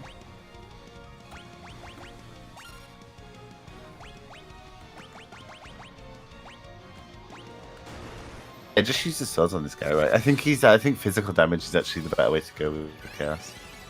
And then just healing on as much as you can on the other. Maybe, in fact, Bean might benefit from being just a potion slave in this. Yeah. Honestly, I really think the easy version of this game is just 4 warriors. Yeah, you might be right. 4 monks is supposed to be pretty strong, especially early game. Yeah, actually, yeah. Make sure you stay up. Yeah, 4 knights actually, because then they can have white magic as well, right? High potion. Let's give that. You're getting healed. Let's give it to Ilya. Oh, maybe 4 red mages might be pretty good. Oh yeah, I guess because they can equip most of the good shit. Yeah, and they can heal, they can do damage, they can physical damage. Have you seen the most recent Pokemon release? Scarlet. Well, I mean, like I saw the trailer for like Scarlet and whatever when it came out, but that's about it. Why would? Oh, so they're doing convergent evolution Pokemon now. So like Pokemon that have evolved to be similar but are actually separate. One of them's like a Diglett convergent evolution. I actually liked that idea. Yeah, it's a cool idea, right? Because they started doing that Gen 7, right, with Alola, like the Alolan variants. Right. Yeah. So that's a divergent evolution. This is convergent. Oh, so... convergent. Sorry, my bad. Yeah. Oh my god. There's a gas station in Egypt called Chill Out Shinzo Abe. Oh man, there's a whole that's a whole thing going on, right? Yeah, well, I was about to say also, like, now that I feel like that has a slightly different context than it would have about a year ago. Right? It's bizarre to me, the fact that... He's maybe gone? This is a controversial thing to say. No, well, yeah, that too. You know, he was like he was very much, you know, an omnipresent thing in Japanese cultural space, but also the fact that his assassin kind of won. Whoa, in what regard? Like, he killed Shinzo Abe, and then everyone was like, the guy was kind of right, actually. Like, his criticisms were right. I hadn't kept up with the aftermath, so I didn't know that. That's funny. Well, oh yeah, it's dark. Like, the whole cult, you know, like the whole like cult church thing, like that. Everyone was like, actually, the guy was right about that. Let's that's you know, but I don't think that's why his I don't think that's why his funeral is so controversial. I think that's because it's using public funds. It was me, Dio, feed cat, biggest torture. 3 monks and a red mage. That sounds like a porno. Always more red mage. Always. Yeah, you sound like Issa there, Jelly. I feel like the next time I log on, all of you guys are just going to be red mages, and if I want to do anything, I'm going to have to unsync it because no one's going to switch off red mage. No, I want melee with you. What am I doing? Do I have any Curries left? Yeah. Who am I worried most about? Issa needs to stay up because he's been... Like, sadly, if I lose Bean and you, it's not the worst thing in the world. It's bad, but it's not the worst thing. Okay, I see how it is. I'm just a tactician! What do you want from me? Oh, 50 HP, that's nothing. Might as well not use a potion at that point. I'm not going to waste that elixir. Magic. Confused, Fire Gauss Scourge, Thundergut, Quake, Stun, Paralyze. Stun doesn't work on him, I'm assuming, right? I wouldn't think so. I would imagine that he has blanket immunity to debuffs. Then why do they even give me them as an option? Everything is too weak for that to matter or too strong. Your food has been picked. Thank you, Issa. You're an angel, Issa. Don't die! Oh, thank God. I want fried chicken now. Oh my god. I love fried chicken. It's so good! It really is so good. I genuinely would have a hard time picking. I mean, it depends on where I'm at, but whether I pick fried chicken or sex genuinely is a hard choice. Well, that's I guess just gonna have a date where I go get fried chicken. Or, well, actually, you know, because you don't want to eat then bang. You'd rather you probably want to first, and then afterwards you guys are tired and ready to go get food, and then and hungry because you've worked up an appetite. Yep, there we go, solved. Right. Yeah, no worries, Issa. No worries. I'll get myself some fried chicken tomorrow. Bean. Oh. The only places that are open to deliver at this time in Singapore are dim sum places, anyway. Dude, I love Bao. I love Bao as well. So the weird thing to me is, so like, obviously my Chinese isn't great, but like, you know, I have to speak some Chinese, like as like names and food names and certain parts of Singlish, like Dabao means takeaway. But the the way that certain words are like when you say like bao, you don't. It's not ba. It's not a ba sound. It's not a pa sound. It's sort of in between the two. Yeah, kind of like the Japanese R and L. Yeah, so you sort of blend them into one. So it's an interesting one. Wow. Yeah. Honestly, this is the funny thing to me is the thing that has helped me. Not that I'm any good at it at all, but like better understand Chinese pronunciation was Genshin Impact and all the names into that for like. Fair enough. The something that helped me with something that used to trip me up a lot was you. So you know, like yu is not pronounced you, it's you. And that's a very, very common part of people's names, obviously. so like certain things like that. I'm still no good with tones. Tones defeat me. I'm shit at that. I mean, if you're coming from English, it's an uphill battle. Exactly right. Chinese has what, like 3 tones? It's got up, down, and then up, down. Well, it's interesting too, because like Japanese has tonality as part of the language too, and so like Japanese is such a weird thing. So because, does Chinese. I'm just thinking with Japanese, like how like a lot of people I know, including me, like aren't taught that until like way late into learning the language. Oh, really? That's interesting. Yeah. That's and, like the American in like most American systems that I've seen for learning or English learning systems for Japanese, it's very rare that like you do tones until like you're like ways it, which is weird. Okay, it's such a part of like speaking naturally. Yeah, see, you can't. Like, I don't think you could start it that late in Chinese, like. Well, because it changes meaning. Yeah, it completely changes what the word means based on the tone. It's an entirely different word, which is a pain in the ass, actually. Like my Chinese name is, and my tones probably aren't going to be correct in here, but Qi Shuo, and that can either be a name or it can mean stop talking. How apt. Let's see. I'm going to. Oh no! Don't do that, Nineri. Oh no! Oh no! What did Nineri do? We accidentally fled because of Nineri. Like we didn't actually flee. But we almost fled because. Okay, good. Magic. How much is a life cast? Let's hope it's better than a Phoenix Down. I believe that we can kill Chaos. It's close. It is close, right? Okay, that was definitely not. Okay. Magic. No, we want you to just keep fighting. Nineri, I want you to make sure Elio's up, because even if you go down, we can get some melees in, and that might be enough to. Fucking shit! What happened in Log Horizon, Hunter?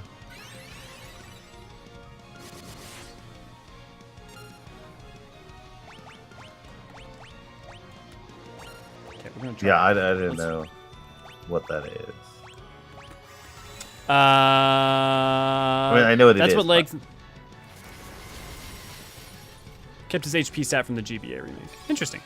Hunter, good to see you. Glad to have you. I got a weird question. If I finally sort of incident like what happened in Log Horizon, but you were given a free Fantasia, would you use it? I don't know what. Yeah, I'm with Neri. I have no idea what you mean with the Log Horizon. I think Issa does and is on board. I'm sure Issa will explain it to us.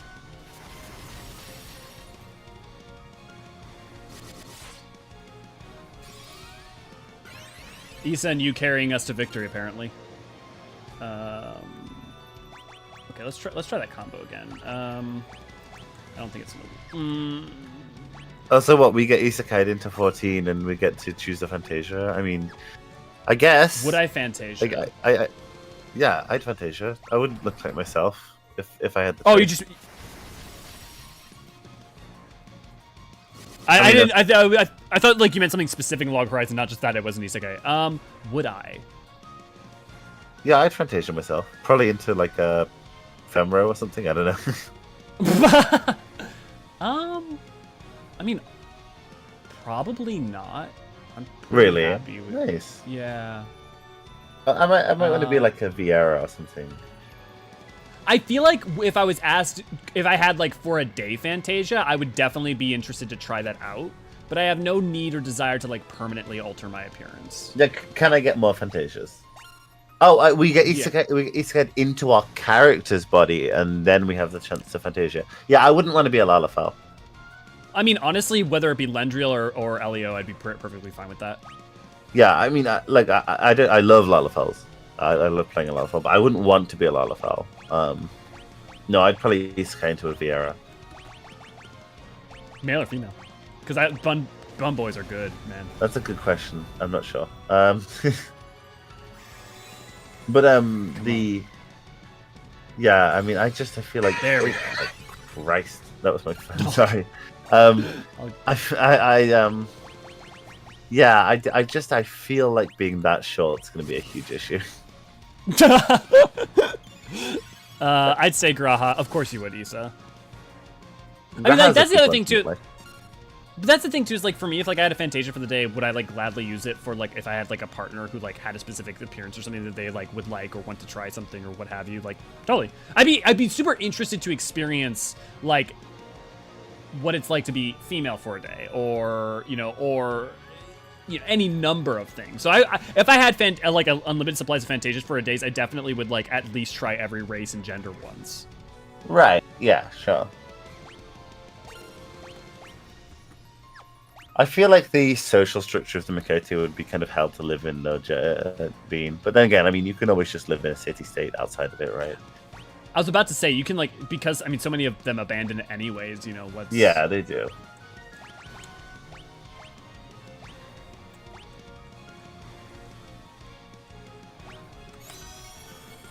Oh, crap, now he's casting haste. I'm Hrothgar now, alright then.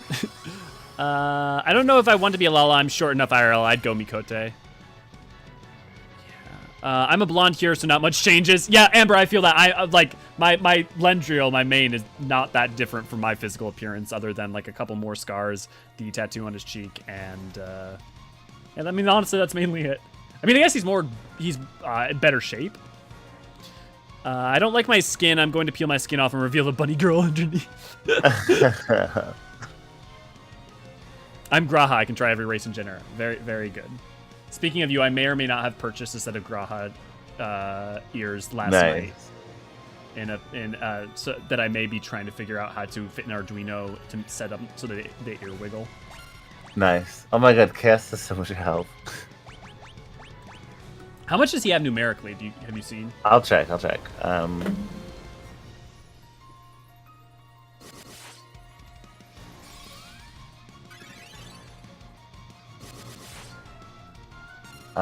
version are we playing again? The Pixel Remaster.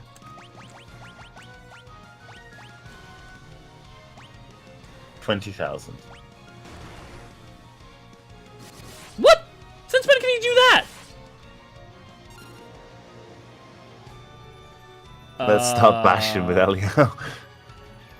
Now I'm trying to figure out what's the best way to handle. Oh my god!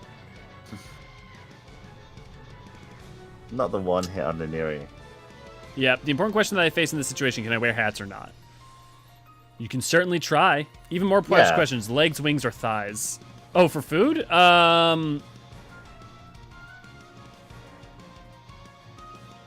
Probably legs. I like drumsticks.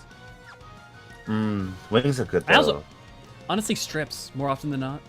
Oh, Oh, don't you me! the flavor's not as good. What the fuck? I think you're having some bad strips then, man. No, the flavor's not. So the same cooking strips versus wings, there will always be less flavor in that cook's strips than in that cook's wings.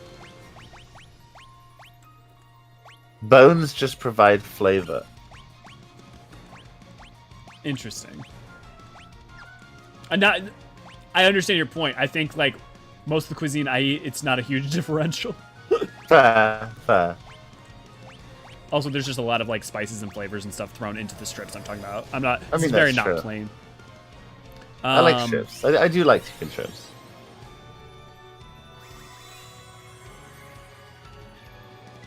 Okay, let's hope that I doubt this is gonna work, but let's try. No, that's definitely not gonna work. Okay, we're gonna get you going. Cure's not gonna do much for you. Yeah, we're just gonna hope you get through, which you're not gonna, but we're gonna try. We'll hope. We'll hope. Fuck! Yay, but also fuck! No, I've never had smoked wings Jubilante. They sound pretty good. They are good. Very good. Nice. Yeah, exactly, Hunter. I think in this scenario where you're fantasiaing yourself, like you're in Jesus game. Christ, what is this damage? There are not like game restrictions to stop you. You can wear a hat. You know, you're not gonna put a hat on your head and it's gonna glitch out. You are a person in this universe. He's his last person standing. I'm just fucking cat. I'm just going for it. Oh god, I'm nervous. Oh fuck, my chicken's here. Oh no, that's gonna take him out. Fuck! I was not expecting that to be nearly as difficult as it was. It was hard, right? How do we want to handle this? Do we want to go again? Or do we want to, like... I mean, honestly, farming wouldn't even do anything. We have, like... We're level 50. I mean, like, we could. The only thing I can think is just to consistently have both Niniri and Bean just healing. Yeah, healing and resing. And then Issa and Elio just on damage. Terrible exposition, terrible exposition, terrible exposition. Oh, yeah. I mean, if you are flesh and blood Hrothgar and not made ones and zeros, what's keeping you from wearing a hat? Your ears. We probably use the Fantasia to care about about editing my name in this scenario than appearance. I mean, I don't think your name's gonna be well, I guess maybe if you're like literally playing the game, then I guess your name is potentially floating over your head. No way. That's not how that works in universe.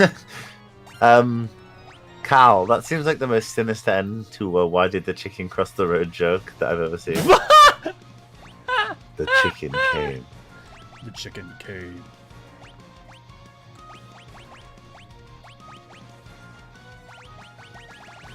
Well, good for the chicken. Do I do haste or do I do... I guess haste isn't going to matter because he's going to go no matter what. So I'm going to null all, I guess, instead.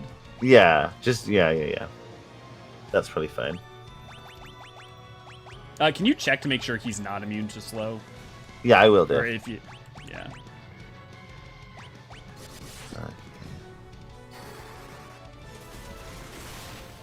Personally, I want to be Lalfell because they age very well. That's true.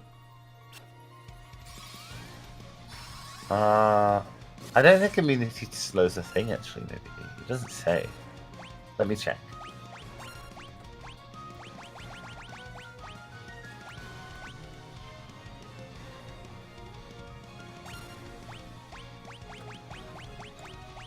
It doesn't say. Oh, no, wait.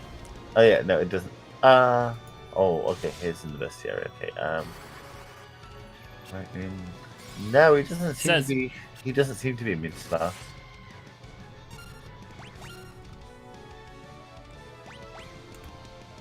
Magic. No, we just want you to attack. You keep doing... Actually, let's get a null all on you. Let's make sure you don't go down again. Magic.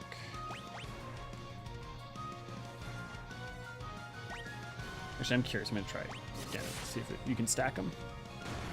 Yeah, good chat, actually.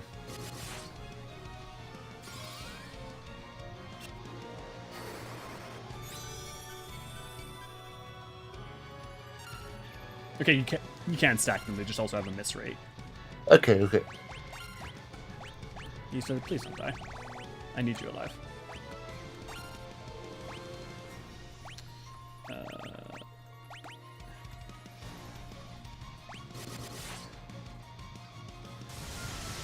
God damn it.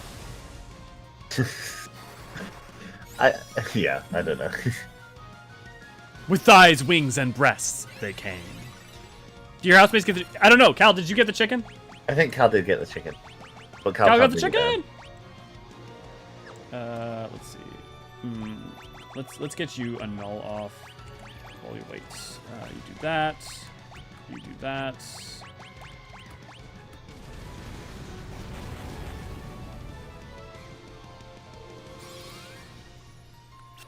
Like, this is the first time that a fight in this game has, like, gone any direction of any kind of, like, challenge or thinking about it. And it's the final fucking fight. Right? I guess there's something to be said for that. I mean, at least this one? But also, I don't feel like I've learned anything, like, in the course of the game to, like... I bet we're gonna get trapped in a thing where he's gonna go first every time now. Yeah, no, I don't think it's educated us, particularly. Oh my god, I kind of now just want to reset because I'm going to get us caught in a loop where, like, he's always going to go first.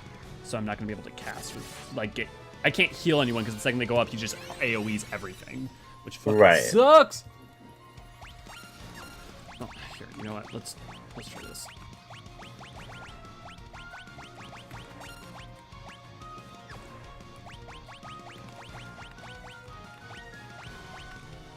Everyone's got haste.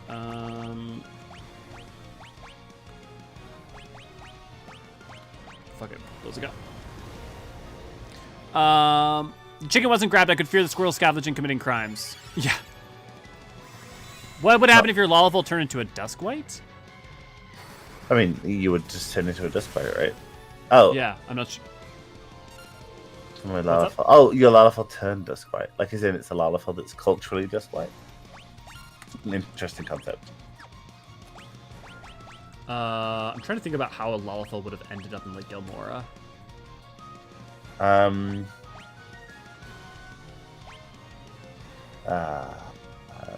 Buying something from Muntai sellers, maybe? Prisoner of Amdapor. Well, no, because Gomorrah isn't Amdapori. Well, weren't some of the heroes Amdapori refugees? Or were they No, just from the third migration? Yeah, they're from the third migration. Okay. Maybe picked up because the third migration did pass through Hydaelyn, so maybe picked up like as a prisoner of war from that migration, and then settled in Gridania in Gilmara. I may reset this. That is canonical, Scarlet. A lot of things got big because of the over aspecting of Aether back in the time. You know, that's why all this stuff in Eorzean's like really big for no reason. That is a reason.